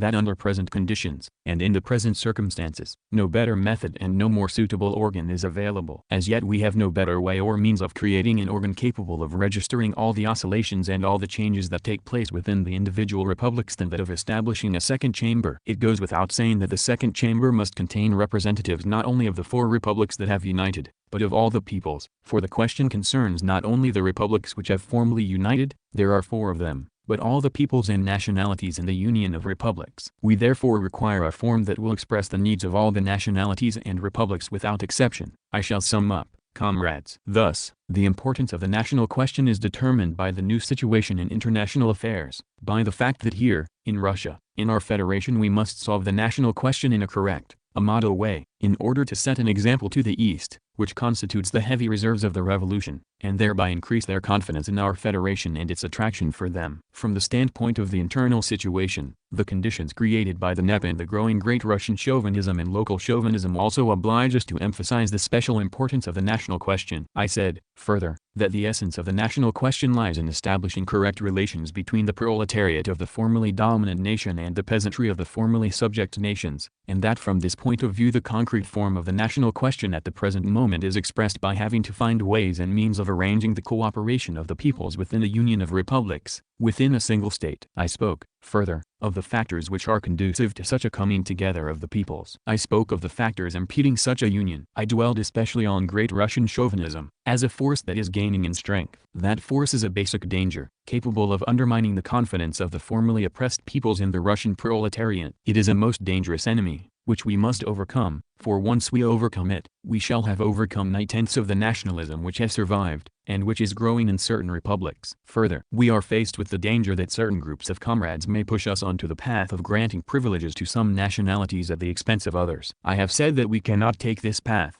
because it may undermine national peace and kill the confidence of the masses of the other nations in Soviet power. I said, further, that the chief means that will enable us most painlessly to eliminate the factors that hinder union lies in the creation of a second chamber of the Central Executive Committee, of which I spoke more openly at the February plenum of the Central Committee, and which is dealt with in the theses in a more veiled form in order to enable the comrades themselves, perhaps, to indicate some other more flexible form, some other more suitable organ, capable of expressing the interests of the nationalities. Such are the conclusions. I think that it is only in this way that we shall be able to achieve a correct solution of the national question, that we shall be able to unfurl widely the banner of the proletarian revolution and win for it the sympathy and confidence of the countries of the East, which are the heavy reserves of the revolution, and which can play a decisive role in the future battles of the proletariat against imperialism. Applause. Chapter 9. Reply to the discussion on the report on national factors in party and state affairs. April 25, 1923. Comrades, before proceeding to report on the work of the Committee on the National Question,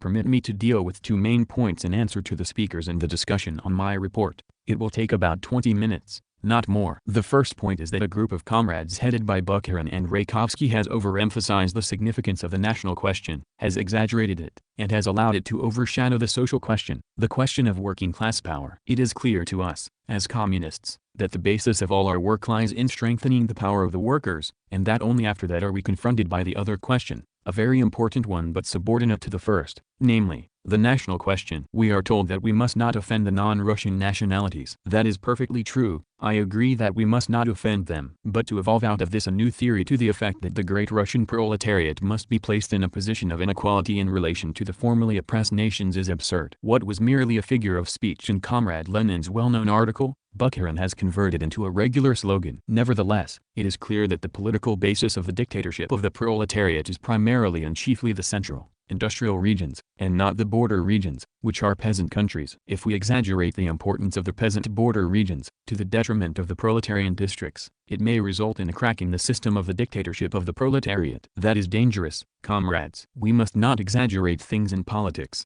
just as we must not underrate them. It should be borne in mind that in addition to the right of nations to self-determination, there is also the right of the working class to consolidate its power, and the right of self-determination is subordinate to this latter right. There are cases when the right of self-determination conflicts with another, a higher right, the right of the working class that has come to power to consolidate its power. In such cases, this must be said bluntly, the right of self-determination cannot and must not serve as an obstacle to the working class in exercising its right to dictatorship. The former must yield to the latter. That was the case in 1920. For instance, when in order to defend working class power we were obliged to march on Warsaw. It must therefore not be forgotten when handing out all sorts of promises to the non-Russian nationalities, when bowing and scraping before the representatives of these nationalities, as certain comrades have done at the present Congress. It must be borne in mind that, in our external and internal situation, the sphere of action of the national question and the limits of its jurisdiction, so to speak, are restricted by the sphere of action and jurisdiction of the labor question, as the most fundamental question. Many speakers referred to notes and articles by Vladimir Ilyich. I do not want to quote my teacher, Comrade Lenin, since he is not here, and I am afraid that I might, perhaps, quote him wrongly and inappropriately. Nevertheless, I am obliged to quote one passage, which is axiomatic and can give rise to no misunderstanding, in order that no doubt should be left in the minds of comrades with regard to the relative importance of the national question. Analyzing Marx's letter on the national question question in an article on self-determination, Comrade Lenin draws the following conclusion: Marx had no doubt about the subordinate significance of the national question as compared with the labor question.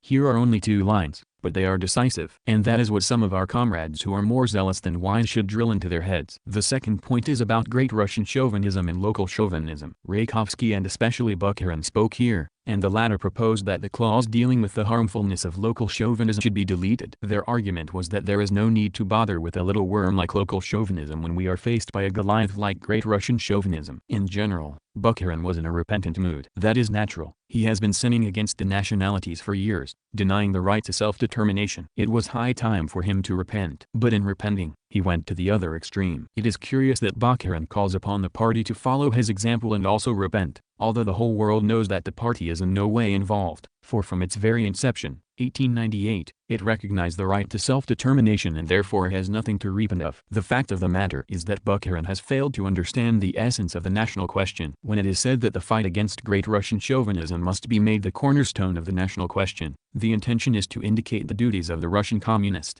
It implies that it is the duty of the Russian communist himself to combat Russian chauvinism. If the struggle against Russian chauvinism was undertaken not by the Russian but by the Turkestanian or Georgian communists, it would be interpreted as anti-Russian chauvinism. That would confuse the whole issue and strengthen Great Russian chauvinism. Only the Russian communists can undertake the fight against Great Russian chauvinism and carry it through to the end. And what is intended when a struggle against local chauvinism is proposed? The intention is to point to the duty of the local communists, the duty of the non-Russian communists, to combat their own chauvinists. Can the existence of deviations towards anti-Russian chauvinism be denied? Why, the whole Congress has seen for itself that local chauvinism exists, Georgian, Bashkir and other chauvinism, and that it must be combated. Russian communists cannot combat Tatar, Georgian or Bashkir chauvinism. If a Russian communist were to undertake the difficult task of combating Tatar or Georgian chauvinism, it would be regarded as a fight waged by a Great Russian chauvinist against the Tatars or the Georgians. That would confuse the whole issue. Only the Tatar, Georgian and other communists can fight Tatar, Georgian and other chauvinism. Only the Georgian communists can successfully combat Georgian nationalism or chauvinism. That is the duty of the non-Russian communists. That is why it is necessary to refer in the theses to the double task, that of the Russian communists, I refer to the fight against Great Russian chauvinism, and that of the non-Russian communists, I refer to their fight against anti-Armenian, anti-Tatar, anti-Russian chauvinism. Otherwise,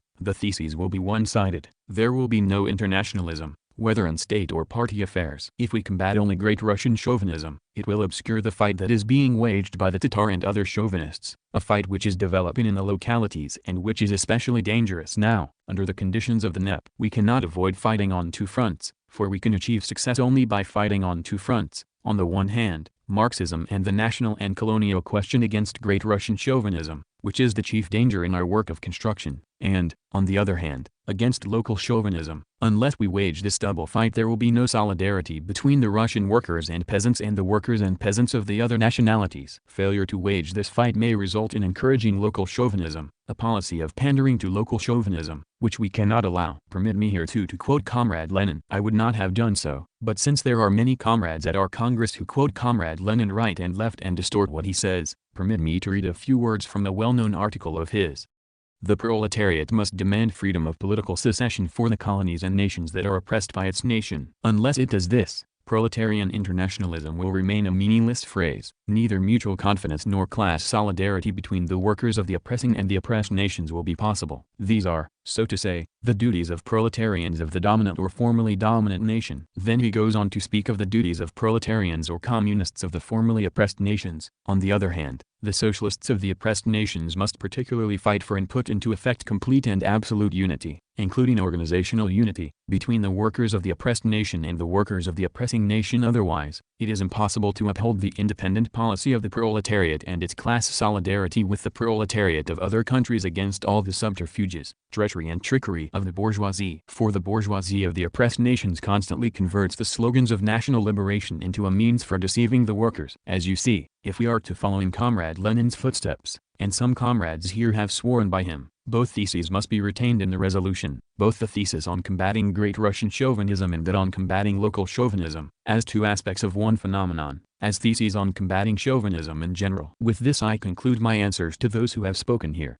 Chapter 10, Speech delivered at the 4th Conference of the Central Committee of the RCPB with responsible workers of the national republics and regions. June 10, 1923. Speech on the first item of the conference agenda, the Sultan Galiyev case. I rights and lefts in the national republics and regions. I have taken the floor in order to make a few comments on the speeches of the comrades who have spoken here. As regards the principles involved in the Sultan Galiyev case, I shall endeavor to deal with them in my report on the second item of the agenda. First of all, with regard to the conference itself. Someone, I have forgotten who exactly it was, said here that this conference is an unusual event. That is not so. Such conferences are not a novelty for our party. The present conference is the fourth of its kind to be held since the establishment of Soviet power. Up to the beginning of 1919 3 such conferences were held. Conditions at that time permitted us to call such conferences. But later, after 1919, in 1920 and 1921, when we were entirely taken up with the Civil War, we had no time for conferences of this kind. And only now that we have finished with the Civil War, now that we have gone deeply into the work of economic construction, now that party work itself has become more concrete, especially in the national regions and republics, has it again become possible for us to call a conference of this kind. I think the Central Committee will repeatedly resort to this method in order to establish full mutual understanding between those who are carrying out the policy in the localities and those. The 4th Conference of the Central Committee of the RCPB with responsible workers of the national republics and regions was convened on J.V. Stalin's initiative and took place in Moscow on June 9 to 12, 1923. In addition to the members and candidate members of the Central Committee of the RCPB, there were present 58 representatives of the national republics and regions. The chief item on the agenda was J.V. Stalin's report on practical measures for implementing the resolution on the national question adopted by the 12th Party Congress. Representatives of 20 party organizations of the national republics and regions reported on the situation in the localities. The conference also examined the Central Control Commission's report on the anti-party and anti-Soviet activities of Sultan Galiyev. For the resolutions passed by this conference, see Resolutions and Decisions of CPSU, B, Congresses, Conferences, and Central Committee Plenums, Part 1, 1941, pages 52,530. Who are making the policy? I think that such conferences should be called, not only from all the republics and regions but also from individual regions and republics for the purpose of drawing up more concrete decisions. This alone can satisfy both the Central Committee and the responsible workers in the localities. I heard certain comrades say that I warned Sultan Galiyev when I had the opportunity of acquainting myself with his first secret letter, addressed, I think, to Adagumov, who for some reason is silent and has not uttered a word here, although he should have been the first to speak and the one to have said most. I have been reproached by these comrades with having defended Sultan Galiyev excessively. It is true that I defended him as long as it was possible, and I considered, and still consider, that it was my duty to do so. But I defended him only up to a certain point. And when Sultan Galiyev went beyond that point, I turned away from him. His first secret letter shows that he was already breaking with the party, for the tone of his letter is almost whiteguard. He writes about members of the Central Committee as one can write only about enemies. I met him by chance in the Political Bureau, where he was defending the demands of the Tatar Republic in connection with the People's Commissariat of Agriculture. I warned him then, in a note I sent him, in which I called his secret letter an anti-party one, and in which I accused him of creating an organization of the Validov type. I told him that unless he desisted from illegal, anti-party work he would come to a bad end, and any support from me would be out of the question. He replied, in great embarrassment, that I had been misled, that he had indeed written to Adagumov, not, however, what was alleged, but something else, that he had always been a party man and was so still, and he gave his word of honor that he would continue to be a party man in the future. Nevertheless, a week later he sent Adagumov a second secret letter, instructing him to establish contact with the Basmaki and with their leader Validov, and to burn the letter. The whole thing, therefore, was vile, it was sheer deception, and it compelled me to break off all connection with Sultan Galiyev. From that moment Sultan Galiyev became for me a man beyond the pale of the party, of the Soviets, and I considered it impossible to speak to him, although he tried several times to come to me and have a talk with me. As far back as the beginning of 1919, the left comrades reproached me with supporting Sultan Galiyev, with trying to save him for the party, with wanting to spare him, in the hope that he would cease to be a nationalist and become a Marxist. I did, indeed, consider it my duty to support him for a time. There are so few intellectuals, so few thinking people, even so few literate people generally in the Eastern republics and regions, that one can count them on one's fingers. How can one help cherishing them? It would be criminal not to take all measures to save from corruption people of the East whom we need and to preserve them for the party. But there is a limit to everything. And the limit in this case was reached when Sultan Galiyev crossed over from the communist camp to the camp of the Basmaki. From that time on, he ceased to exist for the party. That is why he found the Turkish ambassador more congenial than the Central Committee of our party. I heard a similar reproach from Shamigulov, to the effect that, in spite of his insistence that we should finish with Validov at one stroke, I defended Validov and tried to preserve him for the party. I did indeed defend Validov in the hope that he would reform. Worse people have reformed, as we know from the history of political parties. I decided that Shamigilov's solution of the problem was too simple. I did not follow his advice. It is true that a year later Shamigilov's forecast proved correct. Validov did not reform, he went over to the Bezmaki. Nevertheless, the party gained by the fact that we delayed Validov's desertion from the party for a year. Had we settled with Validov in 1918, I am certain that comrades like Murtazin, Adigimov, Kalikov and others would not have remained in our ranks. Kalikov would have remained, perhaps Kalikov would not have left us, but a whole group of comrades working in our ranks would have left with Validov. That is what we gained through our patience and foresight. I listened to Ryskilov, and I must say that his speech was not altogether sincere. It was semi-diplomatic, quite true, and in general his speech made a bad impression. I expected more clarity and sincerity from him. Whatever Ryskilov may say, it is obvious that he has at home 2 secret letters from Sultan Galayev, which he has not shown to anyone. It is obvious that he was associated with Sultan Galayev ideologically. The fact that Ryskilov dissociates himself from the criminal aspect of the Sultan Galayev case, asserting that he is not involved with Sultan Galayev in the course leading to Bazmakism, is of no importance. That is not what we are concerned with at this conference. We are concerned with the intellectual, ideological ties with Sultan Galayevism. That such ties did exist between Ryskilov and Sultan Galayev is obvious. Comrades, Ryskilov himself cannot deny it. Is it not high time for him here, from this rostrum, at long last to dissociate himself from the Sultan Galayevism emphatically and unreservedly? In this respect Ryskilov's speech was semi-diplomatic and unsatisfactory. Inbayev also made a diplomatic and insincere speech. Is it not a fact that, after Sultan Galayev's arrest, Inbayev and a group of Tatar responsible workers, whom I consider splendid practical men in spite of their ideological instability, sent a demand to the Central Committee for his immediate release, fully vouching for him and hinting that the documents taken from Sultan Galayev were not genuine? Is that not a fact? But what did the investigation reveal? It revealed that all the documents were genuine. Their genuineness was admitted by Sultan Galayev himself, who, in fact, gave more information about his sins than is contained in the documents, who fully confessed his guilt, and, after confessing, repented. Is it not obvious that, after all this, Inbayev ought to have emphatically and unreservedly admitted his mistakes and to have dissociated himself from the Sultan Galayev? But Inbayev did not do this. He found occasion to jeer at the lefts, but he would not emphatically, as a communist should, dissociate himself from Sultan Galayevism, from the abyss into which Sultan Galayev had landed. Evidently he thought that diplomacy would save him. Ferdevs's speech was sheer diplomacy from beginning to end. Who the ideological leader was, whether Sultan Galayev led Ferdevs, or whether Ferdevs led Sultan Galayev,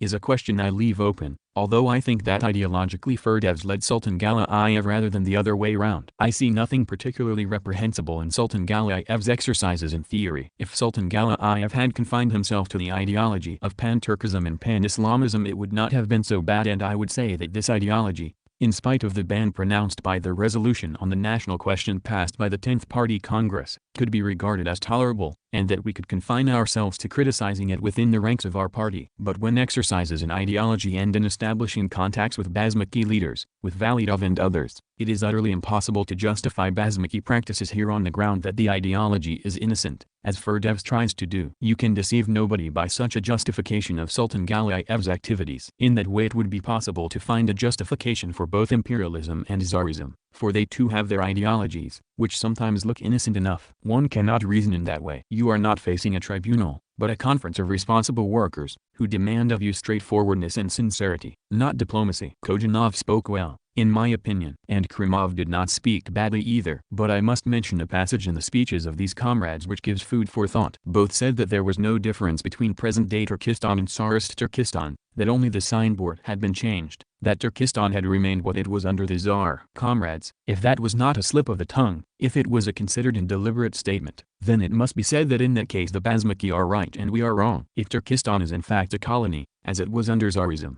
then the Bazmaki are right, and it is not we who should be trying Sultan Galayev, But Sultan Galayev, who should be trying us for tolerating the existence of a colony in the framework of the Soviet regime. If that is true, I fail to understand why you yourselves have not gone over to Bazmakism. Evidently, Kojanov and Krumov uttered that passage in their speeches without thinking, for they cannot help knowing that present-day Soviet Turkestan is radically different from Tsarist Turkestan. I wanted to point to that obscure passage in the speeches of these comrades in order that they should try to think this over and rectify their mistake. I take upon myself some of the charges Gromov made against the work of the Central Committee, to the effect that we have not always been attentive and have not always succeeded in raising in time the practical questions dictated by conditions in the Eastern republics and regions. Of course, the Central Committee is overburdened with work and is unable to keep pace with events everywhere. It would be ridiculous to think that the Central Committee can keep pace with everything. Of course, there are few schools in Turkestan. The local languages have not yet become current in the state institutions. The institutions have not been made national in character. Culture in general is at a low level. All that is true. But can anybody seriously think that the Central Committee, or the party as a whole, can raise the cultural level of Turkestan in 2 or 3 years? We are all shouting and complaining that Russian culture, the culture of the Russian people, which is more cultured than the other peoples in the Union of Republics, is at a low level. Ilyich has repeatedly stated that we have little culture, that it is impossible to raise Russian culture appreciably in 2 or 3, or even 10 years. And if it is impossible to raise Russian culture appreciably in 2 or 3, or even 10 years, how can we demand a rapid rise of culture in the non-Russian backward regions with a low level of literacy? Is it not obvious that 9/10 of the blame falls on the conditions, on the backwardness, and that you cannot but take this into account?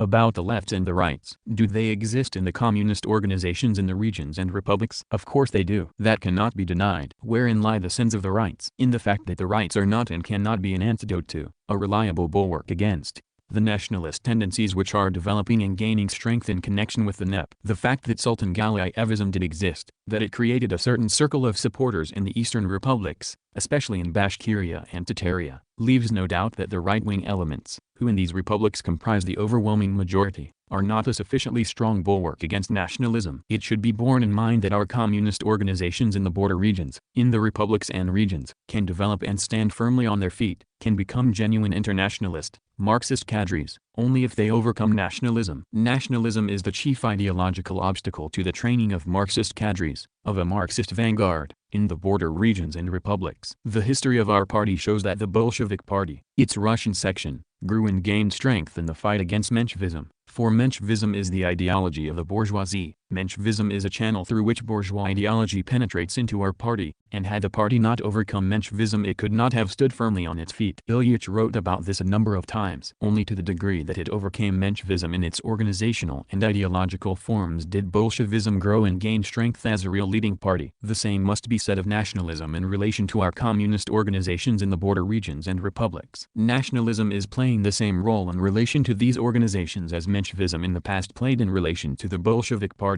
Only under cover of nationalism can various kinds of bourgeois, including Menshevik, influences penetrate our organizations in the border regions. Our organizations in the republics can become Marxist only if they are able to resist the nationalist ideas which are forcing their way into our party in the border regions, and are forcing their way because the bourgeoisie is reviving.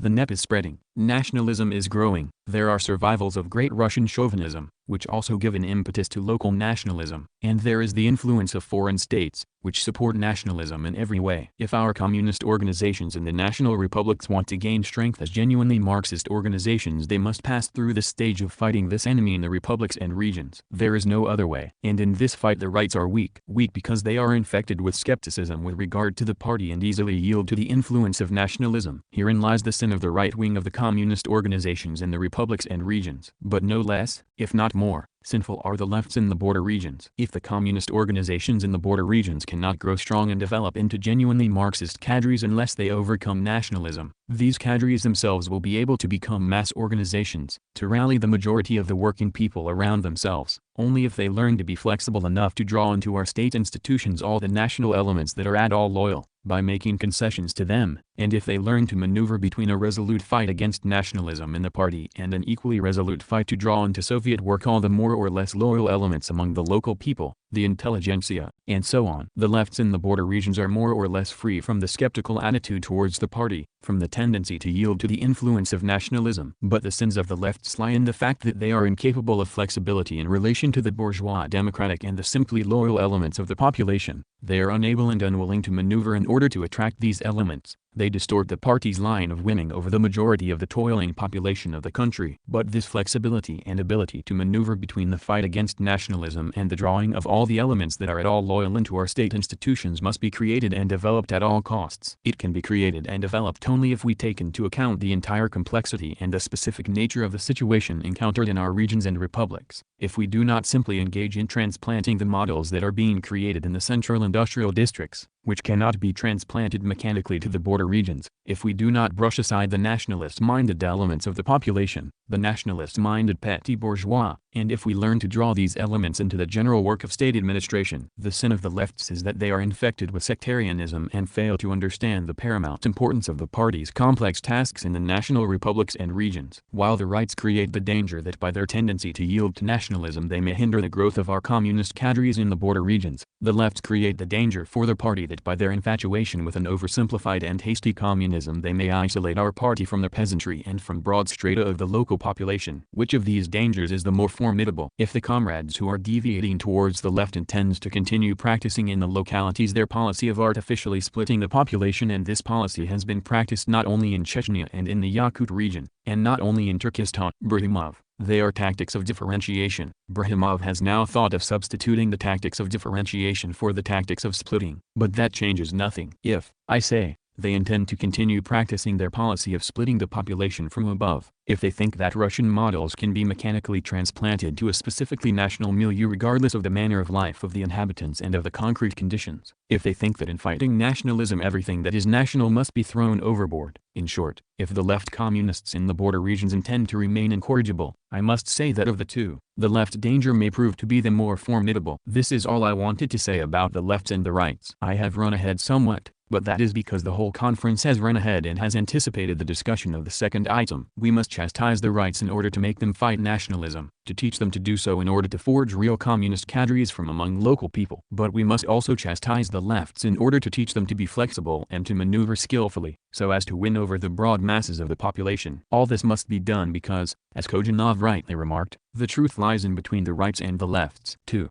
Concerning the methods of training and reinforcing Marxist cadres in the republics and regions from among local people, extract from the report on the second item of the agenda, practical measures for implementing the resolution on the national question adopted by the 12th Party Congress, June 10, 1923. I pass to the first group of questions, those concerning the methods of training and reinforcing Marxist cadres from among local people, who will be capable of serving as the most important and, in the long run, as the decisive bulwark of Soviet power in the border regions. If we examine the development of our party, I refer to its Russian section, as the main section, and trace the principal stages in its development, and then, by analogy, draw a picture of the development of our communist organizations in the regions and republics in the immediate future. I think we shall find the key to the understanding of the specific features in these countries which distinguish the development of our party in the border regions. The principal task in the first period of our party's development, the development of its Russian section, was to create cadres, Marxist cadres. These Marxist cadres were made, forged, in our fight with Menshevism. The task of these cadres then, at that period, I am referring to the period from the foundation of the Bolshevik Party to the expulsion from the party of the liquidators, as the most pronounced representatives of Menshevism.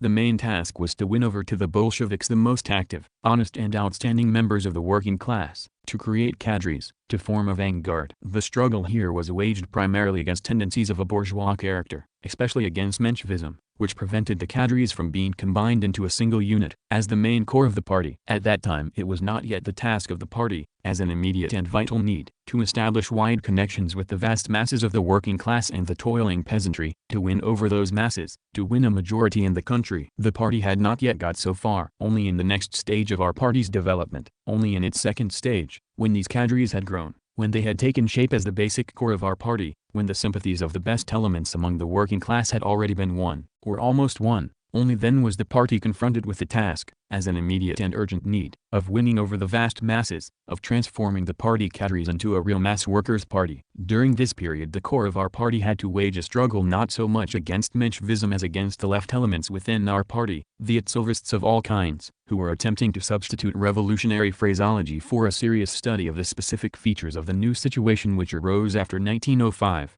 who by their oversimplified revolutionary tactics were hindering the conversion of our party cadres into a genuine mass party, and who by their activities were creating the danger of the party becoming divorced from the broad masses of the workers. It scarcely needs proof that without a resolute struggle against this left danger, without defeating it, the party could not have won over the vast laboring masses. Such, approximately, is the picture of the fight on two fronts, against the rights, i.e., the Mensheviks, and against the lefts, the picture of the development of the principal section of our party, the Russian section. Comrade Lenin quite convincingly depicted this essential, inevitable development of the communist parties in his pamphlet Left-Wing Communism, an infantile disorder. There he showed that the communist parties in the West must pass, and are already passing, through approximately the same stages of development. We, on our part, shall add that the same must be said of the development of our communist organizations and communist parties in the border regions. It should, however, be noted that, despite the analogy between what the party experienced in the past and what our party organizations in the border regions are experiencing now, there are, after all, certain important specific features in our party's development in the national republics and regions, features which we must without fail take into account, for if we do not take them carefully into account we shall run the risk of committing a number of very gross errors in determining the tasks of training Marxist cadres from among local people in the border regions. Let us pass to an examination of these specific features. The fight against the right and left elements in our organizations in the border regions is necessary and obligatory, for otherwise we shall not be able to train Marxist cadres closely connected with the masses. That is clear. But the specific feature of the situation in the border regions, the feature that distinguishes it from our party's development in the past, is that in the border regions the forging of cadres and their conversion into a mass party are taking place not under a bourgeois system, as was the case in the history of our party, but under the Soviet system, under the dictatorship of the proletariat. At that time, under the bourgeois system, it was possible and necessary, because of the conditions of those times,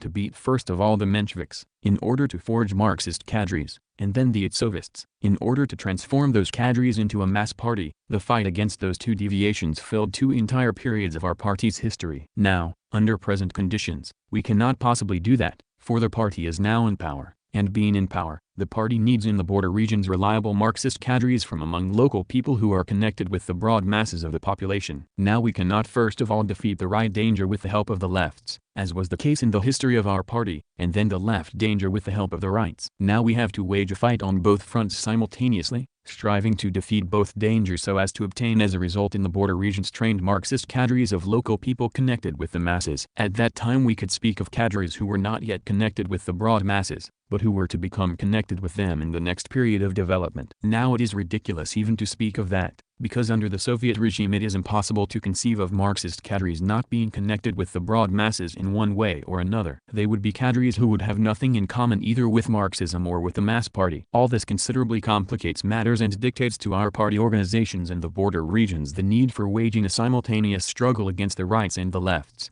Hence the stand our party takes that it is necessary to wage a fight on two fronts, against both deviations simultaneously. Further, it should be noted that the development of our communist organizations in the border regions is not proceeding in isolation, as was the case in our party's history in relation to its Russian section, but under the direct influence of the main core of our party, which is experienced not only in forming Marxist cadres but also in linking those cadres with the broad masses of the population and in revolutionary maneuvering in the fight for Soviet power. The specific feature of the situation in the border regions in this respect is that our party organizations in these countries, owing to the conditions under which Soviet power is developing there, can and must maneuver their forces for the purpose of strengthening their connections with the broad masses of the population, utilizing for this purpose the rich experience of our party during the preceding period. Until recently, the Central Committee of the RCP usually carried out maneuvering in the border regions directly, over the heads of the communist organizations there, sometimes even bypassing those organizations, drawing all the more or less loyal national elements into the general work of Soviet construction. Now this work must be done by the organizations in the border regions themselves. They can do it, and must do it, bearing in mind that that is the best way of converting the Marxist cadres from among local people into a genuine mass party capable of leading the majority of the population of the country. Such are the two specific features which must be taken strictly into account when determining our party's line in the border regions in the matter of training Marxist cadres, and of these cadres winning over the broad masses of the population. Chapter 11, The National Question. April and May 1924. Extracts from the Foundations of Leninism. From this theme I take two main questions. A. The presentation of the question. B. The liberation movement of the oppressed peoples and the proletarian revolution. 1. The presentation of the question. During the last 2 decades the national question has undergone a number of very important changes. The national question in the period of the Second International and the national question in the period of Leninism are far from being the same thing. They differ profoundly from each other, not only in their scope but also in their intrinsic character. Formerly, the national question was usually confined to a narrow circle of questions, concerning, primarily, civilized nationalities. The Irish, the Hungarians, the Poles, the Finns, the Serbs, and several other European nationalities. That was the circle of unequal peoples in whose destinies the leaders of the Second International were interested. The scores and hundreds of millions of Asiatic and African peoples who are suffering national oppression in its most savage and cruel form usually remained outside of their field of vision. They hesitated to put white and black, civilized and uncivilized on the same plane. 2 or 3 meaningless, lukewarm resolutions, which carefully evaded the question of liberating the colonies, that was all the leaders of the Second International could boast of. Now we can say that this duplicity and half-heartedness in dealing with the national question has been brought to an end. Leninism laid bare this crying incongruity, broke down the wall between whites and blacks, between Europeans and Asiatics,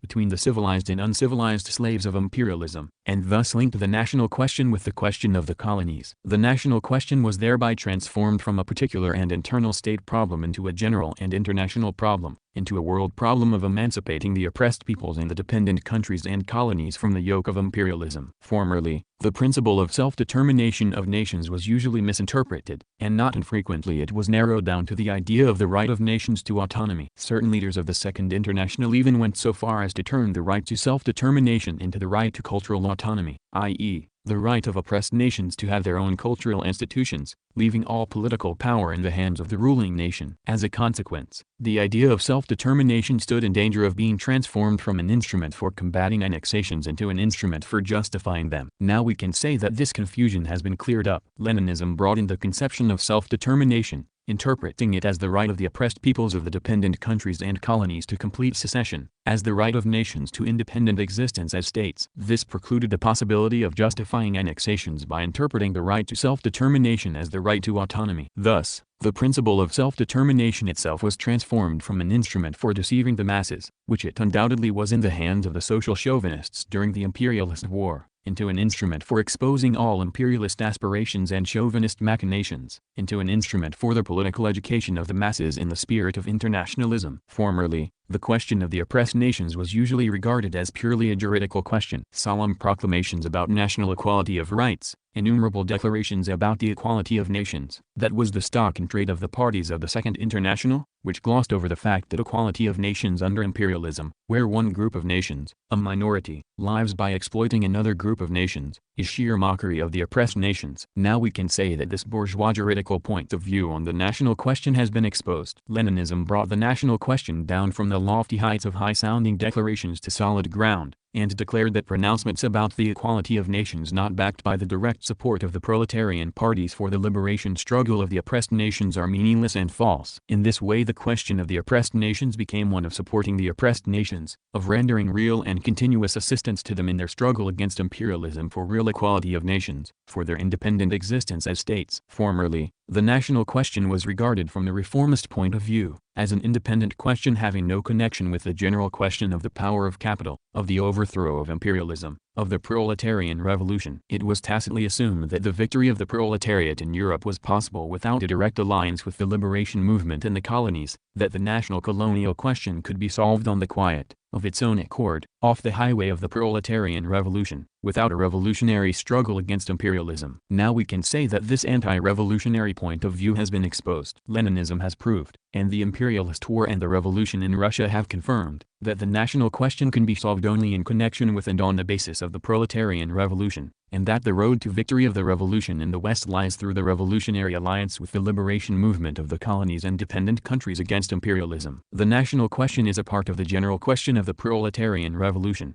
a part of the question of the dictatorship of the proletariat. The question is as follows: are the revolutionary potentialities latent in the revolutionary liberation movement of the oppressed countries already exhausted, or not? And if not, is there any hope, any basis, for utilizing these potentialities for the proletarian revolution, for transforming the dependent and colonial countries from a reserve of the imperialist bourgeoisie into a reserve of the revolutionary proletariat, into an ally of the latter? Leninism replies to this question in the affirmative, i.e., It recognizes the existence of revolutionary capacities in the national liberation movement of the oppressed countries, and the possibility of using these for overthrowing the common enemy, for overthrowing imperialism. The mechanics of the development of imperialism, the imperialist war and the revolution in Russia wholly confirm the conclusions of Leninism on this score. Hence the necessity for the proletariat of the dominant nations to support, resolutely and actively to support, the national liberation movement of the oppressed and dependent peoples. This does not mean, of course, that the proletariat must support every national movement, everywhere and always, in every individual concrete case. It means that support must be given to such national movements as tend to weaken, to overthrow imperialism, and not to strengthen and preserve it. Cases occur when the national movements in certain oppressed countries come into conflict with the interests of the development of the proletarian movement. In such cases support is,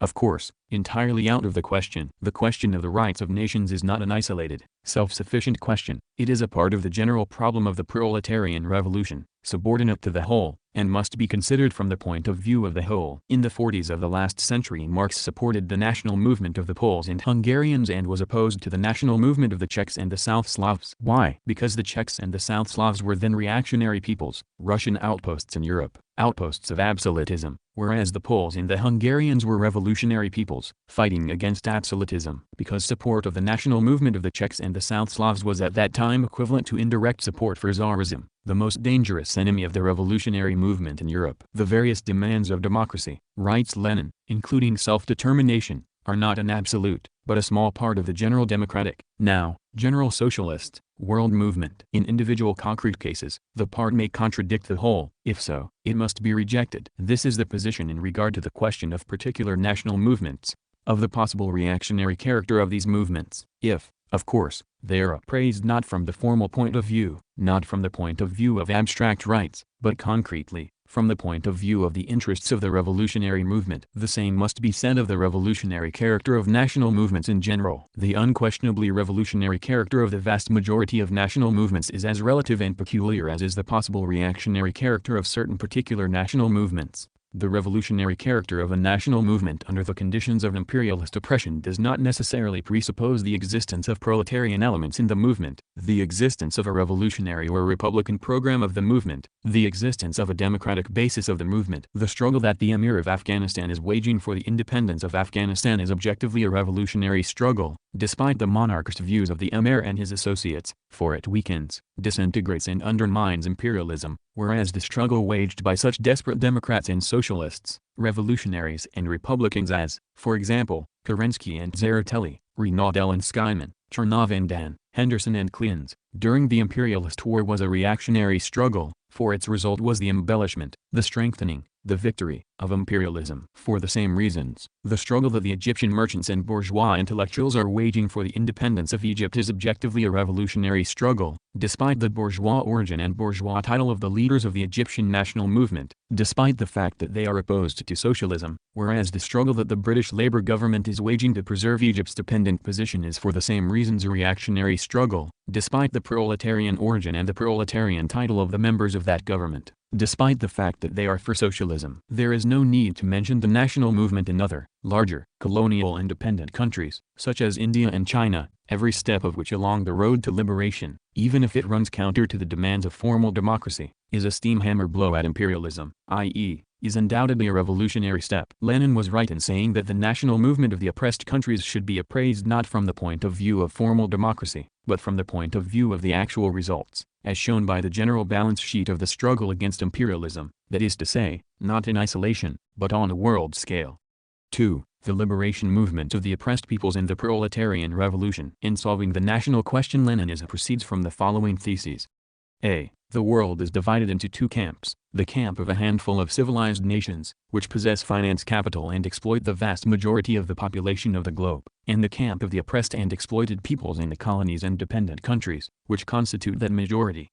B. The colonies and the dependent countries, oppressed and exploited by finance capital, constitute a vast reserve and a very important source of strength for imperialism. C. The revolutionary struggle of the oppressed peoples in the dependent and colonial countries against imperialism is the only road that leads to their emancipation from oppression and exploitation. D. The most important colonial independent countries have already taken the path of the national liberation movement, which cannot but lead to the crisis of world capitalism. E. the interests of the proletarian movement in the developed countries and of the national liberation movement in the colonies call for the union of these two forms of the revolutionary movement into a common front against the common enemy, against imperialism. F. The victory of the working class in the developed countries and the liberation of the oppressed peoples from the yoke of imperialism are impossible without the formation and the consolidation of a common revolutionary front. G. The formation of a common revolutionary front is impossible unless the proletariat of the oppressor nations renders direct and determined support to the liberation movement of the oppressed peoples against the imperialism of its own country, for no nation can be free if it oppresses other nations. Engels. H. This support implies the upholding, defense and implementation of the slogan of the right of nations to secession, to independent existence as states. I. Unless this slogan is implemented, the union and collaboration of nations within a single world economic system, which is the material basis for the victory of world socialism, cannot be brought about.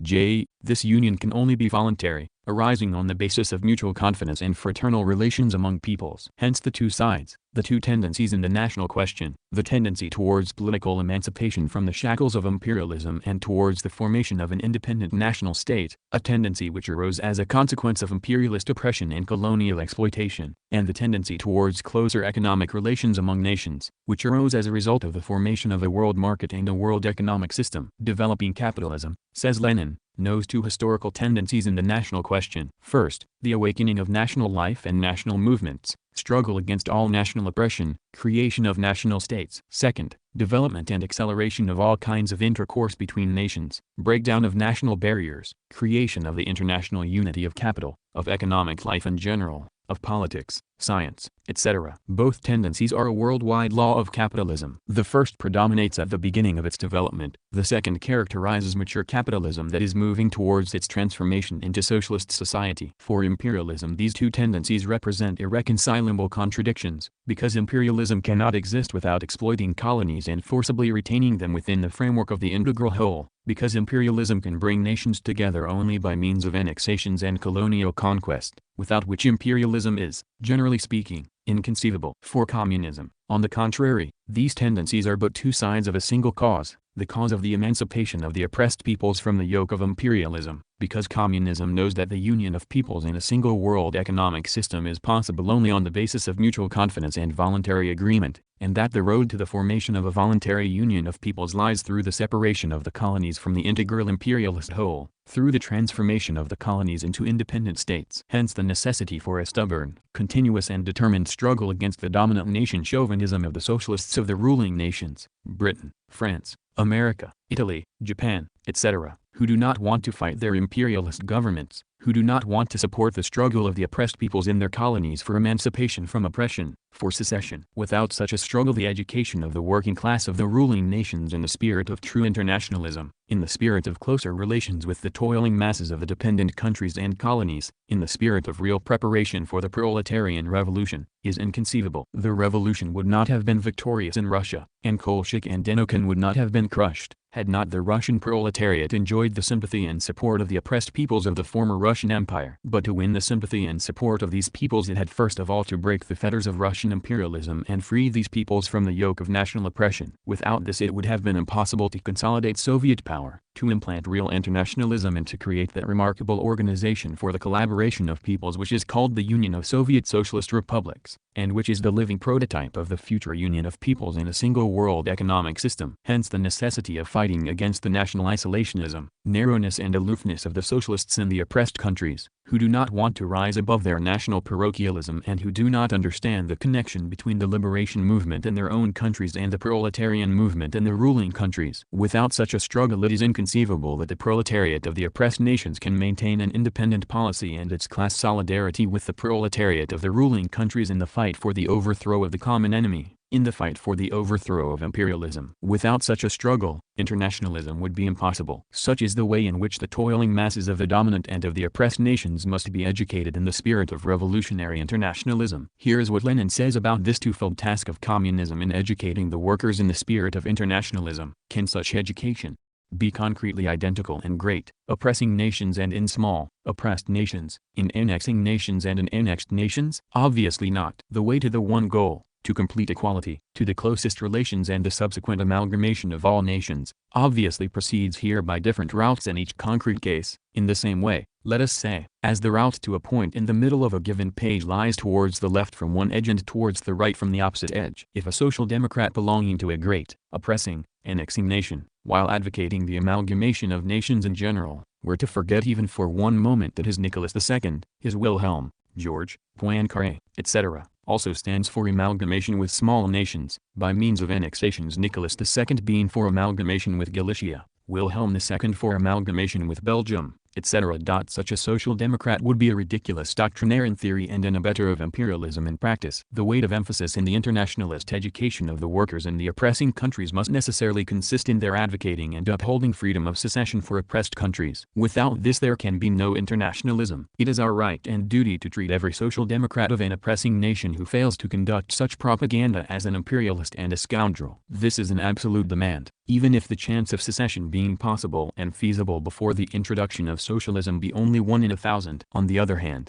a social democrat belonging to a small nation must emphasize in his agitation the second word of our general formula, voluntary union of nations. He may, without violating his duties as an internationalist, be in favor of either the political independence of his nation or its inclusion in a neighboring state X, Y, Z, etc. But in all cases he must fight against small nation narrow-mindedness, isolationism and aloofness. He must fight for the recognition of the whole and the general, for the subordination of the interests of the particular to the interests of the general. People who have not gone thoroughly into the question think there is a contradiction in social democrats of oppressing nations insisting on freedom of secession, while social democrats of oppressed nations insist on freedom of union.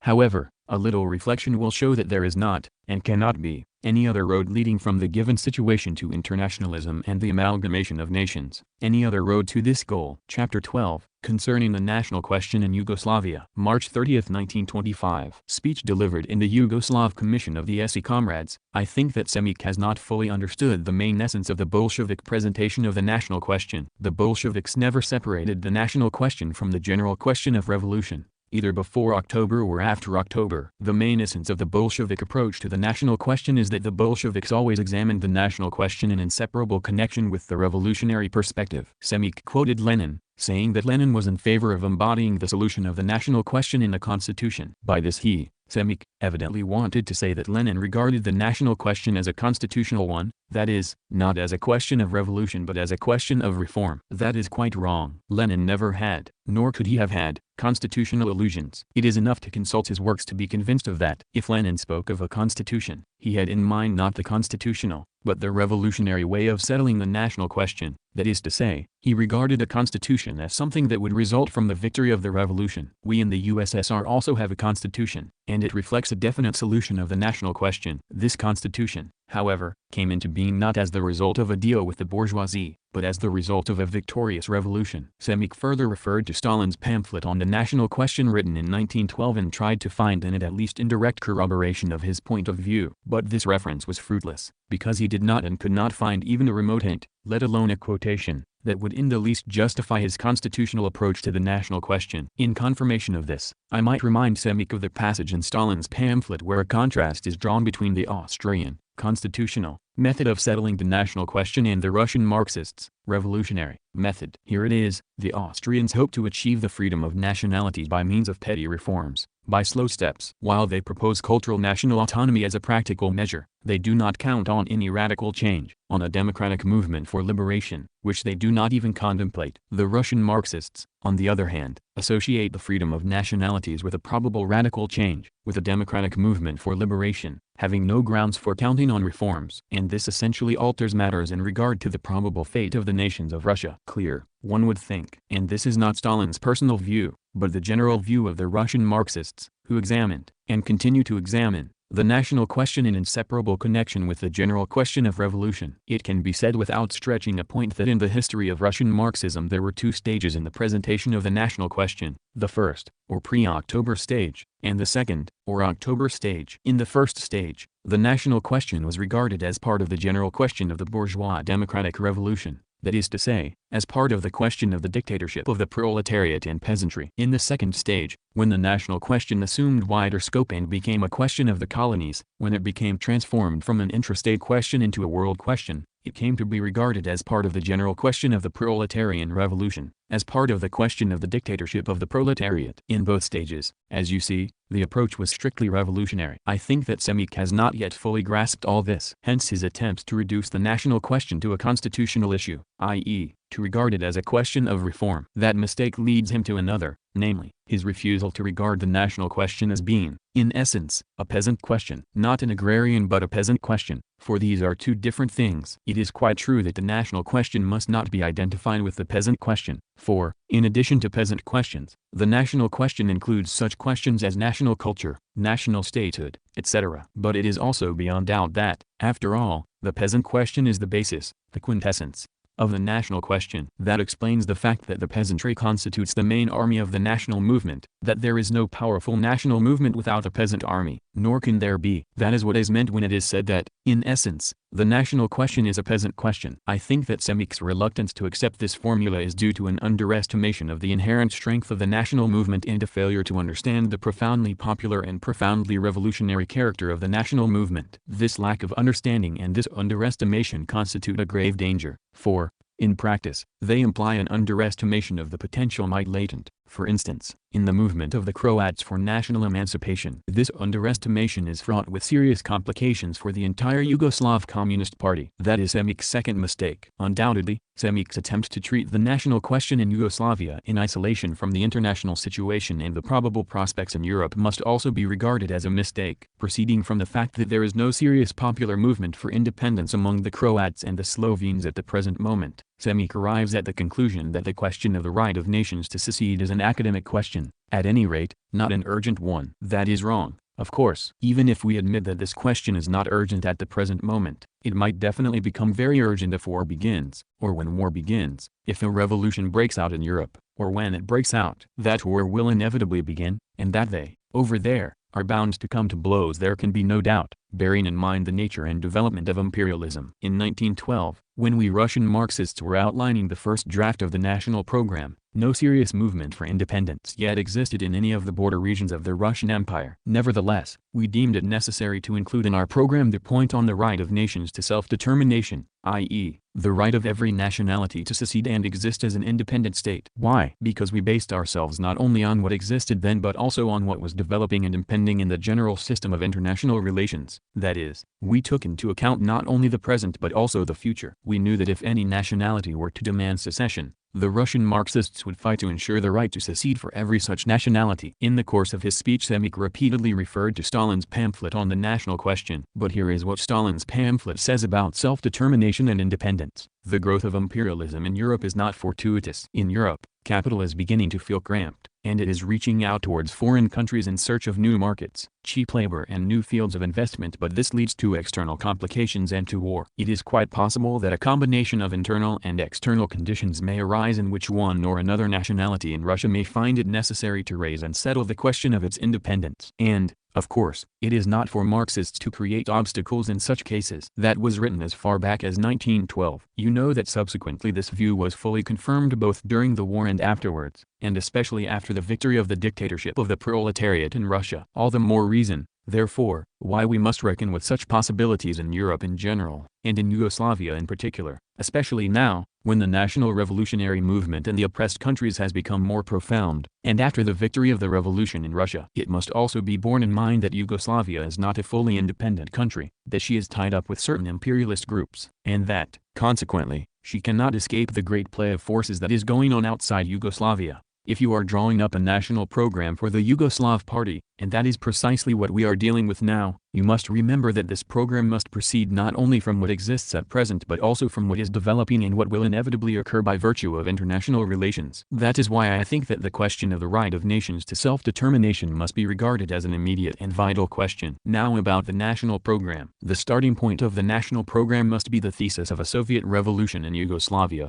the thesis that the national question cannot be solved at all satisfactorily unless the bourgeoisie is overthrown and the revolution is victorious. Of course, there may be exceptions. There was such an exception, for instance, before the war, when Norway separated from Sweden, of which Lenin treats in detail in one of his articles. But that was before the war, and under an exceptional combination of favorable circumstances. Since the war, and especially since the victory of the Soviet Revolution in Russia, such cases are hardly possible. At any rate, the chances of their being possible are now so slight that they can be put as nil. But if that is so, it is obvious that we cannot construct our program from elements whose significance is nil. That is why the thesis of a revolution must be the starting point of the national program. Further, it is imperatively necessary to include in the national program a special point on the right of nations to self-determination, including the right to secede. I have already said why such a point cannot be omitted under present internal and international conditions. Finally, the program must also include a special point providing for national territorial autonomy for those nationalities in Yugoslavia which may not deem it necessary to secede from that country. Those who think that such a contingency must be excluded are incorrect. That is wrong. Under certain circumstances, as a result of the victory of a Soviet revolution in Yugoslavia, it may well be that some nationalities will not wish to secede, just as happened here in Russia. It is clear that to meet such a contingency it is necessary to have in the program a point on autonomy, envisaging the transformation of the state of Yugoslavia into a federation of autonomous national states based on the Soviet system. Thus, the right to secede must be provided for those nationalities that may wish to secede, and the right to autonomy must be provided for those nationalities that may prefer to remain within the framework of the Yugoslav state. To avoid misunderstanding, I must say that the right to secede must not be understood as an obligation, as a duty to secede. A nation may take advantage of this right and secede, but it may also forego the right, and if it does not wish to exercise it, that is its business, and we cannot but reckon with the fact. Some comrades turn this right to secede into an obligation and demand from the Croats,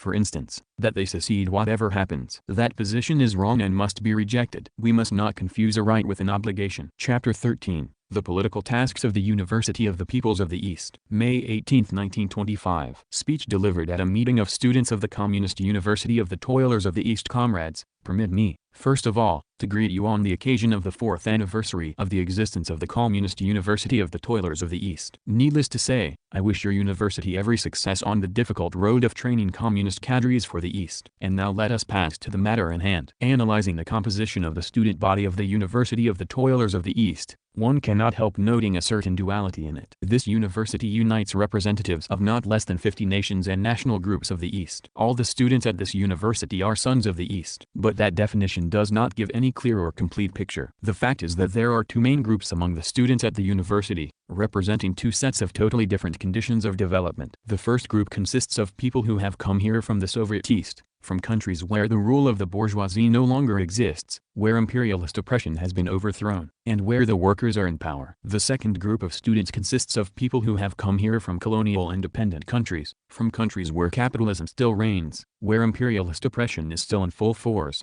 and where independence has still to be won by driving out the imperialists. Thus, we have two Easts, living different lives, and developing under different conditions. Needless to say, this duality in the composition of the student body cannot but leave its impress upon the work of the University of the Toilers of the East. That explains the fact that this university stands with one foot on Soviet soil and the other on the soil of the colonies and dependent countries. Hence the two lines of the university's activity, one line having the aim of creating cadres capable of serving the needs of the Soviet republics of the East, and the other line having the aim of creating cadres capable of serving the revolutionary requirements of the toiling masses in the colonial independent countries of the East. Hence, also, the two kinds of tasks that face the University of the Toilers of the East. Let us examine these tasks of the Communist University of the Toilers of the East separately. The tasks of the Communist University of the Toilers of the East in relation to the Soviet republics of the East. What are the characteristic features of the life and development of these countries, of these republics, which distinguish them from the colonial independent countries? Firstly, these republics are free from imperialist oppression. Secondly, they are developing and becoming consolidated as nations not under the aegis of the bourgeois order, but under the aegis of Soviet power. That is a fact unprecedented in history, but it is a fact for all that. Thirdly, inasmuch as they are industrially underdeveloped, they can in their development rely wholly and entirely on the support of the industrial proletariat of the Soviet Union. Fourthly, being free from colonial oppression, enjoying the protection of the proletarian dictatorship, and being members of the Soviet Union, these republics can and must be drawn into the work of building socialism in our country. The main task is to make it easier to draw the workers and peasants of these republics into the work of building socialism in our country, to create and develop the prerequisites, applicable in the specific conditions of life in these republics, that can promote and hasten this process. Hence, the immediate tasks that face the leading cadres in the Soviet East are, 1.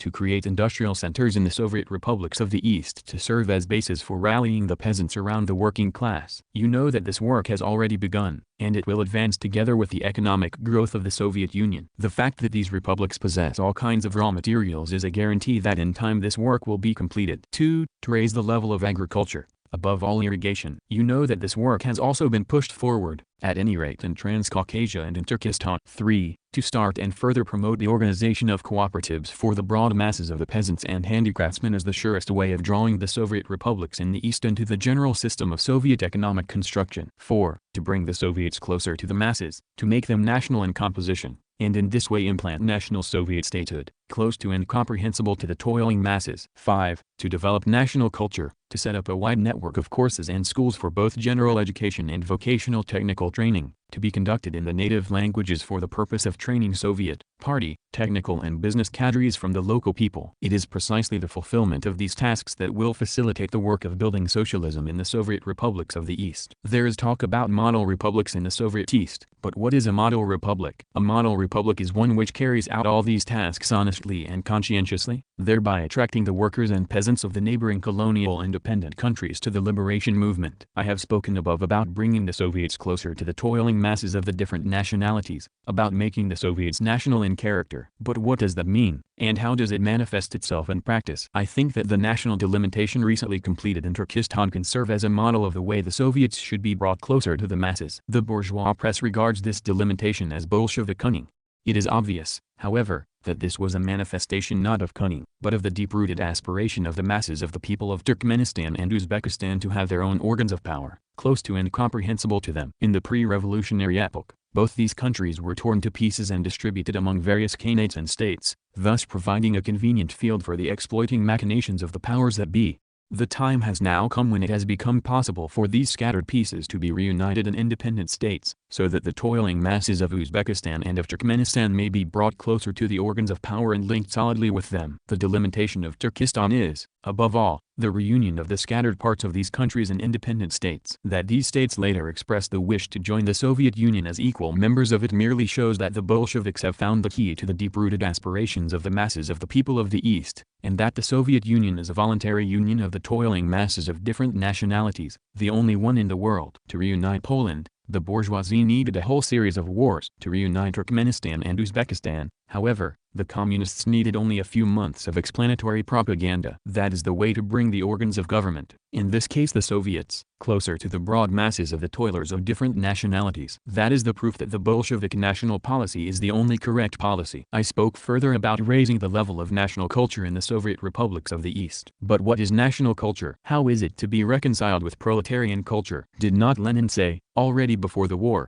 that there are two cultures, bourgeois and socialist, that the slogan of national culture is a reactionary slogan of the bourgeoisie, who try to poison the minds of the working people with the venom of nationalism? How is the building of national culture, the development of schools and courses in the native languages, and the training of cadres from the local people, to be reconciled with the building of socialism, with the building of proletarian culture? Is there not an irreconcilable contradiction here? Of course not. We are building proletarian culture. That is absolutely true. But it is also true that proletarian culture, which is socialist in content, assumes different forms and modes of expression among the different peoples who are drawn into the building of socialism, depending upon differences in language, manner of life, and so forth. Proletarian in content, national in form, such is the universal culture towards which socialism is proceeding. Proletarian culture does not abolish national culture, it gives it content. On the other hand, national culture does not abolish proletarian culture, it gives it form. The slogan of national culture was a bourgeois slogan as long as the bourgeoisie was in power and the consolidation of nations proceeded under the aegis of the bourgeois order. The slogan of national culture became a proletarian slogan when the proletariat came to power, and when the consolidation of nations began to proceed under the aegis of Soviet power. Whoever fails to understand the fundamental difference between these two situations will never understand either Leninism or the essence of the national question. Some people, Kautsky, for instance, talk of the creation of a single universal language and the dying away of all other languages in the period of socialism. I have little faith in this theory of a single,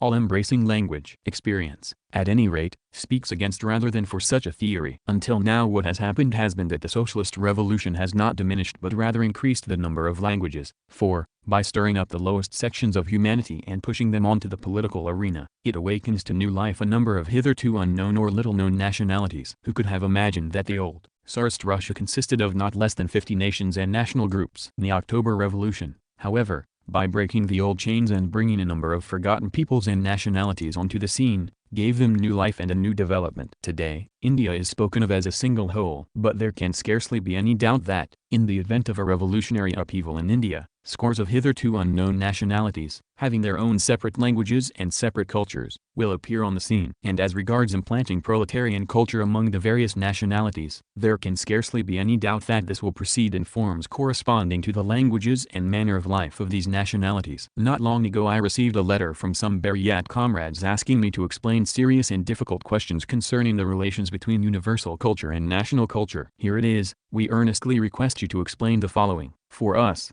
very serious and difficult questions. The ultimate aim of the Communist Party is to achieve a single universal culture. How is one to conceive the transition to a single universal culture through the national cultures which are developing within the limits of our individual autonomous republics? How is the assimilation of the specific features of the individual national cultures, language, etc., to take place? I think that what has just been said might serve as an answer to the anxious question put by these Buryat comrades. The Buryat comrades raised the question of the assimilation of the individual nationalities in the course of building a universal proletarian culture. Undoubtedly, some nationalities may, and perhaps certainly will, undergo a process of assimilation. Such processes have taken place before. The point is, however, that the process of assimilation of some nationalities does not exclude, but presupposes the opposite process of the strengthening and further development of quite a number of existing and developing nations, for the partial process of assimilation of individual nationalities is the result of the general process of development of nations. It is precisely for this reason that the possible assimilation of some individual nationalities does not weaken, but confirms the entirely correct thesis that proletarian universal culture does not exclude, but presupposes and fosters the national culture of the peoples, just as the national culture of the peoples does not annul, but supplements and enriches universal proletarian culture. Such, in general, are the immediate tasks that face the leading cadres of the Soviet republics of the East. Such are the character and content of these tasks. Advantage must be taken of the period that has begun of intense economic construction and of new concessions to the peasantry to promote the fulfillment of these tasks, and thereby to make it easier to draw the Soviet republics in the East, which are mainly peasant countries, into the work of building socialism in the Soviet Union. It is said that the party's new policy towards the peasantry, in making a number of new concessions, land on short lease, permission to employ hired labor, contains certain elements of retreat. Is that true? Yes, it is. But those are elements of retreat that we permit alongside the retention of an overwhelming superiority of forces on the side of the party and the Soviet power. Stable currency, developing industry, developing transport, a credit system which is growing stronger, and by means of which it is possible, through preferential credits, to ruin or to raise to a higher level any stratum of the population without causing the slightest upheaval. All these are reserves at the command of the proletarian dictatorship by means of which certain elements of retreat on one sector of the front can only facilitate the preparation of an offensive along the whole front. Precisely for this reason, the few new concessions that the party has made to the peasantry should, at the present time, make it easier rather than more difficult to draw the peasantry into the work of building socialism. What can this circumstance mean for the Soviet republics in the East? It can only mean that it places in the hands of the leading cadres in these republics a new weapon enabling these countries to be more easily and quickly linked with the general system of Soviet economic development. Such is the connection between the party's policy in the countryside and the immediate national tasks confronting the leading cadres in the Soviet East. In this connection, the task of the University of the Peoples of the East in relation to the Soviet republics of the East is to train cadres for these republics along lines that will ensure the fulfillment of the immediate tasks I have enumerated above. The University of the Peoples of the East must not isolate itself from life. It is not, nor can it be, an institution standing above life. It must be connected with actual life through every fiber of its being. Consequently,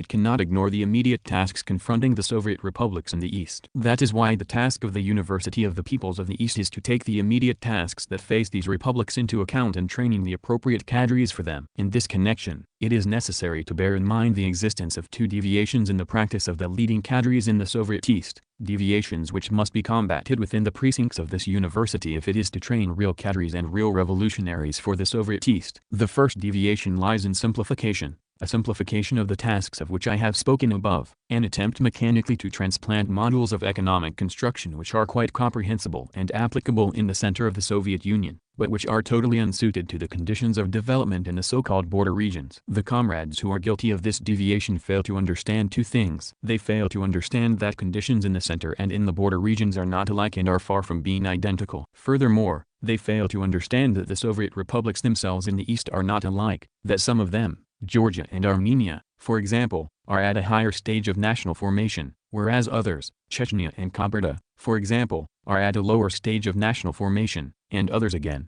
Kyrgyzia, for example, occupy a middle position between these two extremes. These comrades fail to understand that if the work is not adapted to local conditions, if all the various specific features of each country are not carefully taken into account, nothing of importance can be built. The result of this deviation is that they become divorced from the masses and degenerate into left phrasemongers. The task of the University of the Peoples of the East is to train cadres in the spirit of uncompromising struggle against this simplification. The second deviation, on the other hand, lies in the exaggeration of local specific features, forgetfulness of the common and main thing that links the Soviet republics of the East with the industrial areas of the Soviet Union, the hushing up of socialist tasks, adaptation to the tasks of a narrow and restricted nationalism. The comrades who are guilty of this deviation care little about the internal development of their countries and prefer to leave that development to the natural course of things. For them, the main thing is not internal development, but external policy, the expansion of the frontiers of their republics, litigation with surrounding republics, the desire to snatch an extra piece of territory from their neighbors and thus to get into the good graces of the bourgeois nationalists in their respective countries. The result of this deviation is that they become divorced from socialism and degenerate into ordinary bourgeois nationalists. The task of the University of the Peoples of the East is to train cadres in the spirit of uncompromising struggle against this concealed nationalism. Such are the tasks of the University of the Peoples of the East in relation to the Soviet republics of the East. 2.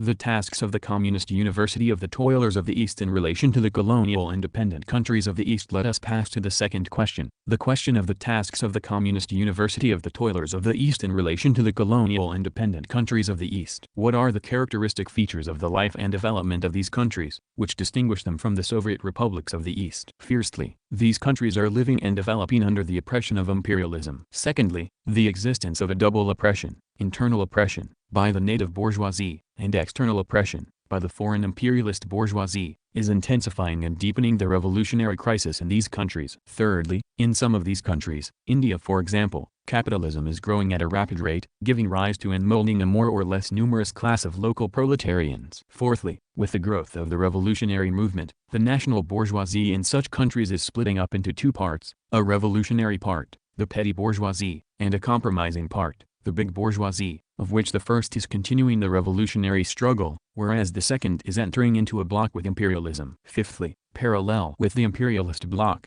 another bloc is taking shape in such countries, a bloc between the workers and the revolutionary petty bourgeoisie, an anti-imperialist bloc, the aim of which is complete liberation from imperialism. Sixthly, the question of the hegemony of the proletariat in such countries, and of freeing the masses of the people from the influence of the compromising national bourgeoisie, is becoming more and more urgent. Seventhly, this circumstance makes it much easier to link the national liberation movement in such countries with the proletarian movement in the advanced countries of the West. From this at least three conclusions follow. 1. The liberation of the colonial independent countries from imperialism cannot be achieved without a victorious revolution. You will not get independence gratis. 2. The revolution cannot be advanced and the complete independence of the capitalistically developed colonies and dependent countries cannot be won unless the compromising national bourgeoisie is isolated, unless the petty bourgeois revolutionary masses are freed from the influence of that bourgeoisie, unless the policy of the hegemony of the proletariat is put into effect, unless the advanced elements of the working class are organized in an independent communist party. 3. Lasting victory cannot be achieved in the colonial independent countries without a real link between the liberation movement in those countries and the proletarian movement in the advanced countries of the West. The main task of the communists in the colonial independent countries is to base their revolutionary activities upon these conclusions. What are the immediate tasks of the revolutionary movement in the colonies and dependent countries in view of these circumstances? The distinctive feature of the colonies and dependent countries at the present time is that there no longer exists a single and all-embracing colonial East. Formerly the colonial East was pictured as a homogeneous whole. Today, that picture no longer corresponds to the truth. We have now at least three categories of colonial independent countries. Firstly, countries like Morocco, which have little or no proletariat, and are industrially quite undeveloped. Secondly, countries like China and Egypt, which are underdeveloped industrially, and have a relatively small proletariat. Thirdly, countries like India, which are capitalistically more or less developed and have a more or less numerous national proletariat. Clearly, all these countries cannot possibly be put on a par with one another. In countries like Morocco, where the national bourgeoisie has, as yet, no grounds for splitting up into a revolutionary party and a compromising party, the task of the communist elements is to take all measures to create a united national front against imperialism. In such countries,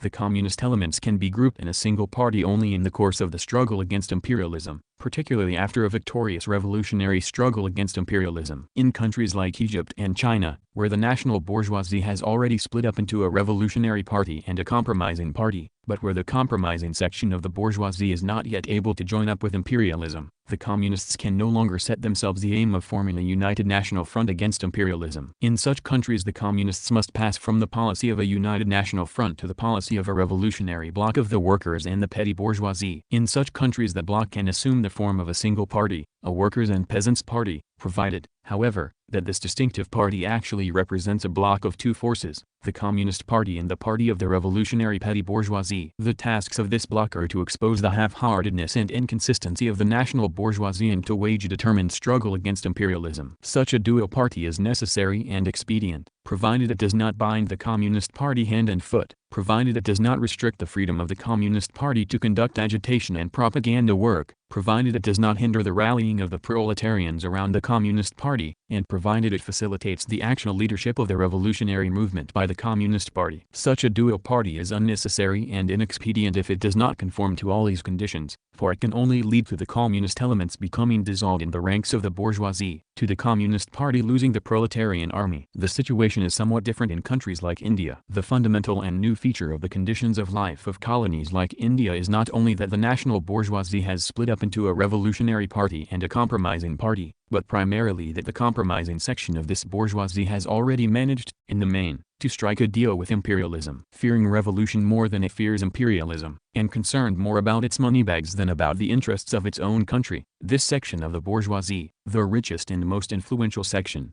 is going over entirely to the camp of the irreconcilable enemies of the revolution. It is forming a bloc with imperialism against the workers and peasants of its own country. The victory of the revolution cannot be achieved unless this bloc is smashed. But in order to smash this bloc, fire must be concentrated on the compromising national bourgeoisie, its treachery exposed, the toiling masses freed from its influence, and the conditions necessary for the hegemony of the proletariat systematically prepared. In other words, in colonies like India it is a matter of preparing the proletariat for the role of leader of the liberation movement, step by step dislodging the bourgeoisie and its mouthpieces from this honorable post. The task is to create a revolutionary anti-imperialist bloc and to ensure the hegemony of the proletariat in this bloc. This bloc can assume, although it need not always necessarily do so, the form of a single workers' and peasants' party, formally bound by a single platform. In such countries, the independence of the Communist Party must be the chief slogan of the advanced communist elements, for the hegemony of the proletariat can be prepared and brought about only by the Communist Party. But the Communist Party can and must enter into an open bloc with the revolutionary wing of the bourgeoisie in order, after isolating the compromising national bourgeoisie, to lead the vast masses of the urban and rural petty bourgeoisie in the struggle against imperialism. Hence, the immediate tasks of the revolutionary movement in the capitalistically developed colonies and dependent countries are, 1. To win the best elements of the working class to the side of communism and to create independent communist parties. 2. To form a national revolutionary bloc of the workers, peasants and revolutionary intelligentsia against the bloc of the compromising national bourgeoisie and imperialism. 3. To ensure the hegemony of the proletariat in that bloc. 4. To fight to free the urban and rural petty bourgeoisie from the influence of the compromising national bourgeoisie. 5. To ensure that the liberation movement is linked with the proletarian movement in the advanced countries. Such are the three groups of immediate tasks confronting the leading cadres in the colonial independent countries of the East. These tasks assume a particularly important character and particularly great significance when examined in the light of the present international situation. The characteristic feature of the present international situation is that the revolutionary movement has entered a period of temporary lull. But what is a lull? What does it mean at the present time? It can only mean an intensification of the pressure on the workers of the West, on the colonies of the East, and primarily on the Soviet Union as the standard-bearer of the revolutionary movement in all countries. There can scarcely be any doubt that preparation for this pressure on the Soviet Union has already begun in the ranks of the imperialists. The campaign of slander launched in connection with the insurrection in Estonia,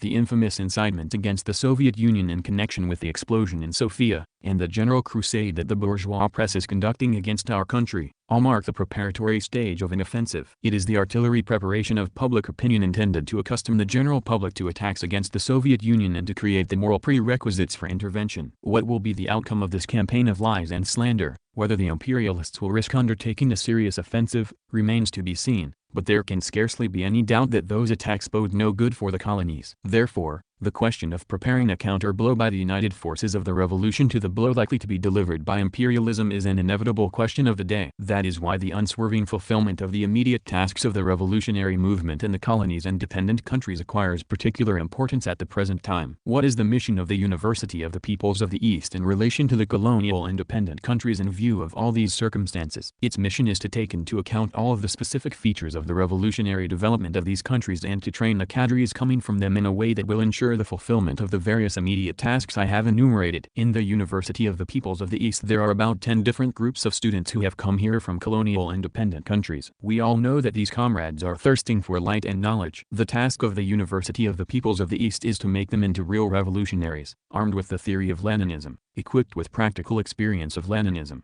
and capable of carrying out the immediate tasks of the liberation movement in the colonies and dependent countries with all their heart and soul. In this connection it is necessary to bear in mind two deviations in the practice of the leading cadres in the colonial East, two deviations which must be combated if real revolutionary cadres are to be trained. The first deviation lies in an underestimation of the revolutionary potentialities of the liberation movement and in an overestimation of the idea of a united, all-embracing national front in the colonies and dependent countries, irrespective of the state and degree of development of those countries. That is a deviation to the right, and it is fraught with the danger of the revolutionary movement being debased and of the voices of the communist elements becoming drowned in the general chorus of the bourgeois nationalists. It is the direct duty of the University of the Peoples of the East to wage a determined struggle against that deviation. The second deviation lies in an overestimation of the revolutionary potentialities of the liberation movement and in an underestimation of the role of an alliance between the working class and the revolutionary bourgeoisie against imperialism. It seems to me that the communists in Java,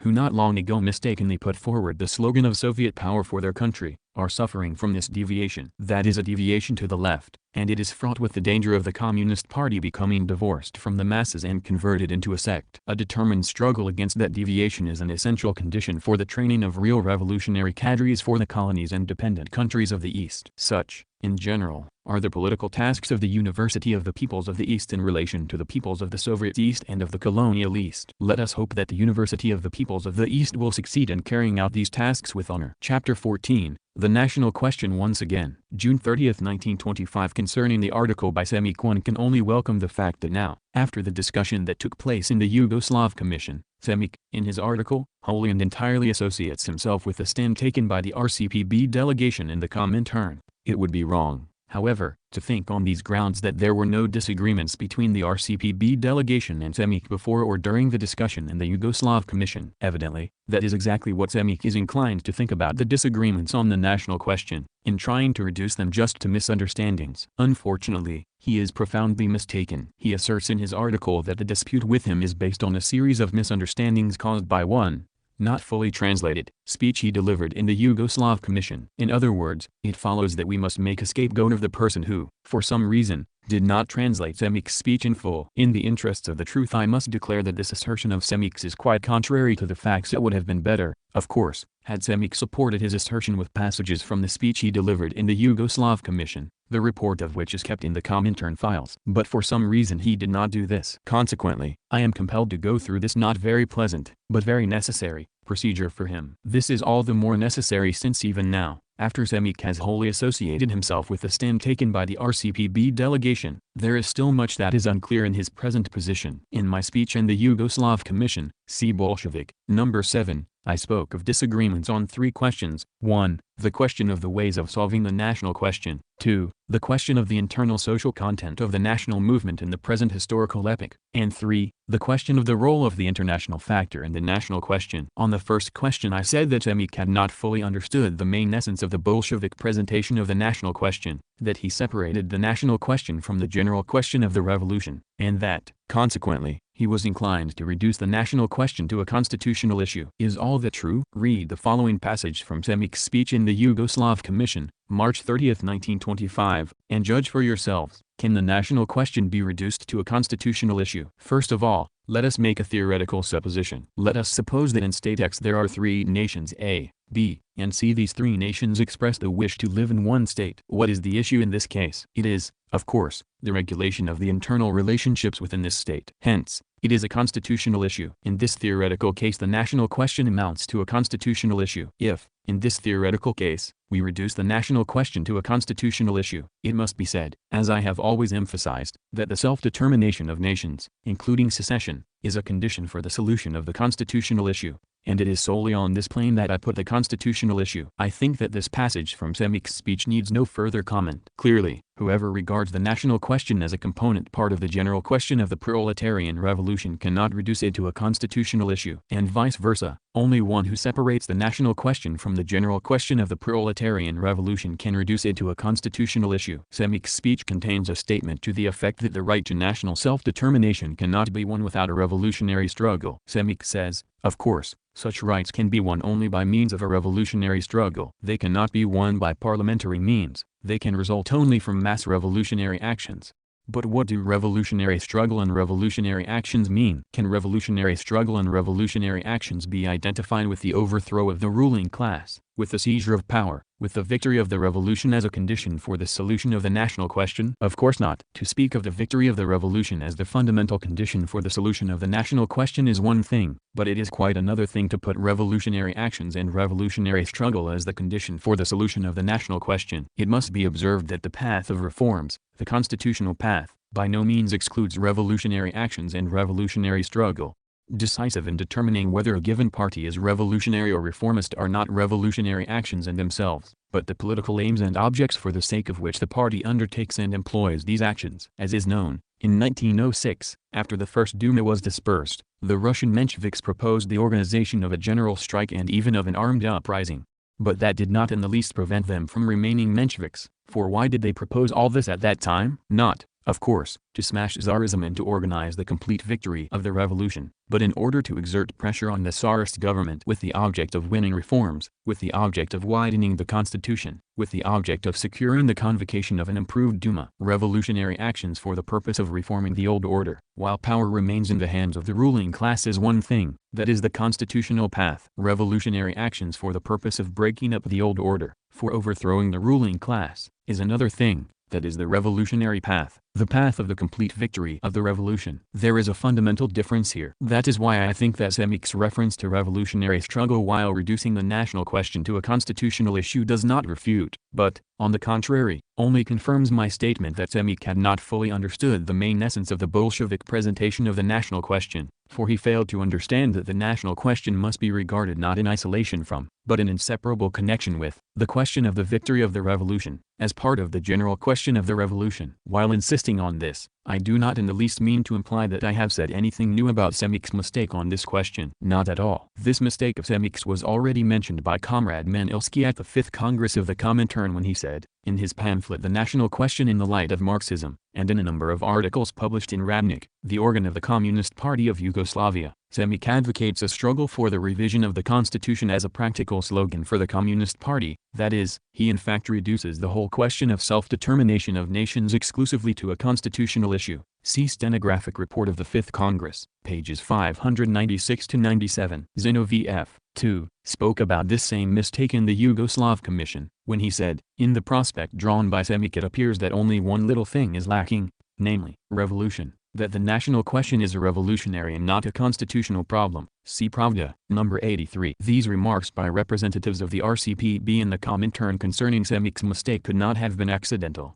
groundless. There is no smoke without fire. That is how matters stand with Semik's first and fundamental mistake. His other mistakes arise directly from this fundamental mistake. Concerning the second question, I said in my speech, see Bolshevik, number 7, that Semik refuses to regard the national question as being, in essence, a peasant question.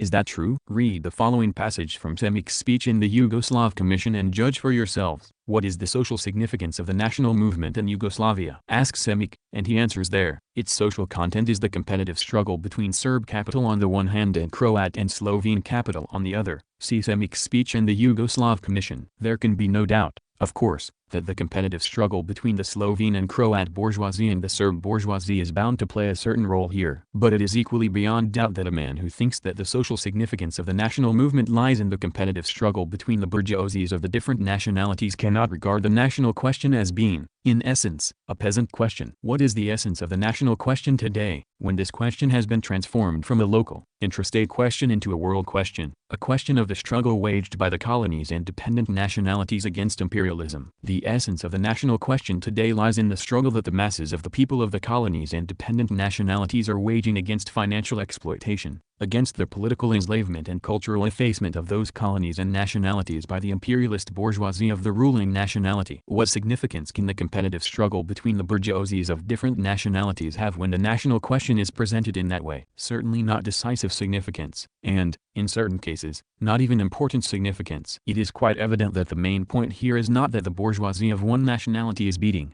or may beat, the bourgeoisie of another nationality in a competitive struggle, but that the imperialist group of the ruling nationality is exploiting and oppressing the bulk of the masses, above all the peasant masses, of the colonies and dependent nationalities, and that, by oppressing and exploiting them, it is drawing them into the struggle against imperialism, converting them into allies of the proletarian revolution. The national question cannot be regarded as being, in essence, a peasant question if the social significance of the national movement is reduced to the competitive struggle between the bourgeoisies of different nationalities, and vice versa. The competitive struggle between the bourgeoisies of different nationalities cannot be regarded as constituting the social significance of the national movement if the national question is regarded as being, in essence, a peasant question. These two formulas cannot possibly be taken as equivalent. Semik refers to a passage in Stalin's pamphlet Marxism and the National Question, written at the end of 1912. There it says that the national struggle under the conditions of rising capitalism is the struggle of the bourgeois classes among themselves.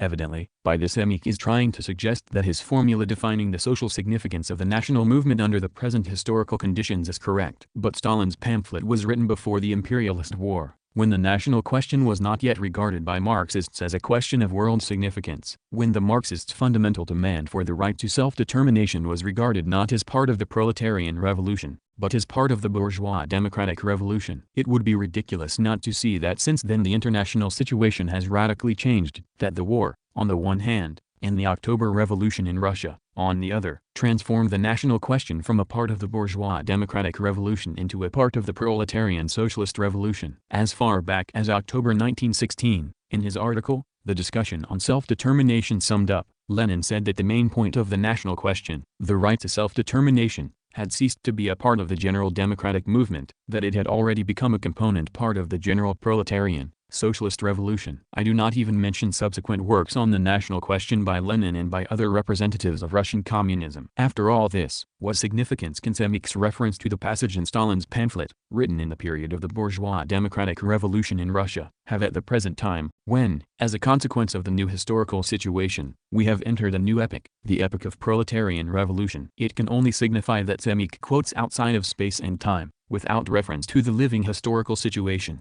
and thereby violates the most elementary requirements of dialectics, and ignores the fact that what is right for one historical situation may prove to be wrong in another historical situation. In my speech in the Yugoslav Commission I said that two stages must be distinguished in the presentation of the national question by the Russian Bolsheviks: the pre-October stage, when the bourgeois democratic revolution was the issue and the national question was regarded as a part of the general democratic movement, and the October stage, when the proletarian revolution was already the issue and the national question had become a component part of the proletarian revolution. It scarcely needs proof that this distinction is of decisive significance. I am afraid that Semik still fails to understand the meaning and significance of this difference between the two stages in the presentation of the national question. That is why I think Semik's attempt to regard the national movement as not being, in essence, a peasant question, but as a question of the competition between the bourgeoisies of different nationalities is due to an underestimation of the inherent strength of the national movement and a failure to understand the profoundly popular and profoundly revolutionary character of the national movement. See Bolshevik. Number 7. That is how the matter stands with Semik's second mistake. It is characteristic that the same thing about this mistake of Semik's was said by Zinoviev in his speech in the Yugoslav Commission. Semik is wrong when he says that the peasant movement in Yugoslavia is headed by the bourgeoisie and is therefore not revolutionary. See Pravda. No. 83. Is this coincidence accidental? Of course not. Once again, there is no smoke without fire. Finally, on the third question I stated that Semik makes an attempt to treat the national question in Yugoslavia in isolation from the international situation and the probable prospects in Europe.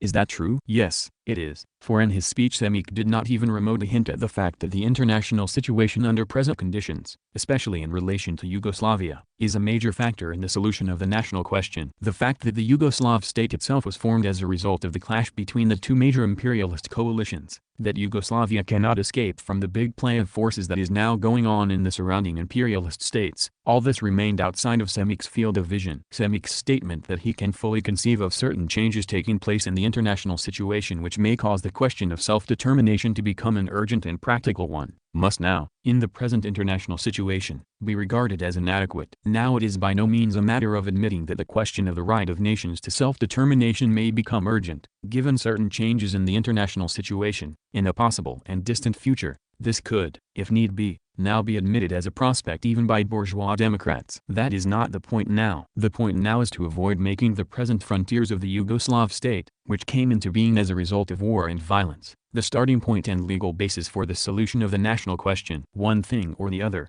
either the question of national self-determination, i.e., the question of radically altering the frontiers of Yugoslavia, is an appendage to the national program, dimly looming in a distant future, or it is the basis of the national program. At all events it is clear that the point about the right to self-determination cannot be at one and the same time both an appendage to and the basis of the national program of the Yugoslav Communist Party. I am afraid that Semik still continues to regard the right to self-determination as an appendage concerning prospects added to the national program. That is why I think that Semik divorces the national question from the question of the general international situation and, as a consequence, for him the question of self-determination, i.e., the question of altering the frontiers of Yugoslavia, is, in essence, not an urgent question, but an academic one. That is how the matter stands with Semik's third mistake. It is characteristic that the same thing about this mistake of Semik's was said by Comrade Manilsky in his report to the Fifth Congress of the Comintern. The fundamental premise of Semik's whole presentation of the national question is the idea that the proletariat must accept the bourgeois state within those frontiers which have been set up by a series of wars and acts of violence. See Stenographic Report of the Fifth Congress of the Comintern, p. 597. Can this coincidence be regarded as accidental? Of course not. Once again, there is no smoke without fire. Chapter 15. Excerpts from a letter to Comrade Kaganovich and the other members of the Political Bureau of the Central Committee, Ukraine CPB, April 26, 1926. Excerpts from a letter to Comrade Kaganovich and others. There is some truth in what Chomsky says. It is true that a broad movement in favor of Ukrainian culture and Ukrainian public life has begun and is spreading in the Ukraine. It is true that we must under no circumstances allow that movement to fall into the hands of elements hostile to us. It is true that a number of communists in the Ukraine do not realize the meaning and importance of that movement and are therefore taking no steps to gain control of it. It is true that a change of sentiment must be brought about among our party and Soviet cadres, who are still imbued with an ironical and skeptical attitude towards Ukrainian culture and Ukrainian public life. It is true that we must painstakingly select and build up cadres capable of gaining control of a new movement in the Ukraine. All that is true. Nevertheless, Chomsky commits at least two serious errors. Firstly, he confuses Ukrainization of the apparatus of our party and other bodies with Ukrainization of the proletariat. The apparatus of our party, state and other bodies serving the population can and should be Ukrainized, a due tempo in this matter being observed. But it is impossible to Ukrainize the proletariat from above. It is impossible to compel the mass of the Russian workers to give up the Russian language and Russian culture and accept the Ukrainian culture and language as their own. That would be contrary to the principle of the free development of nationalities. It would not be national freedom, but a peculiar form of national oppression. There can be no doubt that with the industrial development of the Ukraine and the influx into industry of Ukrainian workers from the surrounding countryside, the composition of the Ukrainian proletariat will change. There can be no doubt that the composition of the Ukrainian proletariat will become Ukrainized, just as the composition of the proletariat in Latvia or Hungary, say, which was at one time German in character, subsequently became Latvianized or Magyarized. But this is a lengthy, spontaneous and natural process. To attempt to replace this spontaneous process by the forcible Ukrainization of the proletariat from above would be a utopian and harmful policy, one capable of stirring up anti-Ukrainian chauvinism among the non-Ukrainian sections of the proletariat in the Ukraine. It seems to me that Chomsky has a wrong idea of Ukrainization and does not take this latter danger into account. Secondly, while quite rightly stressing the positive character of the new movement in the Ukraine in favor of Ukrainian culture and Ukrainian public life,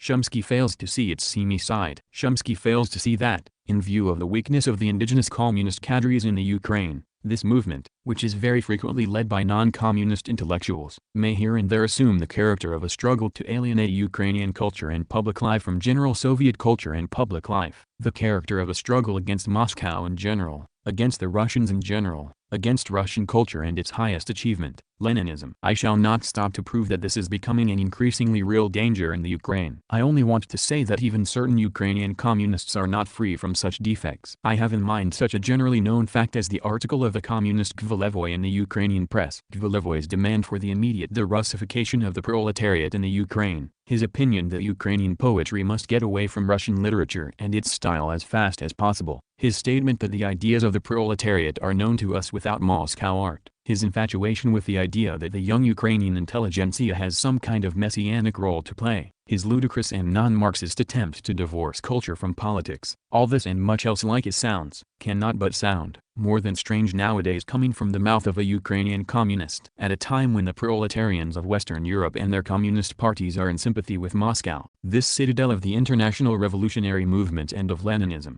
at a time when the proletarians of Western Europe look with admiration at the flag that flies over Moscow, the Ukrainian communist Kvalevoy has nothing better to say in favor of Moscow than to call on the Ukrainian leaders to get away from Moscow as fast as possible.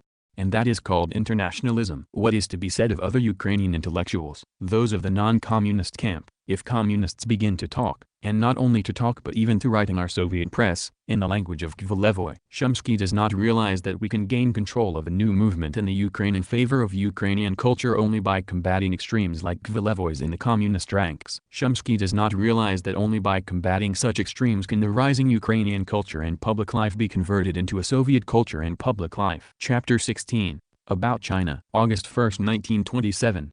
Excerpts from a speech delivered at the joint plenum of the Central Committee and the Central Control Commission of the CPSU, B, at the session The International Situation and the Defense of the USSR. Let us pass to the question of China. I shall not dwell on the mistakes of the opposition on the question of the character and prospects of the Chinese Revolution. I shall not do so because enough has been said, and said quite convincingly, on this subject, and it is not worthwhile repeating it here. Nor shall I dwell on the assertion that in its present phase the Chinese Revolution is a revolution for customs autonomy, Trotsky. Nor is it worthwhile dwelling on the assertion that no feudal survivals exist in China, or that, if they do exist, they are of no great importance, Trotsky and Roddick, in which case the agrarian revolution in China would be absolutely incomprehensible. You no doubt already know from our party press about these and similar mistakes of the opposition on the Chinese question. Let us pass to the question of the basic premises of Leninism in deciding the questions of revolution in colonial independent countries. What is the basic premise of the Comintern and the communist parties generally in their approach to the questions of the revolutionary movement in colonial independent countries? It consists in a strict distinction between revolution in imperialist countries, in countries that oppress other nations, and revolution in colonial independent countries, in countries that suffer from imperialist oppression by other states. Revolution in imperialist countries is one thing. There the bourgeoisie is the oppressor of other nations. There it is counter-revolutionary at all stages of the revolution. There the national factor, as a factor in the struggle for emancipation, is absent. Revolution in colonial independent countries is another thing. There the imperialist oppression by other states is one of the factors of the revolution. There this oppression cannot but affect the national bourgeoisie also. There the national bourgeoisie, at a certain stage and for a certain period, may support the revolutionary movement of its country against imperialism. There the national factor, as a factor in the struggle for emancipation, is a revolutionary factor. To fail to draw this distinction, to fail to understand this difference and to identify revolution in imperialist countries with revolution in colonial countries, is to depart from the path of Marxism, from the path of Leninism, to take the path of the supporters of the Second International. Here is what Lenin said about this in his report on the national and colonial questions at the Second Congress of the Comintern. What is the most important, the fundamental idea of our theses? The distinction between oppressed nations and oppressing nations. We emphasize this distinction, in contrast to the Second International and bourgeois democracy. See Volume 25, p. 351. The principal error of the opposition is that it fails to understand and does not admit this difference between the two types of revolution. The principal error of the opposition is that it identifies the 1905 revolution in Russia, an imperialist country which oppressed other nations, with the revolution in China, an oppressed, semi-colonial country, which is compelled to fight imperialist oppression on the part of other states. Here in Russia, in 1905, the revolution was directed against the bourgeoisie, against the liberal bourgeoisie, in spite of the fact that it was a bourgeois democratic revolution. Why? Because the liberal bourgeoisie of an imperialist country is bound to be counter-revolutionary. For that very reason, among the Bolsheviks at that time there was not, and could not be, any question of temporary blocks and agreements with the liberal bourgeoisie. On these grounds, the opposition asserts that the same attitude should be adopted in China at all stages of the revolutionary movement, that temporary agreements and blocks with the national bourgeoisie are never permissible in China under any conditions. But the opposition forgets that only people who do not understand and do not admit that there is a difference between revolution in oppressed countries and revolution in oppressing countries can talk like that only people who are breaking with Leninism and are sinking to the level of supporters of the Second International can talk like that. Here is what Lenin said about the permissibility of entering into temporary agreements and blocks with the bourgeois liberation movement in colonial countries. The Communist International must enter into a temporary alliance with bourgeois democracy in the colonies and backward countries, but must not merge with it, and must unfailingly preserve the independence of the proletarian movement, even if in its most rudimentary form. See Volume 25, p. 290. We, as communists, should, and will, support bourgeois liberation movements in colonial countries only when those movements are really revolutionary, when the representatives of those movements do not hinder us in training and organizing the peasantry and the broad masses of the exploited in a revolutionary spirit. See Volume 25, p. 353. How could it happen that Lenin, who fulminated against agreements with the bourgeoisie in Russia, admitted that such agreements and blocks were permissible in China? Perhaps Lenin was mistaken? Perhaps he had turned from revolutionary tactics to opportunist tactics? Of course not. It happened because Lenin understood the difference between revolution in an oppressed country and revolution in an oppressing country. It happened because Lenin understood that, at a certain stage of its development, the national bourgeoisie in the colonial independent countries may support the revolutionary movement of its own country against the oppression of imperialism. That the opposition refuses to understand, but it refuses to do so because it is breaking with Lenin's revolutionary tactics, breaking with the revolutionary tactics of Leninism. Have you noticed how carefully in their speeches the leaders of the opposition evaded these directives of Lenin's, being afraid to mention them? Why do they evade these universally known tactical directives of Lenin's for the colonial independent countries? Why are they afraid of these directives? Because they are afraid of the truth. Because Lenin's tactical directives refute the entire ideological and political line of Trotskyism on the questions of the Chinese Revolution. About the stages of the Chinese Revolution. The opposition has got so confused that it is now denying that there are any stages at all in the development of the Chinese Revolution. But is there such a thing as a revolution that does not go through definite stages of development? Did not our revolution have its stages of development? Take Lenin's April theses and you will see that Lenin recognized two stages in our revolution. The first stage was the bourgeois democratic revolution, with the agrarian movement as its main axis. The second stage was the October Revolution, with the seizure of power by the proletariat as its main axis. What are the stages in the Chinese Revolution? In my opinion there should be three. The first stage is the revolution of an all-national united front, the Guangdong period, when the revolution was striking chiefly at foreign imperialism, and the national bourgeoisie supported the revolutionary movement.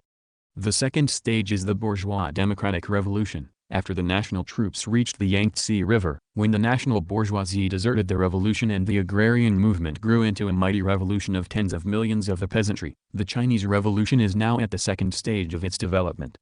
The third stage is the Soviet Revolution, which has not yet come, but will come. Whoever fails to understand that there is no such thing as a revolution without definite stages of development, whoever fails to understand that there are three stages in the development of the Chinese Revolution, understands nothing about Marxism or about the Chinese question. What is the characteristic feature of the first stage of the Chinese Revolution? The characteristic feature of the first stage of the Chinese Revolution is, firstly, that it was the revolution of an all-national united front, and secondly, that it was directed mainly against foreign imperialist oppression, the Hong Kong strike, etc. Was Guangdong then the center, the placed arm, of the revolutionary movement in China? Of course it was. Only those who are blind can deny that now. Is it true that the first stage of a colonial revolution must have just such a character? I think it is true. In the supplementary theses of the Second Congress of the Comintern, which deal with the revolution in China and India, it is explicitly stated that in those countries foreign domination is all the time hindering the free development of social life, that therefore, the first step of a revolution in the colonies must be to overthrow foreign capitalism. See verbatim report of the Second Congress of the Comintern, p.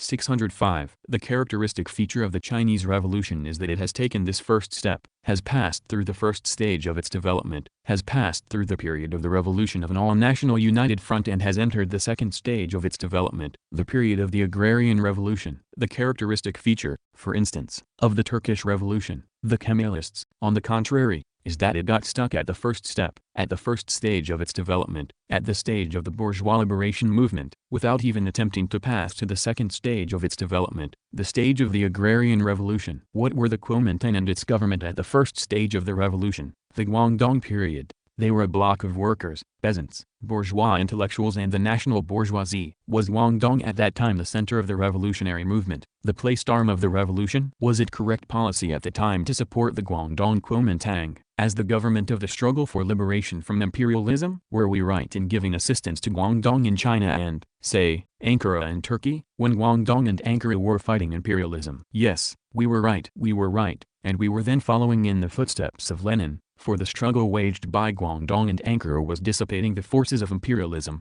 was weakening and discrediting imperialism, and was thus facilitating the development of the center of the world revolution, the development of the USSR. Is it true that at that time the present leaders of our opposition joined with us in supporting both Guangdong and Ankara, giving them certain assistance? Yes, it is true. Let anybody try to refute that. But what does a united front with the national bourgeoisie at the first stage of a colonial revolution mean? Does it mean that communists must not intensify the struggle of the workers and peasants against the landlords and the national bourgeoisie, that the proletariat ought to sacrifice its independence, if only to a very slight extent, if only for a very short time? No, it does not mean that. A united front can be of revolutionary significance only where, and only on condition that, it does not prevent the Communist Party from conducting its independent political and organizational work, from organizing the proletariat into an independent political force, from rousing the peasantry against the landlords, from openly organizing a workers' and peasants' revolution and from preparing in this way the conditions for the hegemony of the proletariat. I think that the reporter fully proved on the basis of universally known documents that it was precisely this conception of the United Front that the Comintern impressed upon the Chinese Communist Party. Kamenev and Zinoviev referred here to a single telegram sent to Shanghai in October 1926, stating that for the time being,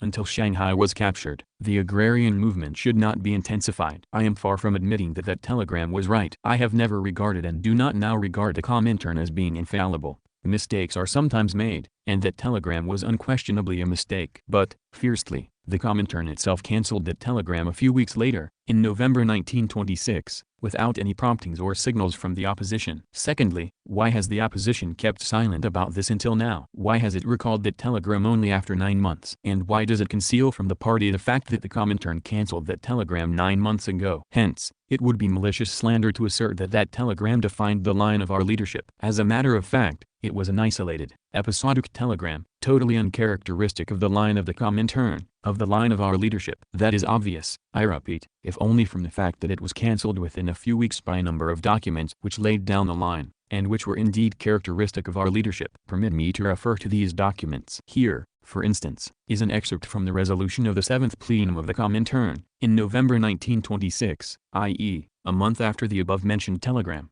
The peculiar feature of the present situation is its transitional character, the fact that the proletariat must choose between the prospect of a bloc with considerable sections of the bourgeoisie and the prospect of further consolidating its alliance with the peasantry. If the proletariat fails to put forward a radical agrarian program, it will be unable to draw the peasantry into the revolutionary struggle and will forfeit its hegemony in the national liberation movement. And further, the Guangdong People's Government will not be able to retain power in the revolution, will not be able to achieve complete victory over foreign imperialism and native reaction until the cause of national liberation is identified with the agrarian revolution. See resolution of the 7th enlarged plenum of the SE. There you have a document which really does define the line of the Comintern leadership. It is very strange that the leaders of the opposition avoid mention of this universally known Comintern document. Perhaps it will not be taken as boastful if I refer to the speech I delivered in November of that same year, 1926, in the Chinese Commission of the Comintern, which, not without my participation of course, drafted the resolution of the 7th Enlarged Plenum on the Chinese question. That speech was subsequently published in pamphlet form under the title The Prospects of the Revolution in China. Here are some passages from that speech. I know that there are Kuomintangists and even Chinese communists who do not consider it possible to unleash revolution in the countryside, since they fear that if the peasantry were drawn into the revolution, it would disrupt the united anti-imperialist front. That is a profound error, comrades. The more quickly and thoroughly the Chinese peasantry is drawn into the revolution, the stronger and more powerful the anti-imperialist front in China will be. And further, I know that among the Chinese communists there are comrades who do not approve of workers going on strike for an improvement of their material conditions and legal status, and who try to dissuade the workers from the striking. A voice?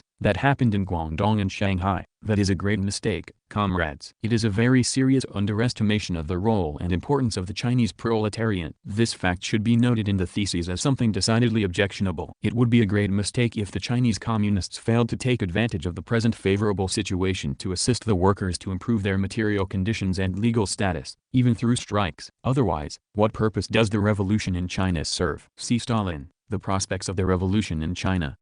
And here is a third document, of December 1926, issued at a time when every city in China was bombarding the Comintern with assertions that an extension of the struggle of the workers would lead to a crisis, to unemployment, to the closing down of mills and factories. A general policy of retreat in the towns and of curtailing the workers' struggle to improve their conditions would be wrong. The struggle in the countryside must be extended, but at the same time advantage must be taken of the favorable situation to improve the material conditions and legal status of the workers, while striving in every way to lend the workers' struggle an organized character, which precludes excesses or running too far ahead. Special efforts must be exerted to direct the struggle in the towns against the big bourgeoisie and, above all, against the imperialists, so as to keep the Chinese petty bourgeoisie and middle bourgeoisie as far as possible within the framework of the united front against the common enemy. We regard the system of conciliation boards, arbitration courts, etc., as expedient, provided a correct working class policy is ensured in these institutions. At the same time we think it necessary to utter the warning that decrees directed against the right to strike, against workers' freedom of assembly, etc., are absolutely impermissible. Here is a fourth document, issued 6 weeks before Chiang Kai-shek's coup. The work of the Kuomintang and communist units in the army must be intensified. They must be organized wherever they do not now exist, and it is possible to organize them, where it is not possible to organize communist units. Intensified work must be conducted with the help of concealed communists. It is necessary to adopt the course of arming the workers and peasants and converting the peasant committees in the localities into actual organs of governmental authority equipped with armed self-defense, etc. The Communist Party must everywhere come forward as such. A policy of voluntary semi-legality is impermissible. The Communist Party must not come forward as a brake on the mass movement. The Communist Party should not cover up the treacherous and reactionary policy of the Kuomintang rights, and should mobilize the masses around the Kuomintang and the Chinese Communist Party on the basis of exposing the rights. The attention of all political workers who are loyal to the revolution must be drawn to the fact that at the present time, in connection with the regrouping of class forces and concentration of the imperialist armies, the Chinese revolution is passing through a critical period, and that it can achieve further victories only by resolutely adopting the course of developing the mass movement. Otherwise a tremendous danger threatens the revolution. The fulfillment of directives is therefore more necessary than ever before. And even earlier, already in April 1926, a year before the coup of the Kuomintang riots and Chiang Kai-shek, the Comintern warned the Chinese Communist Party, pointing out that it was necessary to work for the resignation or expulsion of the rights from the Kuomintang. That is how the Comintern understood, and still understands, the tactics of a united front against imperialism at the first stage of a colonial revolution. Does the opposition know about these guiding documents? Of course it does. Why then does it say nothing about them? Because its aim is to raise a squabble, not to bring out the truth. And yet there was a time when the present leaders of the opposition, especially Zinoviev and Kamenev, did understand something about Leninism and, in the main, advocated the same policy for the Chinese revolutionary movement as was pursued by the Comintern, and which Comrade Lenin outlined for us in his theses. I have in mind the 6th plenum of the Communist International, held in February to March 1926, when Zinoviev was chairman of the Comintern, when he was still a Leninist and had not yet migrated to Trotsky's camp. I mention the 6th plenum of the Communist International because there is a resolution of that plenum on the Chinese Revolution, which was adopted unanimously in February to March 1926, and which gives approximately the same estimate of the first stage of the Chinese Revolution, of the Guangdong Kuomintang and of the Guangdong government, as is given by the Comintern and by the CPSU. B. but which the opposition is now repudiating. I mention this resolution because Zinoviev voted for it at the time, and not a single member of the Central Committee, not even Trotsky, Kamenev, or the other leaders of the present opposition, objected to it. Permit me to quote a few passages from that resolution. Here is what is said in the resolution about the Kuomintang, the Shanghai and Hong Kong political strikes of the Chinese workers, June to September 1925, marked a turning point in the struggle of the Chinese people for liberation from the foreign imperialists. The political action of the proletariat gave a powerful impetus to the further development and consolidation of all the revolutionary democratic organizations in the country, especially of the People's Revolutionary Party, the Kuomintang, and the revolutionary government in Guangdong. The Kuomintang Party, the main body of which acted in alliance with the Chinese Communists, is a revolutionary bloc of workers, peasants, intellectuals, and the urban democracy, based on the common class interests of these strata in the struggle against the foreign imperialists and against the whole military feudal way of life, for the independence of the country and for a single revolutionary democratic government. See resolution of the 6th plenum of the SE. Thus, the Guangdong Kuomintang is an alliance of 4 classes. As you see, this is almost Martinovism sanctified by none other than the then chairman of the Comintern Zinoviev. About the Guangdong Kuomintang government, the revolutionary government created by the Kuomintang Party in Guangdong has already succeeded in establishing contact with the widest masses of the workers, peasants, and urban democracy, and, basing itself on them, has smashed the counter-revolutionary bands supported by the imperialists, and is working for the radical democratization of the whole political life of the Guangdong province. Thus, being the vanguard in the struggle of the Chinese people for independence, the Guangdong government serves as a model for the future revolutionary democratic development of the country. 141. Ibid. It turns out that the Guangdong Kuomintang government, being a bloc of 4 classes, was a revolutionary government, and not only revolutionary, but even a model for the future revolutionary democratic government in China. About the united front of workers, peasants and the bourgeoisie, in face of the new dangers, the Chinese Communist Party and the Kuomintang must develop the most widespread political activity, organizing mass action in support of the struggle of the people's armies, taking advantage of the contradictions within the camp of the imperialists and opposing to them a united national revolutionary front of the broadest strata of the population, workers, peasants, and the bourgeoisie, under the leadership of the revolutionary democratic organizations. Ibid. It follows that temporary blocks and agreements with the bourgeoisie and colonial countries at a certain stage of the colonial revolution are not only permissible, but positively essential. Is it not true that this is very similar to what Lenin tells us in his well-known directives for the tactics of communists in colonial independent countries? It is a pity, however, that Zinoviev has already managed to forget that. The question of withdrawal from the Kuomintang,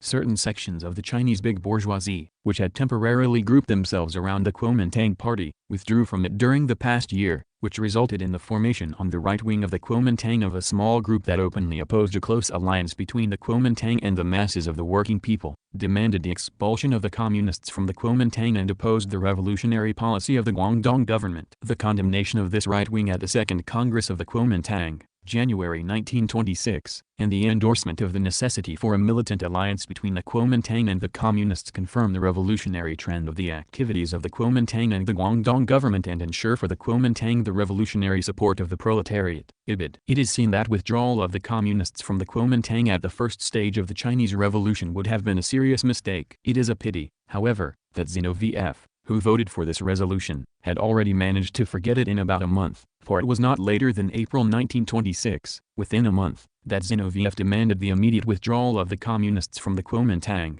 About the deviations within the Chinese Communist Party and the impermissibility of skipping over the Kuomintang phase of the revolution, the political self-determination of the Chinese Communists will develop in the struggle against 2 equally harmful deviations, against right liquidationism, which ignores the independent class tasks of the Chinese proletariat and leads to a formless merging with the general democratic national movement, and against the extreme left sentiments in favor of skipping over the revolutionary democratic stage of the movement to come immediately to the tasks of proletarian dictatorship and Soviet power, forgetting about the peasantry, that basic and decisive factor in the Chinese movement for national emancipation. Ibid. As you see, here are all the grounds for convicting the opposition now of wanting to skip over the Kuomintang phase of development in China, of underestimating the peasant movement, and of dashing post-haste towards Soviets. It hits the nail right on the head. Do Zinoviev, Kamenev and Trotsky know about this resolution? We must assume that they do. At any rate Zinoviev must know about it, for it was under his chairmanship that this resolution was adopted at the 6th plenum of the Comintern and he himself voted for it. Why are the leaders of the opposition now avoiding this resolution of the highest body of the world communist movement? Why are they keeping silent about it? Because it turns against them on all questions concerning the Chinese Revolution. Because it refutes the whole of the present Trotskyist standpoint of the opposition. Because they have deserted the Comintern, deserted Leninism, and now, fearing their past, fearing their own shadows, are obliged cravenly to avoid the resolution of the 6th plenum of the Comintern. That is how matters stand as regards the first stage of the Chinese Revolution. Let us pass now to the second stage of the Chinese Revolution. While the distinguishing feature of the first stage was that the spearhead of the revolution was turned mainly against foreign imperialism, the characteristic feature of the second stage is that the spearhead of the revolution is now turned mainly against internal enemies, primarily against the feudal landlords, against the feudal regime. Did the first stage accomplish its task of overthrowing foreign imperialism? No, it did not. It bequeathed the accomplishment of this task to the second stage of the Chinese Revolution. It merely gave the revolutionary masses the first shaking up that roused them against imperialism, only to run its course and hand on the task to the future. It must be presumed that the second stage of the revolution also will not succeed in fully accomplishing the task of expelling the imperialists. It will give the broad masses of the Chinese workers and peasants a further shaking up to rouse them against imperialism, but it will do so in order to hand on the completion of this task to the next stage of the Chinese Revolution,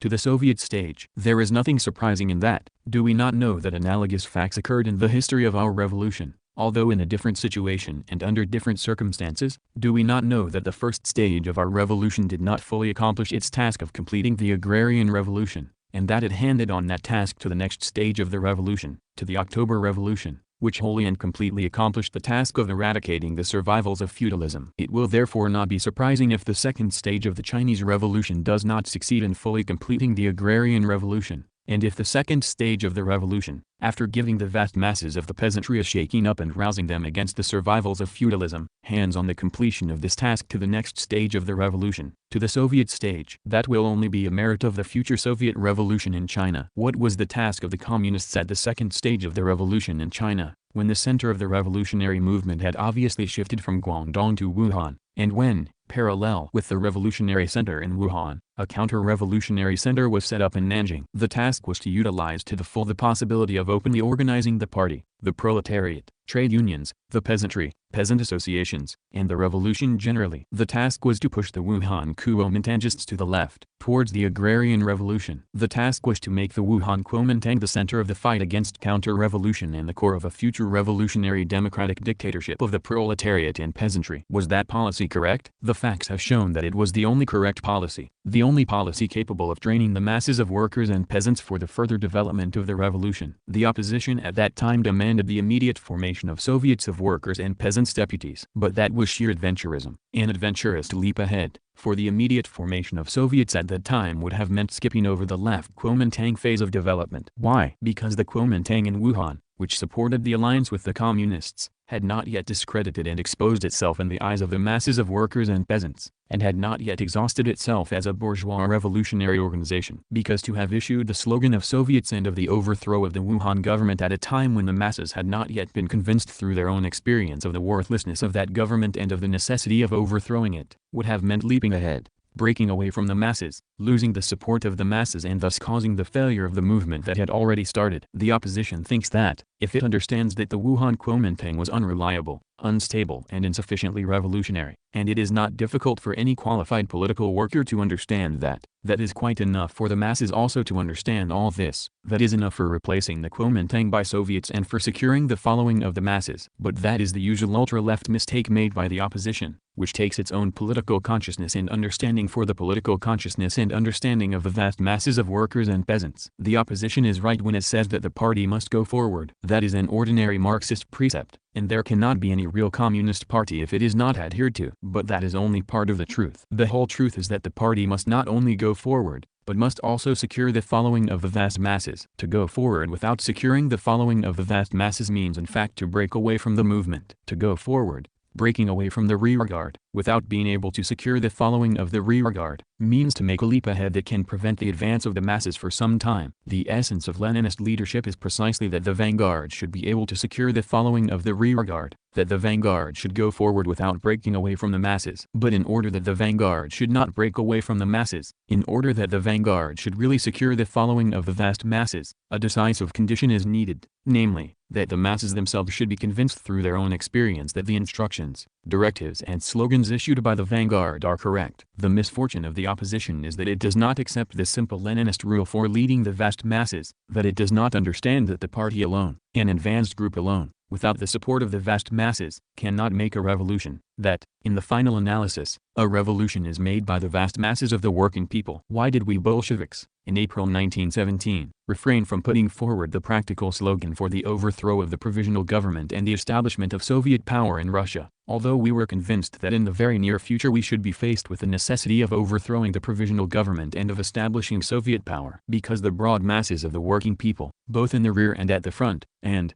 lastly, the Soviets themselves, were not yet ready to accept such a slogan. They still believed that the provisional government was revolutionary. Because the provisional government had not yet disgraced and discredited itself by supporting counter-revolution in the rear and at the front. Why did Lenin, in April 1917, denounce the Bagdatyev group in Petrograd, which put forward the slogan of the immediate overthrow of the provisional government and the establishment of Soviet power? Because Bagdatyev's attempt was a dangerous leap ahead, which created the danger of the Bolshevik party breaking away from the vast masses of the workers and peasants. Adventurism in politics, Bagdatyevism in matters concerning the Chinese Revolution, that is what is now killing our Trotskyist opposition. Zinoviev asserts that in speaking of Bagdatyism, I identify the present Chinese Revolution with the October Revolution. That, of course, is nonsense. In the first place, I myself made the reservation in my article Notes on Contemporary Themes that the analogy is a qualified one and that I make it with all the necessary reservations, bearing in mind the difference between the situation of China in our day and that of Russia in 1917.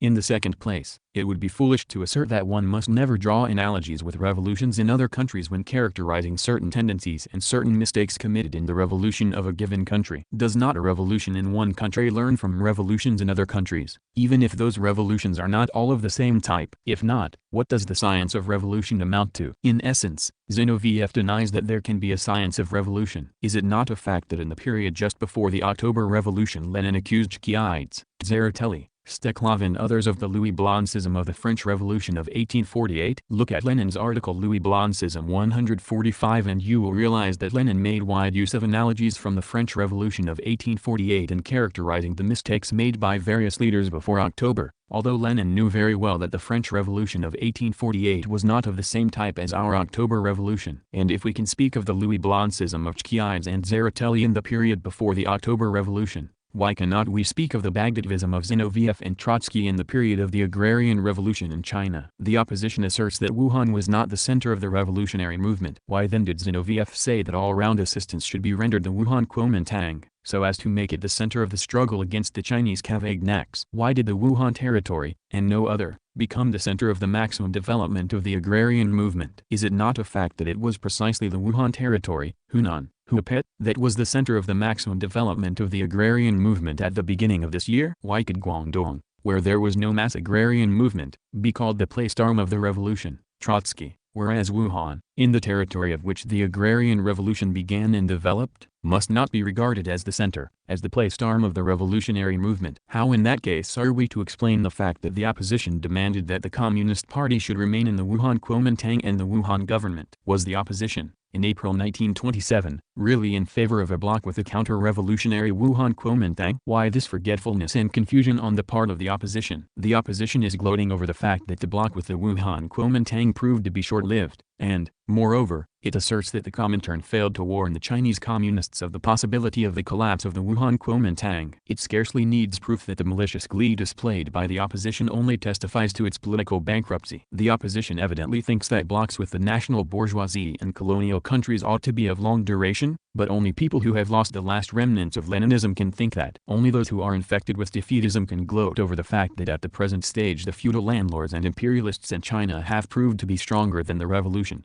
that the pressure exercised by these hostile forces has induced the Wuhan Kuomintang to swing to the right and has led to the temporary defeat of the Chinese Revolution. As for the opposition's assertion that the Comintern failed to warn the Communist Party of China of the possible collapse of the Wuhan Kuomintang, that is one of the usual slanders now so abundant in the opposition's arsenal. Permit me to quote some documents to refute the slanders of the opposition. First document of May 1927, the most important thing now in the internal policy of the Kuomintang is to develop the agrarian revolution systematically in all provinces, particularly in Guangdong, under the slogan "All power to the peasant associations and committees in the countryside."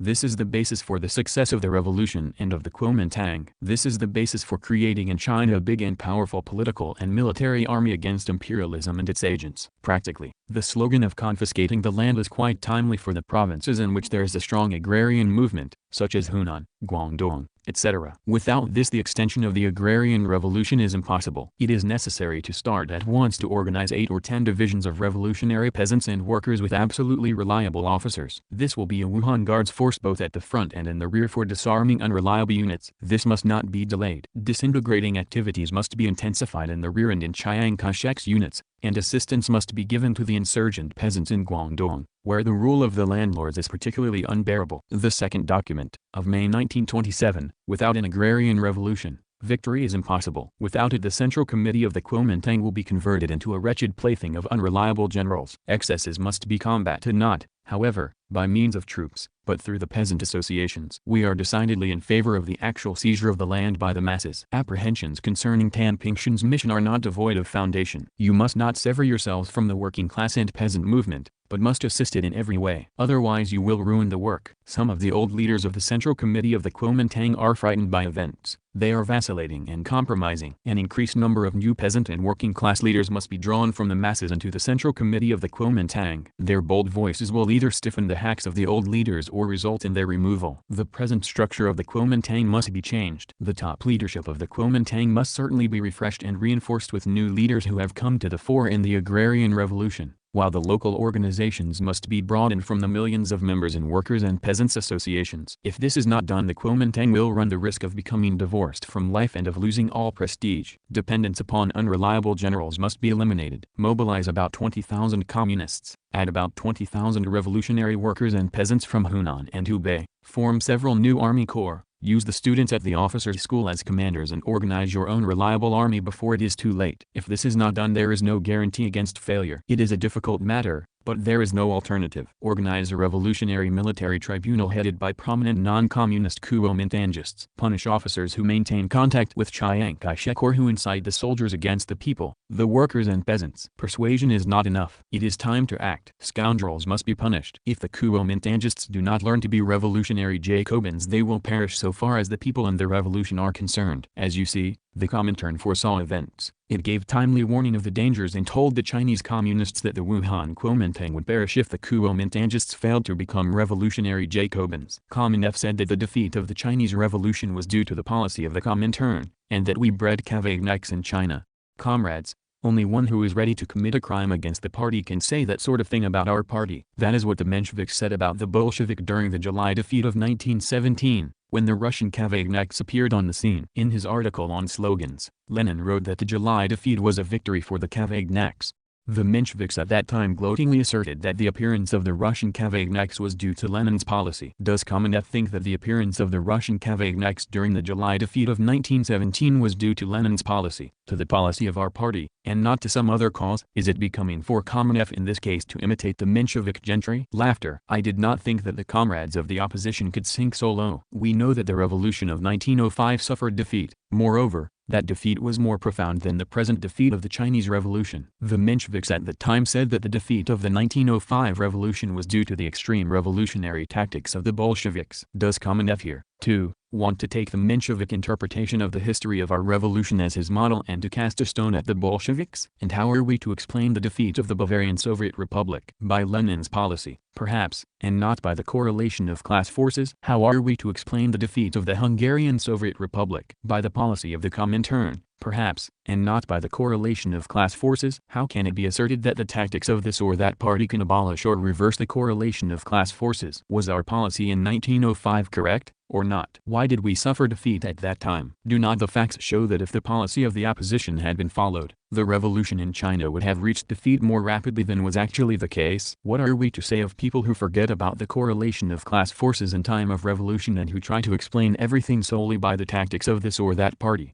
Only one thing can be said of such people, that they have broken with Marxism. Conclusions. The chief mistakes of the opposition are: 1. The opposition does not understand the character and prospects of the Chinese Revolution. 2. The opposition sees no difference between the revolution in China and the revolution in Russia, between revolution in colonial countries and revolution in imperialist countries. 3. The opposition is departing from Leninist tactics on the question of the attitude to the national bourgeoisie in colonial countries at the first stage of the revolution. 4. The opposition does not understand the question of the communists' participation in the Kuomintang. 5. The opposition is violating the principles of Leninist tactics on the question of the relations between the vanguard, the party, and the rearguard, the vast masses of the working people. 6. The opposition is departing from the resolutions of the 6th and 7th plenums of the Executive Committee of the Communist International. The opposition noisily brags about its policy on the Chinese question and asserts that if that policy had been adopted, the situation in China today would be better than it is. It scarcely needs proof that, considering the gross mistakes committed by the opposition,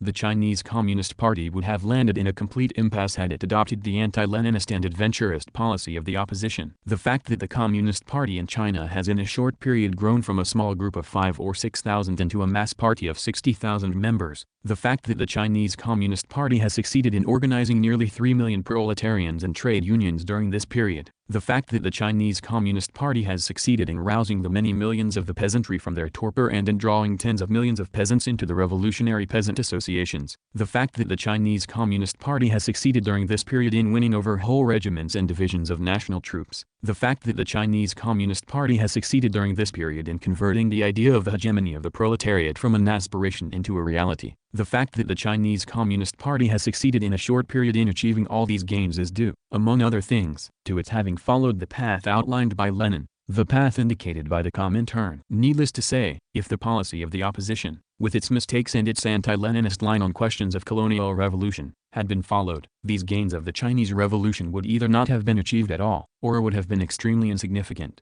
Only ultra-left renegades and adventurers can doubt this. Chapter 17, Concerning the Proletarian Method of Liberating the Oppressed Peoples. November 5 to 7, 1927. Concerning the Proletarian Method of Liberating the Oppressed Peoples. Excerpts from the international character of the October Revolution. The October Revolution has shaken imperialism not only in the centers of its domination, not only in the metropolises.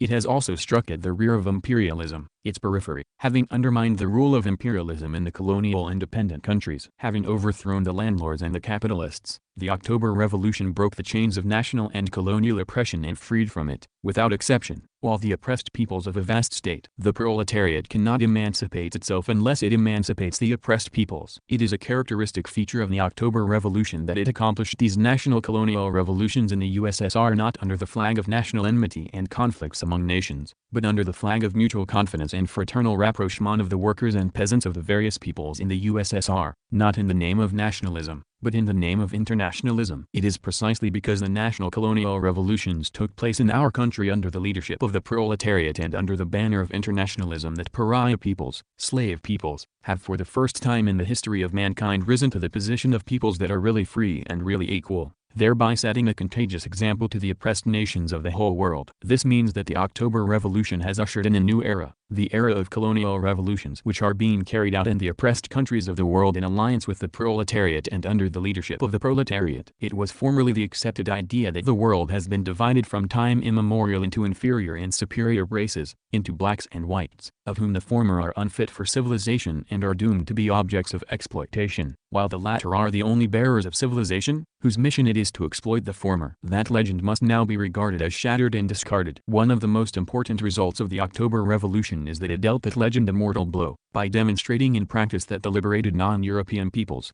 drawn into the channel of Soviet development, are not one whit less capable of promoting a really progressive culture and a really progressive civilization than are the European peoples. It was formerly the accepted idea that the only method of liberating the oppressed peoples is the method of bourgeois nationalism, the method of nations drawing apart from one another, the method of disuniting nations, the method of intensifying national enmity among the laboring masses of the various nations. That legend must now be regarded as refuted. One of the most important results of the October Revolution is that it dealt that legend a mortal blow, by demonstrating in practice the possibility and expediency of the proletarian, internationalist method of liberating the oppressed peoples, as the only correct method, by demonstrating in practice the possibility and expediency of a fraternal union of the workers and peasants of the most diverse nations based on the principles of voluntariness and internationalism. The existence of the Union of Soviet Socialist Republics, which is the prototype of the future integration of the working people of all countries into a single world economic system, cannot but serve as direct proof of this. It need hardly be said that these and similar results of the October Revolution could not and cannot fail to exert an important influence on the revolutionary movement in the colonial independent countries. Such facts as the growth of the revolutionary movement of the oppressed peoples in China, Indonesia, India, etc., and the growing sympathy of these peoples for the USSR, unquestionably bear this out. The era of tranquil exploitation and oppression of the colonies and dependent countries has passed away. The era of liberating revolutions in the colonies and dependent countries, the era of the awakening of the proletariat in those countries, the era of its hegemony in the revolution, has begun. Chapter 18. The National Question in Leninism. March 18, 1929. Reply to Comrades Meshkov, Kovalchuk, and others. I have received your letters. They are similar to a number of letters on the same subject I have received from other comrades during the past few months. I have decided, however, to answer you particularly, because you put things more bluntly and thereby help the achievement of clarity. True, the answers you give in your letters to the questions raised are wrong, but that is another matter. Of that we shall speak below. Let us get down to business. The concept nation. The Russian Marxists have long had their theory of the nation. According to this theory, a nation is a historically constituted, stable community of people, formed on the basis of the common possession of four principal characteristics, namely, a common language, a common territory, a common economic life, and a common psychological makeup manifested in common specific features of national culture. This theory, as we know, has received general recognition in our party. It is evident from your letters that you consider this theory inadequate. You therefore propose that the four characteristics of a nation be supplemented by a fifth, namely, that a nation possesses its own, separate national state. You consider that there is not and cannot be a nation unless this fifth characteristic is present. I think that the scheme you propose, with its new, fifth characteristic of the concept nation, is profoundly mistaken and cannot be justified either theoretically or in practice, politically. According to your scheme, only such nations are to be recognized as nations as have their own state, separate from others, whereas all oppressed nations which have no independent state would have to be deleted from the category of nations. Moreover, the struggle of oppressed nations against national oppression and the struggle of colonial peoples against imperialism would have to be excluded from the concept national movement and national liberation movement. More than that, according to your scheme we would have to assert a. That the Irish became a nation only after the formation of the Irish Free State, and that before that they did not constitute a nation. b. That the Norwegians were not a nation before Norway's secession from Sweden and became a nation only after that secession. c. That the Ukrainians were not a nation when the Ukraine formed part of Tsarist Russia, that they became a nation only after they seceded from the Soviet Russia under the Central Rada and Hetman Skoropadsky, but again ceased to be a nation after they united their Ukrainian Soviet Republic with the other Soviet republics to form the Union of Soviet Socialist Republics. A great many such examples could be cited. Obviously, a scheme which leads to such absurd conclusions cannot be regarded as a scientific scheme. In practice, politically, your scheme inevitably leads to the justification of national, imperialist oppression, whose exponents emphatically refuse to recognize as real nations oppressed and unequal nations which have no separate national state of their own, and consider that this circumstance gives them the right to oppress these nations. That is apart from the fact that your scheme provides a justification for the bourgeois nationalists in our Soviet republics who argue that the Soviet nations ceased to be nations when they agreed to unite their national Soviet republics into a union of Soviet Socialist republics. That is how matters stand with regard to supplementing and amending the Russian Marxist theory of the nation. Only one thing remains, and that is to admit that the Russian Marxist theory of the nation is the only correct theory. 2.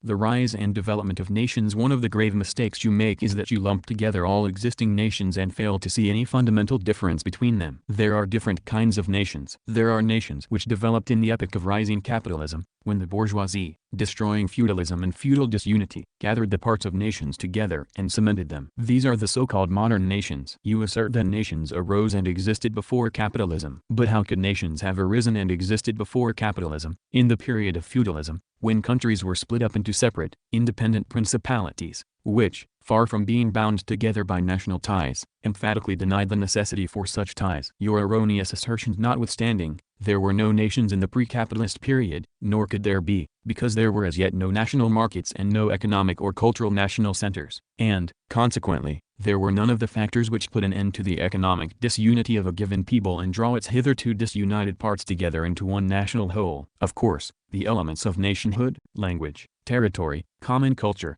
etc. did not fall from the skies, but were being formed gradually, even in the pre-capitalist period. But these elements were in a rudimentary state and, at best, were only a potentiality, that is, they constituted the possibility of the formation of a nation in the future, given certain favorable conditions. The potentiality became a reality only in the period of rising capitalism, with its national market and its economic and cultural centers. In this connection it would be well to recall the remarkable words of Lenin on the subject of the rise of nations, contained in his pamphlet What the Friends of the People Are and How They Fight the Social Democrats. Controverting the Narodnik Mikhailovsky, who derived the rise of nationalities and national unity from the development of Gentile ties, Lenin says, "And so, national ties are a continuation and generalization of Gentile ties." Mr. Mikhailovsky, evidently, borrows his ideas of the history of society from the fairy tale that is taught to schoolboys. The history of society, this copybook doctrine runs, is that first there was the family, that nucleus of all society. Then the family grew into the tribe, and the tribe grew into the state. If Mr. Mikhailovsky solemnly repeats this childish nonsense, it only goes to show, apart from everything else, that he has not the slightest notion of the course even of Russian history. While one might speak of Gentile life in ancient Rus, there can be no doubt that by the Middle Ages, the era of the Muscovite Tsars, these Gentile ties no longer existed. That is to say, the state was based not at all on Gentile unions but on territorial unions. The landlords and the monasteries took their peasants from various localities, and the village communities thus formed were purely territorial unions. But one could hardly speak of national ties in the true sense of the word at that time. The state was divided into separate lands, sometimes even principalities, which preserved strong traces of former autonomy, peculiarities of administration, at times their own troops. The local boyars went to war at the head of their own companies, their own customs borders, and so forth. Only the modern period of Russian history, beginning approximately with the 17th century, is characterized by an actual merging of all such regions, lands and principalities into a single whole. This merging, most esteemed Mr. Mikhailovsky, was not brought about by Gentile ties, nor even by their continuation and generalization. It was brought about by the growth of exchange between regions, the gradual growth of commodity circulation and the concentration of the small local markets into a single, all-Russian market. Since the leaders and masters of this process were the merchant capitalists, the creation of these national ties was nothing but the creation of bourgeois ties. See Volume 1, pages 72 to 73. That is how matters stand with regard to the rise of the so-called modern nations. The bourgeoisie and its nationalist parties were throughout this period the chief leading force of such nations. Class peace within the nation for the sake of national unity, expansion of the territory of one's own nation by seizure of the national territories of others, distrust and hatred of other nations, suppression of national minorities, a united front with imperialism, such is the ideological, social and political stock in trade of these nations. Such nations must be qualified as bourgeois nations. Examples are the French, British, Italian, North American and other similar nations. The Russian, Ukrainian, Tatar, Armenian,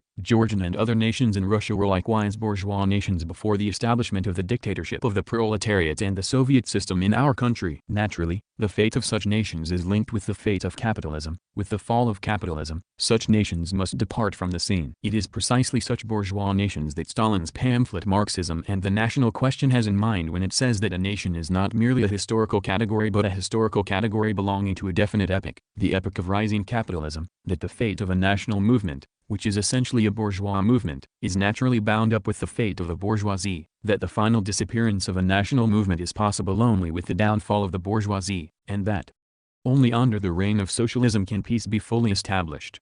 That is how matters stand with regard to the bourgeois nations. But there are other nations. These are the new Soviet nations, which developed and took shape on the basis of the old bourgeois nations after the overthrow of capitalism in Russia, after the elimination of the bourgeoisie and its nationalist parties, after the establishment of the Soviet system. The working class and its internationalist party are the force that cements these new nations and leads them. An alliance between the working class and the working peasantry within the nation for the elimination of the survivals of capitalism in order that socialism may be built triumphantly, abolition of the survivals of national oppression in order that the nations and national minorities may be equal and may develop freely, elimination of the survivals of nationalism in order that friendship may be knit between the peoples and internationalism firmly established, a united front with all oppressed and unequal nations in the struggle against the policy of annexation and wars of annexation, in the struggle against imperialism, Such is the spiritual, and social and political complexion of these nations. Such nations must be qualified as socialist nations. These new nations arose and developed on the basis of old, bourgeois nations, as a result of the elimination of capitalism, by their radical transformation on socialist lines. Nobody can deny that the present socialist nations of the Soviet Union, the Russian, Ukrainian,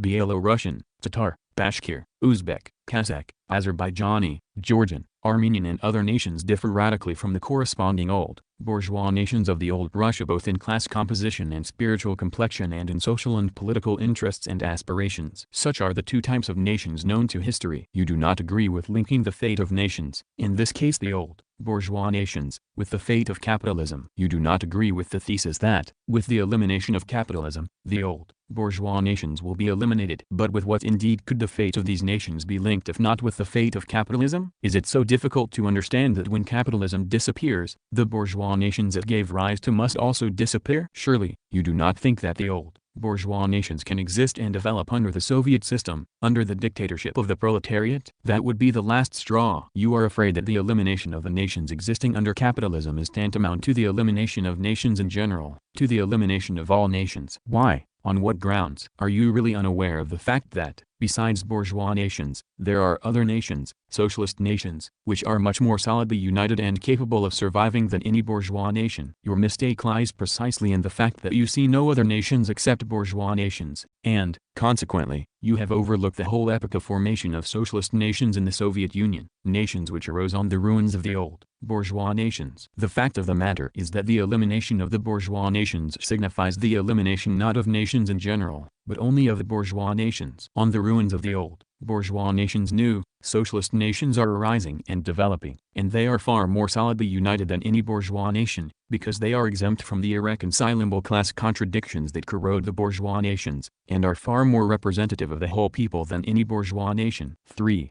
The future of nations and of national languages. You commit a grave error in putting a sign of equality between the period of the victory of socialism in one country and the period of the victory of socialism on a world scale, in asserting that the disappearance of national differences and national languages, the merging of nations and the formation of one common language, are possible and necessary not only with the victory of socialism on a world scale but also with the victory of socialism in one country. Moreover, you confuse entirely different things: the abolition of national oppression with the elimination of national differences, the abolition of national state barriers with the dying away of nations, with the merging of nations.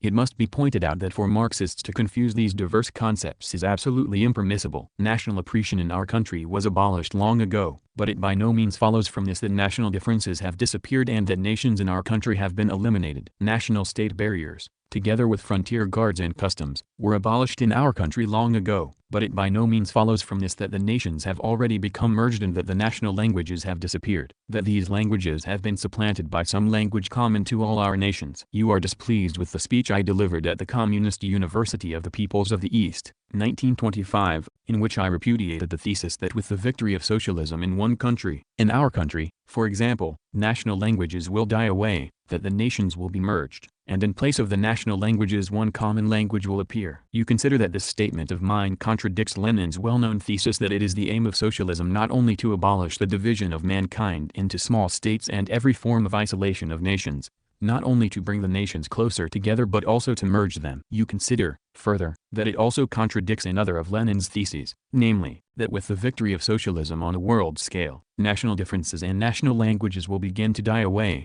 that after this victory national languages will begin to be supplanted by one common language. That is quite wrong, comrades. It is a profound illusion. I have already said that it is impermissible for Marxists to confuse and lump together such diverse phenomena as the victory of socialism in one country and the victory of socialism on a world scale. It should not be forgotten that these diverse phenomena reflect two entirely different epochs, distinct from one another not only in time, which is very important, but in their very nature. National distrust, national isolation, national enmity and national conflicts are, of course, stimulated and fostered not by some innate sentiment of national animosity, but by the striving of imperialism to subjugate other nations and by the fear inspired in these nations by the menace of national enslavement. Undoubtedly, So long as world imperialism exists, this striving and this fear will exist, and, consequently, national distrust, national isolation, national enmity and national conflicts will exist in the vast majority of countries. Can it be asserted that the victory of socialism and the abolition of imperialism in one country signify the abolition of imperialism and national oppression in the majority of countries? Obviously not. But it follows from this that the victory of socialism in one country, notwithstanding the fact that it seriously weakens world imperialism, does not and cannot create the conditions necessary for the merging of the nations and the national languages of the world into one integral whole. The period of the victory of socialism on a world scale differs from the period of the victory of socialism in one country primarily in the fact that it will abolish imperialism in all countries, will abolish both the striving to subjugate other nations and the fear inspired by the menace of national enslavement, will radically undermine national distrust and national enmity, will unite the nations into one world socialist economic system, and will thus create the real conditions necessary for the gradual merging of all nations into one. Such is the fundamental difference between these two periods. But it follows from this that to confuse these two different periods and to lump them together is to commit an unpardonable mistake. Take the speech I delivered at the Communist University of the Toilers of the East. There I said, some people, Kautsky, for instance, talk of the creation of a single universal language and the dying away of all other languages in the period of socialism. I have little faith in this theory of a single, all-embracing language. Experience, at any rate, speaks against rather than for such a theory. Until now what has happened has been that the socialist revolution has not diminished but rather increased the number of languages, for, by stirring up the lowest sections of humanity and pushing them onto the political arena, it awakens to new life a number of hitherto unknown or little-known nationalities. Who could have imagined that the old, Tsarist Russia consisted of not less than 50 nations and national groups? The October Revolution, however, by breaking the old chains and bringing a number of forgotten peoples and nationalities onto the scene, gave them new life and a new development. From this passage it is evident that I was opposing people of the type of Kautsky, who always was and has remained a dilettante on the national question, who does not understand the mechanics of the development of nations and has no inkling of the colossal power of stability possessed by nations, who believes that the merging of nations is possible long before the victory of socialism, already under the bourgeois democratic order, and who, servilely praising the assimilating work of the Germans in Bohemia, light-mindedly asserts that the Czechs are almost Germanized,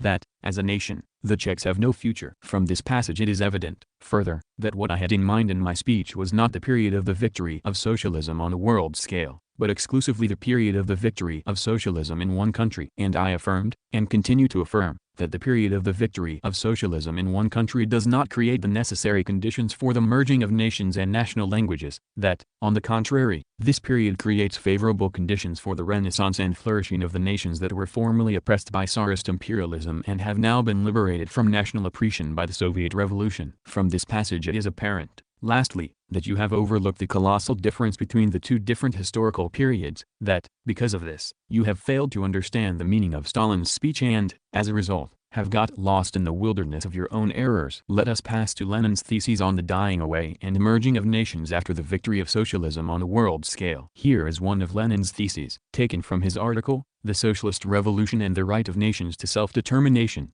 published in 1916. Which, for some reason, is not quoted in full in your letters. The aim of socialism is not only to abolish the division of mankind into small states and all isolation of nations, not only to draw the nations together, but to merge them. Just as mankind can arrive at the abolition of classes only by passing through a transition period of the dictatorship of the oppressed class, so mankind can arrive at the inevitable merging of nations only by passing through a transition period of complete liberation of all the oppressed nations, i.e., of their freedom of secession. And here is another thesis of Lenin's, which you likewise do not quote in full. As long as national and state differences exist among peoples and countries, and these differences will continue to exist for a very, very long time even after the dictatorship of the proletariat has been established on a world scale, the unity of international tactics of the communist working class movement of all countries demands, not the elimination of variety, not the abolition of national differences, that is a foolish dream at the present moment, but such an application of the fundamental principles of communism, Soviet power and the dictatorship of the proletariat,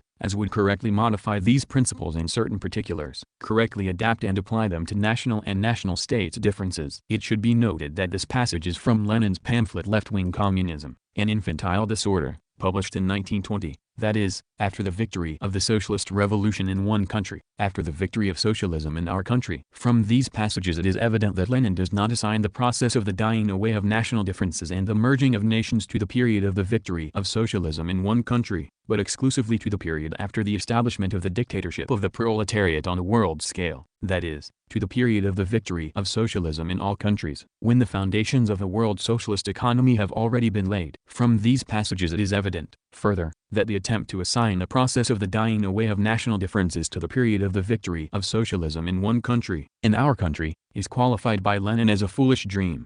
From these passages it is evident, moreover, that Stalin was absolutely right when, in the speech he delivered at the Communist University of the Toilers of the East, he denied that it was possible for national differences and national languages to die away in the period of the victory of socialism in one country, in our country, and that you were absolutely wrong in upholding something that is the direct opposite of Stalin's thesis. From these passages it is evident, lastly, that, in confusing the two different periods of the victory of socialism, you failed to understand Lenin, distorted Lenin's line on the national question and, as a consequence, involuntarily headed for a rupture with Leninism. It would be incorrect to think that after the defeat of world imperialism national differences will be abolished and national languages will die away immediately, at one stroke, by decree from above, so to speak. Nothing is more erroneous than this view. To attempt to bring about the merging of nations by decree from above, by compulsion, would be playing into the hands of the imperialists. It would spell disaster to the cause of the liberation of nations, and be fatal to the cause of organizing cooperation and fraternity among nations. Such a policy would be tantamount to a policy of assimilation. You know,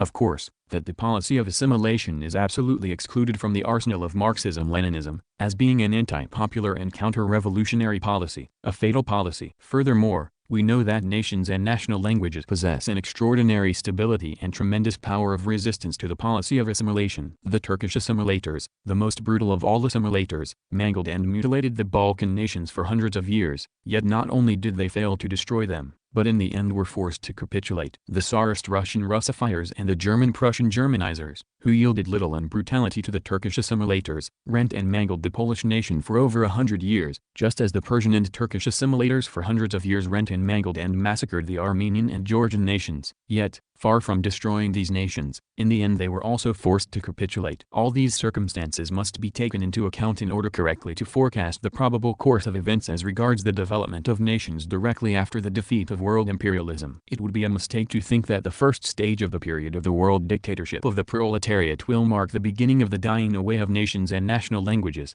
the beginning of the formation of one common language. On the contrary, the first stage, during which national oppression will be completely abolished, will be a stage marked by the growth and flourishing of the formerly oppressed nations and national languages, the consolidation of equality among nations, the elimination of mutual national distrust, and the establishment and strengthening of international ties among nations. Only in the second stage of the period of the world dictatorship of the proletariat, to the extent that a single world socialist economy is built up in place of the world capitalist economy, only in that stage will something in the nature of a common language begin to take shape, for only in that stage will the nations feel the need to have, in addition to their own national languages, a common international language, for convenience of intercourse and of economic, cultural and political cooperation. Consequently, in this stage, national languages and a common international language will exist side by side. It is possible that, at first, not one world economic center will be formed, common to all nations and with one common language, but several zonal economic centers for separate groups of nations, with a separate common language for each group of nations, and that only later will these centers combine into one common world socialist economic center, with one language common to all the nations. In the next stage of the period of world dictatorship of the proletariat, when the world socialist system of economy becomes sufficiently consolidated and socialism becomes part and parcel of the life of the peoples, and when practice convinces the nations of the advantages of a common language over national languages, national differences and languages will begin to die away and make room for a world language, common to all nations. Such, in my opinion, is the approximate picture of the future of nations, a picture of the development of the nations along the path to their merging in the future. 4.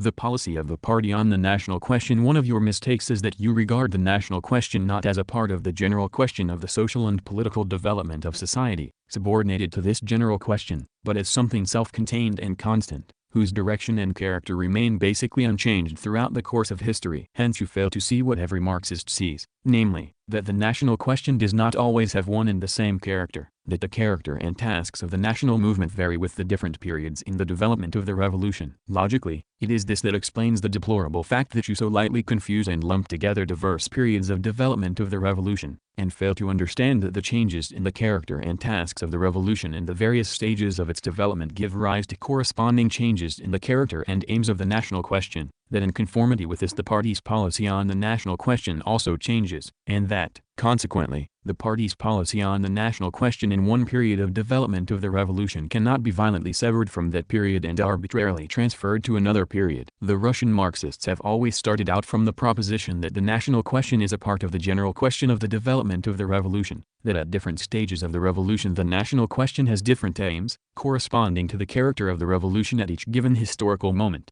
and that the party's policy on the national question changes in conformity with this. In the period preceding the First World War, when history made a bourgeois democratic revolution the task of the moment in Russia, the Russian Marxists linked the solution of the national question with the fate of the democratic revolution in Russia. Our party held that the overthrow of Tsarism, the elimination of the survivals of feudalism, and the complete democratization of the country provided the best solution of the national question that was possible within the framework of capitalism. Such was the policy of the party in that period. Marxism and the national and colonial question.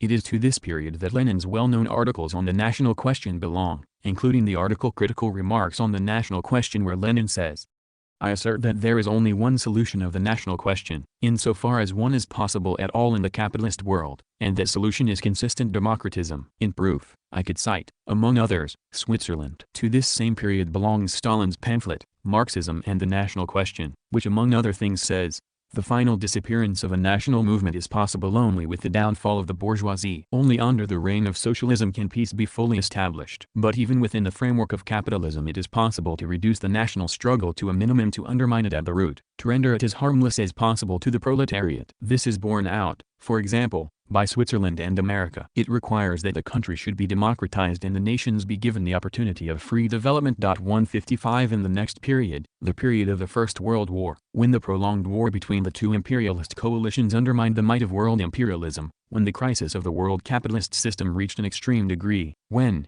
alongside the working class of the metropolitan countries, the colonial independent countries also joined the movement for emancipation, when the national question grew into the national and colonial question, when the united front of the working class of the advanced capitalist countries and of the oppressed peoples of the colonies and dependent countries began to be a real force, when, consequently, the socialist revolution became the question of the moment, the Russian Marxists could no longer content themselves with the policy of the preceding period, and they found it necessary to link the solution of the national and colonial question with the fate of the socialist revolution. The party held that the overthrow of the power of capital and the organization of the dictatorship of the proletariat, the expulsion of the imperialist troops from the colonial independent countries and the securing of the right of these countries to secede and to form their own national states, the elimination of national enmity and nationalism and the strengthening of international ties between peoples, the organization of a single socialist national economy and the establishment on this basis of fraternal cooperation among peoples, constituted the best solution of the national and colonial question under the given conditions. Such was the policy of the party in that period. That period is still far from having entered into full force, for it has only just begun,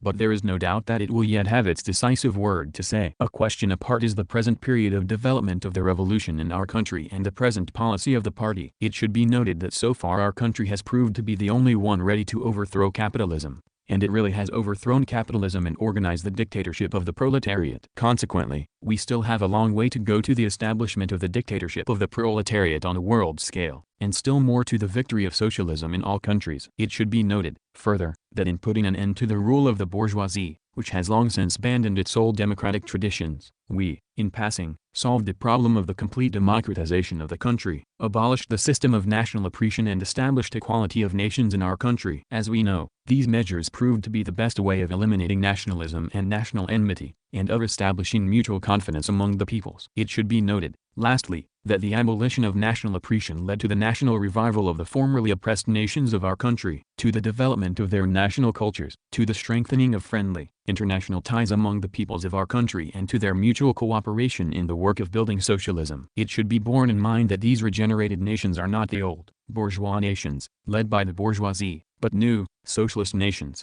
Marxism and the National and Colonial Question. which have arisen on the ruins of the old nations and are led by the Internationalist Party of the laboring masses. In view of this, the party considered it necessary to help the regenerated nations of our country to rise to their feet and attain their full stature, to revive and develop their national cultures, widely to develop schools, the arts and other cultural institutions functioning in the native languages, to nationalize, that is, to staff with members of the given nation, the party, trade union, cooperative, state and economic apparatuses, to train their own, national, party and Soviet cadres, and to curb all elements, who are, indeed, few in number, that try to hinder this policy of the party. This means that the party supports, and will continue to support, the development and flourishing of the national cultures of the peoples of our country, that it will encourage the strengthening of our new, socialist nations, that it takes this matter under its protection and guardianship against anti-Leninist elements of any kind. It is apparent from your letters that you do not approve this policy of our party. That is because, fiercely, you confuse the new, socialist nations with the old, bourgeois nations and do not understand that the national cultures of our new, Soviet nations are in content socialist cultures. Secondly, it is because, you will excuse my bluntness,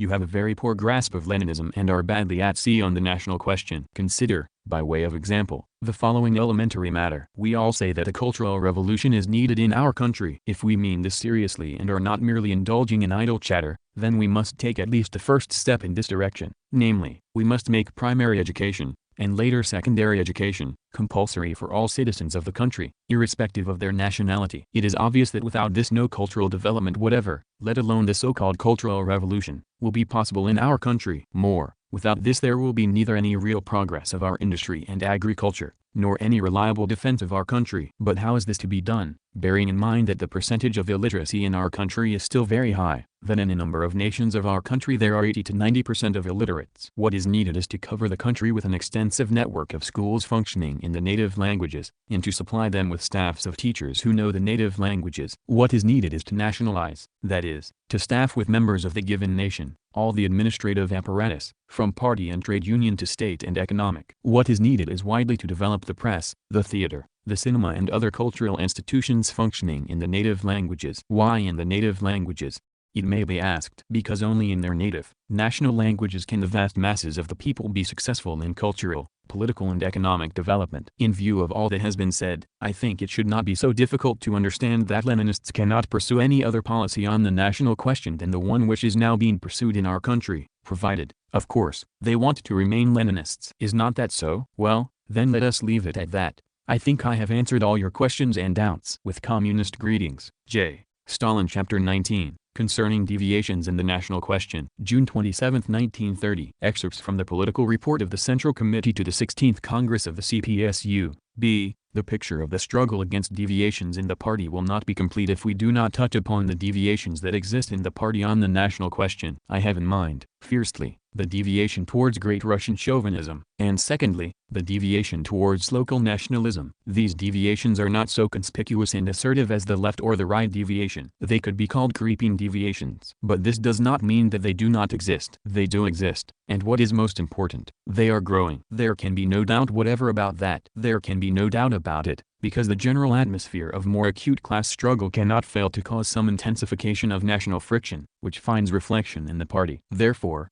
the features of these deviations should be exposed and dragged into the light of day. What is the essence of the deviation towards Great Russian chauvinism under our present conditions? The essence of the deviation towards Great Russian chauvinism lies in the striving to ignore national differences in language, culture and way of life, in the striving to prepare for the liquidation of the national republics and regions, in the striving to undermine the principle of national equality and to discredit the party's policy of nationalizing the administrative apparatus, the press, the schools and other state and public organizations. In this connection, the deviators of this type proceed from the view that since, with the victory of socialism, the nations must merge into one and their national languages must be transformed into a single common language, the time has come to abolish national differences and to abandon the policy of promoting the development of the national cultures of the formerly oppressed peoples. In this connection, they refer to Lenin, misquoting him and sometimes deliberately distorting and slandering him. Lenin said that under socialism the interests of the nationalities will merge into a single whole. Does it not follow from this that it is time to put an end to the national republics and regions in the interests of internationalism? Lenin said in 1913, in his controversy with the Buntists, that the slogan of national culture is a bourgeois slogan. Does it not follow from this that it is time to put an end to the national cultures of the peoples of the USSR in the interests of Internationalism. Lenin said that national oppression and national barriers are destroyed under socialism. Does it not follow from this that it is time to put a stop to the policy of taking into account the specific national features of the peoples of the USSR and to go over to the policy of assimilation in the interests of internationalism, and so on and so forth? There can be no doubt that this deviation on the national question, disguised, moreover, by a mask of internationalism and by the name of Lenin, is the most subtle and therefore the most dangerous species of great Russian nationalism. Fiercely, Lenin never said that national differences must disappear and that national languages must merge into one common language within the borders of a single state before the victory of socialism on a world scale. On the contrary, Lenin said something that was the very opposite of this, namely, that national and state differences among peoples and countries will continue to exist for a very, very long time even after the dictatorship of the proletariat has been established on a world scale. How can anyone refer to Lenin and forget about this fundamental statement of his? True, Mr. Kautsky, an ex-Marxist and now a renegade and reformist, asserts something that is the very opposite of what Lenin teaches us. Despite Lenin, he asserts that the victory of the proletarian revolution in the Austro-German federal state in the middle of the last century would have led to the formation of a single, common German language and to the Germanization of the Czechs, because the mere force of unshackled intercourse, the mere force of modern culture of which the Germans were the vehicles, without any forcible Germanization, would have converted into Germans the backward Czech petty bourgeois, peasants and proletarians who had nothing to gain from their decayed nationality. It goes without saying that such a conception is in full accord with Kautsky's social chauvinism. It was these views of Kautsky's that I combated in 1925 in my speech at the University of the Peoples of the East. But can this anti-Marxist chatter of an arrogant German social chauvinist have any positive significance for us Marxists, who want to remain consistent internationalists? Who is right, Kautsky or Lenin? If Kautsky is right, then how are we to explain the fact that relatively backward nationalities like the Belarusians and Ukrainians, who are closer to the Great Russians than the Czechs are to the Germans, have not become Russified as a result of the victory of the proletarian revolution in the USSR, but, on the contrary, have been regenerated and have developed as independent nations? How are we to explain the fact that nations like the Turkmenians, Kyrgyzans, Uzbeks, Tajiks, not to speak of the Georgians, Armenians, Azerbaijanis, and others, in spite of their backwardness, far from becoming Russified as a result of the victory of socialism in the USSR, have, on the contrary, been regenerated and have developed into independent nations? Is it not evident that our worthy deviators, in their hunt after a sham internationalism, have fallen into the clutches of Kautskyan social chauvinism? Is it not evident that in advocating a single, common language within the borders of a single state, within the borders of the USSR, they are, in essence, striving to restore the privileges of the formerly predominant language, namely, the Great Russian language? What has this to do with internationalism? Secondly, Lenin never said that the abolition of national oppression and the merging of the interests of nationalities into one whole is tantamount to the abolition of national differences. We have abolished national oppression. We have abolished national privileges and have established national equality of rights. We have abolished state frontiers in the old sense of the term, frontier posts and customs barriers between the nationalities of the USSR. We have established the unity of the economic and political interests of the peoples of the USSR. But does this mean that we have thereby abolished national differences, national languages, culture, manner of life, etc.? Obviously it does not mean this. But if national differences, languages, culture, manner of life, etc., have remained, is it not evident that the demand for the abolition of the national republics and regions in the present historical period is a reactionary demand directed against the interests of the dictatorship of the proletariat? Do our deviators understand that to abolish the national republics and regions at the present time means depriving the vast masses of the peoples of the USSR of the possibility of receiving education in their native languages, depriving them of the possibility of having schools, courts, administration, public and other organizations and institutions in their native languages, depriving them of the possibility of being drawn into the work of socialist construction? Is it not evident that in their hunt after a sham internationalism our deviators have fallen into the clutches of the reactionary Great Russian chauvinists and have forgotten, completely forgotten, the slogan of the Cultural Revolution in the period of the dictatorship of the proletariat, which applies equally to all the peoples of the USSR, both Great Russian and non-Great Russian? Thirdly, Lenin never said that the slogan of developing national culture under the conditions of the dictatorship of the proletariat is a reactionary slogan. On the contrary, Lenin always stood for helping the peoples of the USSR to develop their national cultures. It was under the guidance of none other than Lenin that at the 10th Congress of the party, the resolution on the national question was drafted and adopted, in which it is plainly stated that the party's task is to help the laboring masses of the non-Great Russian peoples to catch up with Central Russia, which has gone in front, to help them, a. to develop and strengthen Soviet statehood among them in forms corresponding to the national conditions and manner of life of these peoples. B. To develop and strengthen among them courts, administrations, economic and government bodies functioning in their native languages and staffed with local people familiar with the manner of life and mentality of the local inhabitants. C. To develop among them press, schools, theaters, clubs, and cultural and educational institutions in general, functioning in the native languages. D. To set up and develop a wide network of general educational and trade and technical courses and schools, functioning in the native languages. Is it not obvious that Lenin stood wholly and entirely for the slogan of developing national culture under the conditions of the dictatorship of the proletariat? Is it not obvious that to deny the slogan of national culture under the conditions of the dictatorship of the proletariat means denying the necessity of raising the cultural level of the non-great Russian peoples of the USSR,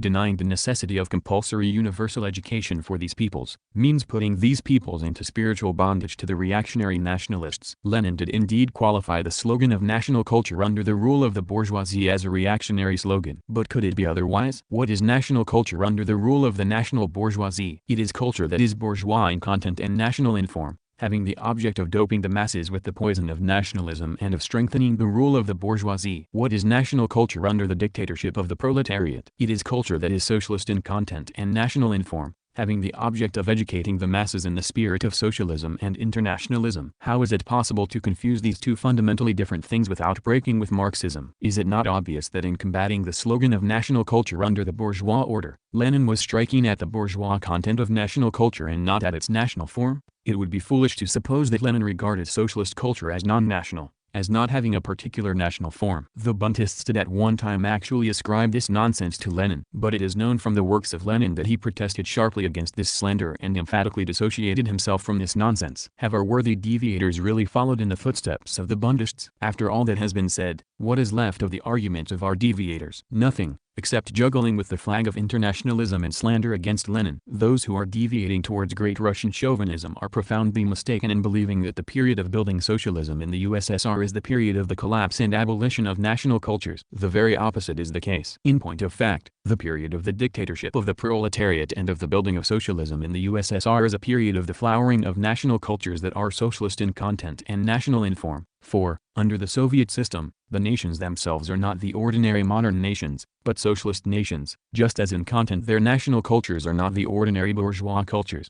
but socialist cultures. They apparently fail to understand that national cultures are bound to develop with new strength with the introduction and firm establishment of compulsory universal elementary education in the native languages. They fail to understand that only if the national cultures are developed will it be possible really to draw the backward nationalities into the work of socialist construction. They fail to understand that it is just this that is the basis of the Leninist policy of helping and promoting the development of the national cultures of the peoples of the USSR. It may seem strange that we who stand for the future merging of national cultures into one common, both in form and content, culture, with one common language, should at the same time stand for the flowering of national cultures at the present moment, in the period of the dictatorship of the proletariat. But there is nothing strange about it. The national cultures must be allowed to develop and unfold, to reveal all their potentialities, in order to create the conditions for merging them into one common culture with one common language in the period of the victory of socialism all over the world. The flowering of cultures that are national in form and socialist in content under the dictatorship of the proletariat in one country for the purpose of merging them into one common socialist, both in form and content, culture, with one common language. When the proletariat is victorious all over the world and when socialism becomes the way of life, it is just this that constitutes the dialectics of the Leninist presentation of the question of national culture. It may be said that such a presentation of the question is contradictory. But is there not the same contradictoriness in our presentation of the question of the state? We stand for the withering away of the state. At the same time we stand for the strengthening of the dictatorship of the proletariat, which is the mightiest and strongest state power that has ever existed. The highest development of state power with the object of preparing the conditions for the withering away of state power, such is the Marxist formula. Is this contradictory? Yes, it is contradictory. But this contradiction is bound up with life, and it fully reflects Marx's dialectics. Or, for example, Lenin's presentation of the question of the right of nations to self-determination, including the right to secession. Lenin sometimes depicted the thesis on national self-determination in the guise of the simple formula, disunion for union. Think of it, disunion for union. It even sounds like a paradox. And yet, this contradictory formula reflects that living truth of Marx's dialectics which enables the Bolsheviks to capture the most impregnable fortresses in the sphere of the national question. The same may be said about the formula relating to national culture, the flowering of national cultures and languages. In the period of the dictatorship of the proletariat in one country with the object of preparing the conditions for their withering away and merging into one common socialist culture, and into one common language. In the period of the victory of socialism all over the world, anyone who fails to understand this peculiar feature and contradiction of our transition period, anyone who fails to understand these dialectics of the historical processes, is dead as far as Marxism is concerned. The misfortune of our deviators is that they do not understand, and do not wish to understand, Marx's dialectics. That is how matters stand as regards the deviation towards Great Russian chauvinism. It is not difficult to understand that this deviation reflects the striving of the moribund classes of the formerly dominant Great Russian nation to recover their lost privileges. Hence the danger of Great Russian chauvinism as the chief danger in the party in the sphere of the national question. What is the essence of the deviation towards local nationalism? The essence of the deviation towards local nationalism is the endeavor to isolate and segregate oneself within the shell of one's own nation, the endeavor to slur over class contradictions within one's own nation, the endeavor to protect oneself from Great Russian chauvinism by withdrawing from the general stream of socialist construction, the endeavor not to see what draws together and unites the laboring masses of the nations of the USSR and to see only what can draw them apart from one another. The deviation towards local nationalism reflects the discontent of the moribund classes of the formerly oppressed nations with the regime of the dictatorship of the proletariat. They're striving to isolate themselves in their national bourgeois state and to establish their class rule there. The danger of this deviation is that it cultivates bourgeois nationalism, weakens the unity of the working people of the different nations of the USSR and plays into the hands of the interventionists. Such is the essence of the deviation towards local nationalism. The party's task is to wage a determined struggle against this deviation and to ensure the conditions necessary for the education of the laboring masses of the peoples of the USSR in the spirit of internationalism. Excerpts from the reply to the discussion on the political report. The second batch of notes concerns the national question. One of them, the most interesting, in my opinion, compares the treatment of the problem of national languages in my report at the 16th Congress with the treatment of it in my speech at the University of the Peoples of the East in 1925 and finds a certain lack of clarity which needs elucidating. The note says, you objected at that time to the theory, Kautsky's, of the dying away of national languages and the formation of a single, common language in the period of socialism, in one country, while now, in your report at the 16th Congress, you state that communists believe in the merging of national cultures and national languages into one common culture with one common language, in the period of the victory of socialism on a world scale. Is there not a lack of clarity here? I think that there is neither lack of clarity nor the slightest contradiction here. In my speech in 1925 I objected to Kautsky's national chauvinist theory on the basis of which a victory of the proletarian revolution in the middle of the past century in the United Austro-German state was bound to lead to the merging of the nations into one common German nation, with one common German language, and to the Germanization of the Czechs. I objected to this theory as being anti-Marxist, anti-Leninist, and in refutation of it quoted facts from life in our country after the victory of socialism in the USSR. I still oppose this theory, as can be seen from my report at the 16th Congress. I oppose it because the theory of the merging of all the nations of, say, the USSR into one common Great Russian nation with one common Great Russian language is a national chauvinist, anti-Leninist theory, which contradicts the basic thesis of Leninism that national differences cannot disappear in the near future, that they are bound to remain for a long time even after the victory of the proletarian revolution on a world scale. As for the more remote prospects for national cultures and national languages, I have always adhered and continue to adhere to the Leninist view that in the period of the victory of socialism on a world scale, when socialism has been consolidated and become the way of life, the national languages are inevitably bound to merge into one common language, which, of course, will be neither Great Russian nor German, but something new. I made a definite statement on this also in my report at the 16th Congress. Where, then, is the lack of clarity here and what is it exactly that needs elucidating? Evidently, the authors of the note were not quite clear on at least two things. First and foremost, they were not clear on the fact that in the USSR we have already entered the period of socialism. Moreover, despite the fact that we have entered this period, the nations are not only not dying away, but, on the contrary, are developing and flourishing. Have we, in actual fact, already entered the period of socialism? Our period is usually called the period of transition from capitalism to socialism. It was called a transition period in 1918, When Lenin, in his celebrated article, Left-Wing Childishness and Petty Bourgeois Mentality, first described this period with its 5 forms of economy, it is called a transition period today. In 1930, when some of these forms, having become obsolete, are already on the way to disappearance, while one of them, namely, the new form of economy in the sphere of industry and agriculture, is growing and developing with unprecedented speed. Can it be said that these two transition periods are identical, are not radically different from each other? Obviously not. What did we have in the sphere of the national economy in 1918? A ruined industry and cigarette lighters, neither collective farms nor state farms on a mass scale, the growth of a new bourgeoisie in the towns and of the kulaks in the countryside. What have we today? Socialist industry, restored and undergoing reconstruction, an extensive system of state farms and collective farms, accounting for more than 40% of the total sown area of the USSR in the spring sown sector alone, a moribund new bourgeoisie in the town and a moribund kulak class in the countryside. The former was a transition period and so is the latter. Nevertheless, they are as far apart as heaven and earth. And nevertheless, no one can deny that we are on the verge of eliminating the last important capitalist class, the kulak class. Clearly, we have already emerged from the transition period in the old sense and have entered the period of direct and sweeping socialist construction along the whole front. Clearly, we have already entered the period of socialism, for the socialist sector now controls all the economic levers of the entire national economy.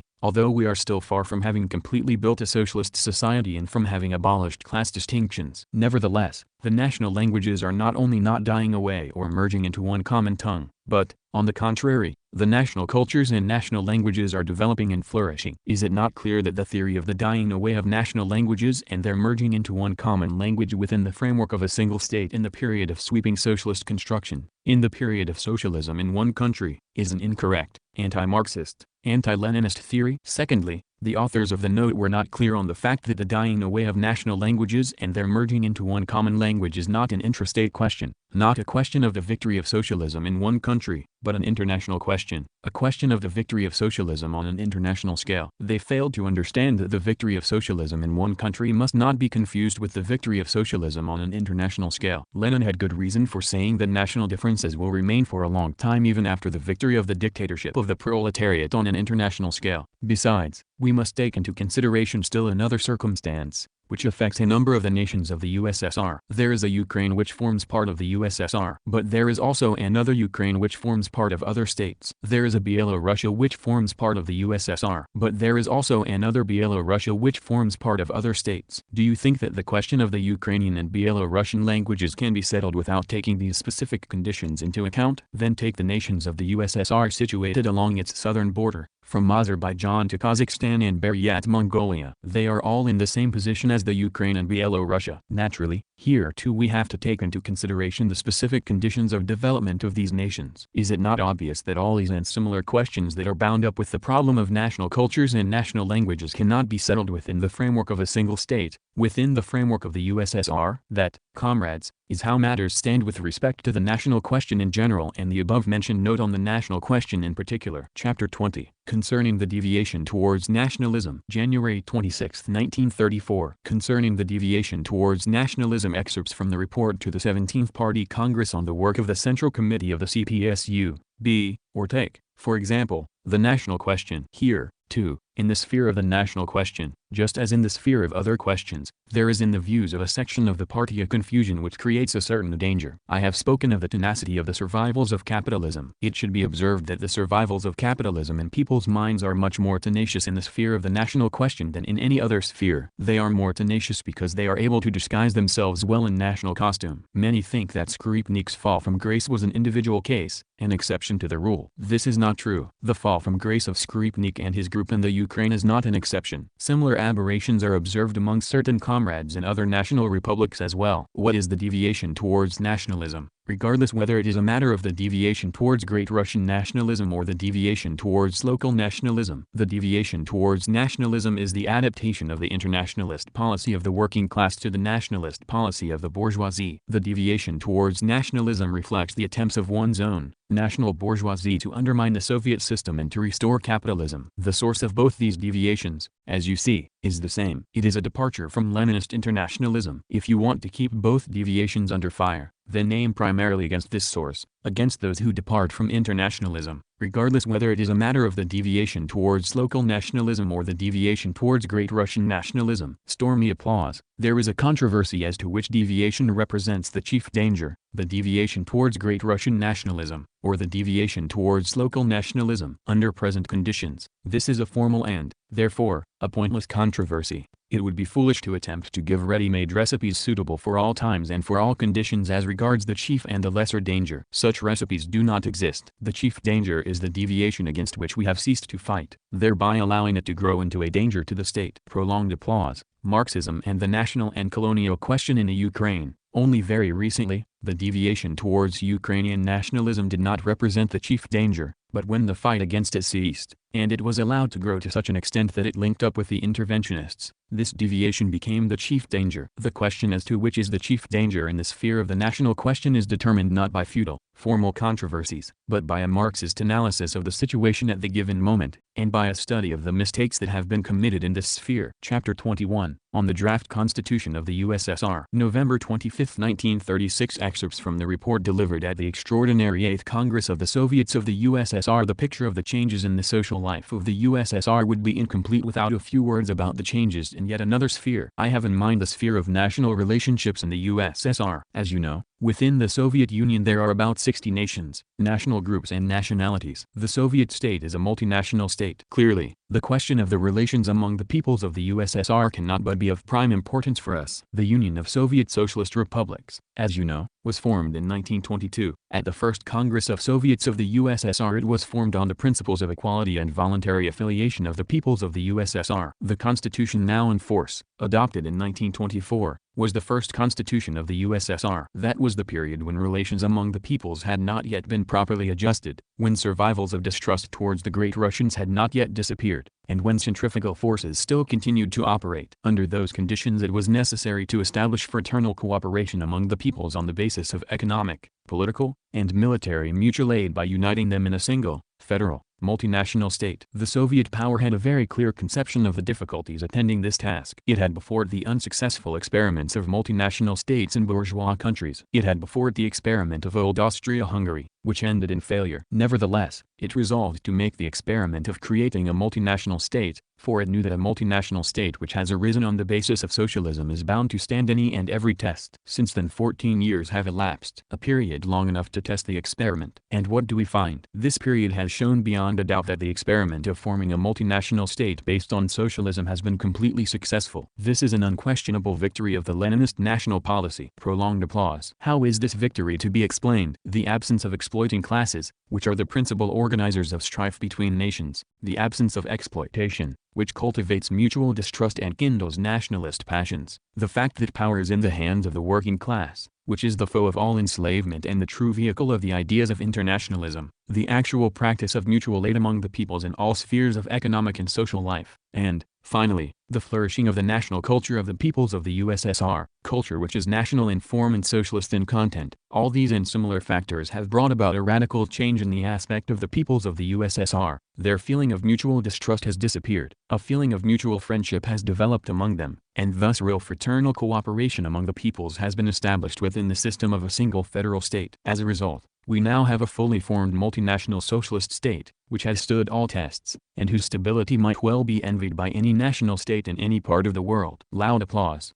Bourgeois constitutions tacitly proceed from the premise that nations and races cannot have equal rights, that there are nations with full rights and nations without full rights, and that, in addition, there is a third category of nations or races, for example in the colonies, which have even fewer rights than the nations without full rights. This means that, at bottom, all these constitutions are nationalistic, i.e., constitutions of ruling nations. Unlike these constitutions, the draft of the new constitution of the USSR is, on the contrary, profoundly internationalistic. It proceeds from the premise that all nations and races have equal rights. It proceeds from the fact that neither difference in color or language, cultural level or level of political development, nor any other difference between nations and races, can serve as grounds for justifying national inequality of rights. It proceeds from the proposition that all nations and races, irrespective of their past and present position, irrespective of their strength or weakness, should enjoy equal rights in all spheres of the economic, social, political and cultural life of society. Then follows an amendment to Article 17 of the draft Constitution. The amendment proposes that we completely delete from the Constitution Article 17, which reserves to the Union Republics the right of free secession from the USSR. I think that this proposal is a wrong one and therefore should not be adopted by the Congress. The USSR is a voluntary union of Union Republics with equal rights. To delete from the Constitution the article providing for the right of free secession from the USSR would be to violate the voluntary character of this union. Can we agree to this step? I think that we cannot and should not agree to it. It is said that there is not a single republic in the USSR that would want to secede from the USSR,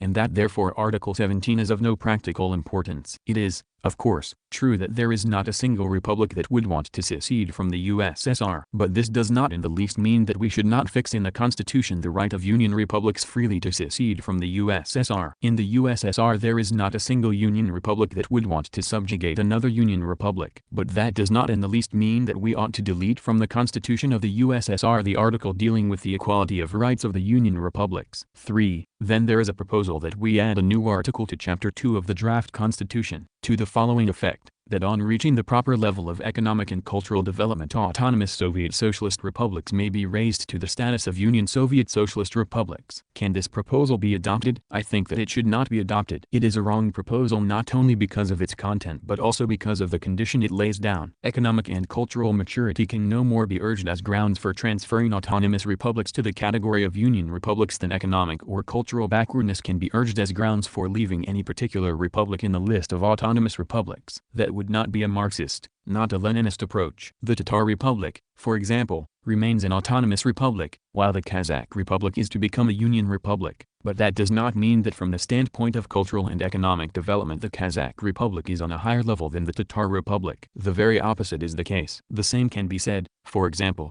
of the Volga German Autonomous Republic and the Kyrgyz Union Republic, of which the former is on a higher cultural and economic level than the latter, although it remains an autonomous republic. What are the grounds for transferring autonomous republics to the category of Union republics? There are 3 such grounds. First, the republic concerned must be a border republic, not surrounded on all sides by USSR territory. Why? Because since the Union republics have the right to secede from the USSR, a republic, on becoming a Union republic, must be in a position logically and actually to raise the question of secession from the USSR. And this question can be raised only by a republic which, say, borders on some foreign state, and, consequently, is not surrounded on all sides by USSR territory. Of course, none of our republics would actually raise the question of seceding from the USSR. But since the right to secede from the USSR is reserved to the Union republics, it must be so arranged that this right does not become a meaningless scrap of paper. Take, for example, the Bashkir Republic or the Tatar Republic. Let us assume that these autonomous republics are transferred to the category of Union republics. Could they logically and actually raise the question of seceding from the USSR? No, they could not. Why? Because they are surrounded on all sides by Soviet republics and regions, and, strictly speaking,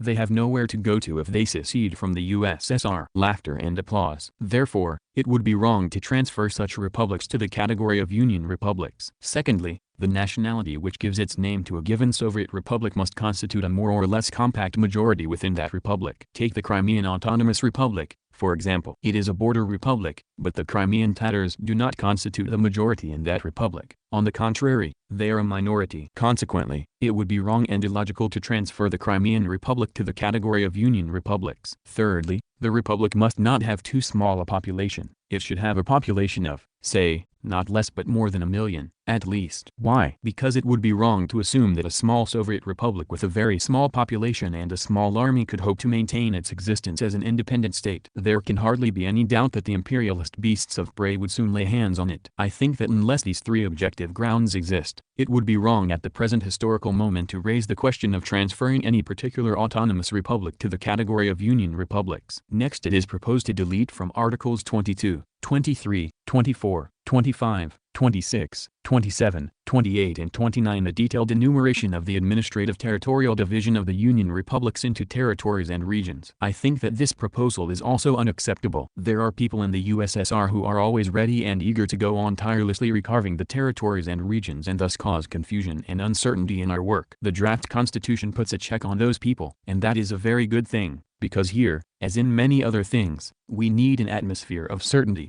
We need stability and clarity. The Fifth Amendment concerns Article 33. The creation of two chambers is regarded as inexpedient, and it is proposed that the Soviet of Nationalities be abolished. I think that this amendment is also wrong. A single-chamber system would be better than a dual-chamber system if the USSR were a single nation-state. But the USSR is not a single nation-state. The USSR, as we know, is a multinational state. We have a supreme body in which are represented the common interests of all the working people of the USSR irrespective of nationality. This is the Soviet of the Union. But in addition to common interests, the nationalities of the USSR have their particular, specific interests, connected with their specific national characteristics. Can these specific interests be ignored? No, they cannot. Do we need a special supreme body to reflect precisely these specific interests? Unquestionably, we do. There can be no doubt that without such a body it would be impossible to administer a multinational state like the USSR. Such a body is the second chamber, the Soviet of Nationalities of the USSR. Reference is made to the parliamentary history of European and American states. It is pointed out that the dual-chamber system in these countries has produced only negative results, that the second chamber usually degenerates into a center of reaction and a brake on progress. All that is true. But this is due to the fact that in those countries there is no equality between the two chambers. As we know,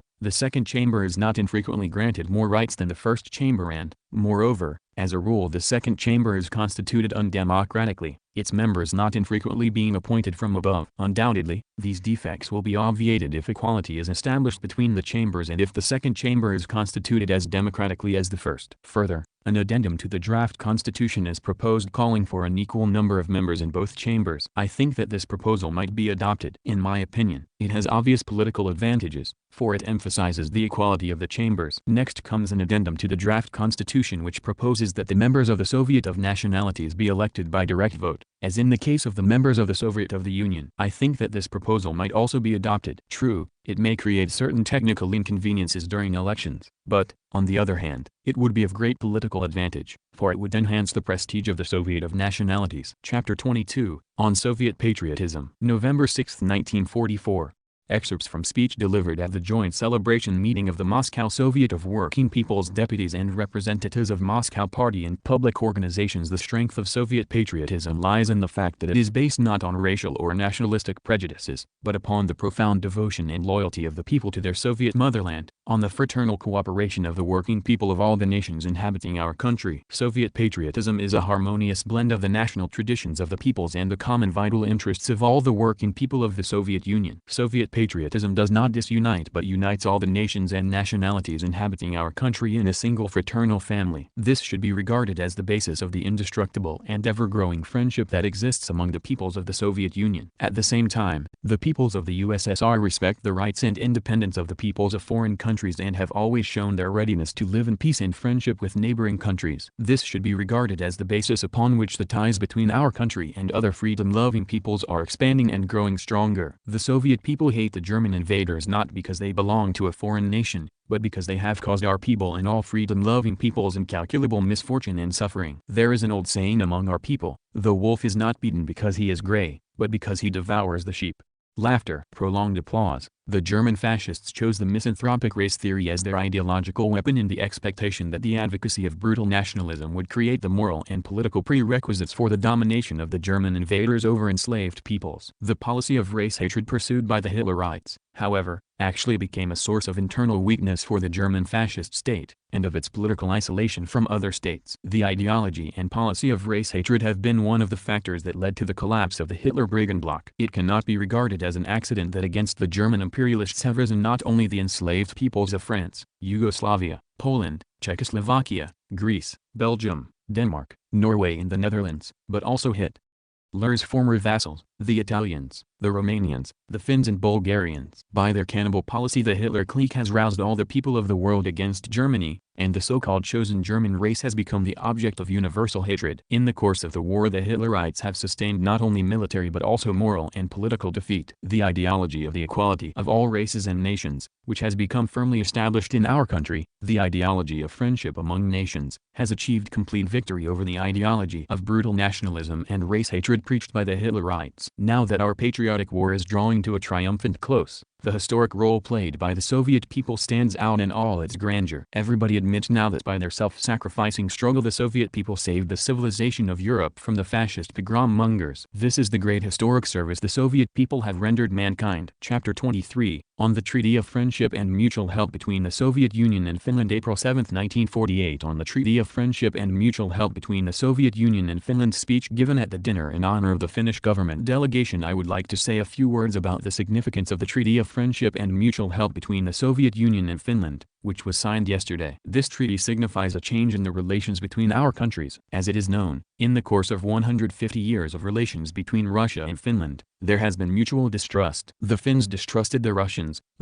distrusted the Finns. From the Soviet side there resulted an attempt in the past to break the distrust that stood between the Russians and the Finns. That was at the time that Lenin, in 1917, proclaimed the independence of Finland. From an historical point of view, that was an outstanding act. But sadly the distrust was not thereby broken. The distrust stayed distrust. The result was 2 wars between us. I would like us to go over from the long period of mutual distrust in the course of which we went to war with each other twice, to a new period in our relations, the period of mutual trust. It is necessary that the conclusion of this treaty breaks this distrust and builds a new basis for relations between our peoples, and that it signifies a great change in the relations between our countries towards trust and friendship. We want this acknowledged not only by those present in this hall but also by those outside this hall, as much in Finland as in the Soviet Union. One must not believe that the distrust between our peoples can be removed all at once. That is not done so quickly. For a long time there will be remnants of this distrust, for the abolition of which one must work and struggle hard, and to build and strengthen a tradition of mutual friendship between the USSR and Finland. There are treaties that are based upon equality and some that are not. The Soviet-Finnish Treaty is a treaty that is based upon equality. It has been concluded on the basis of full equality of the partners. Many believe that between a big and little nation there cannot be relations which are based on equality. But we Soviet people are of the opinion that such relations can and should exist. We Soviet people are of the opinion that every nation, great or small, has special qualities that only they have and no other nation possesses. These peculiarities are their contribution, that every nation should contribute to the common treasure of the culture of the world. In this sense, all nations,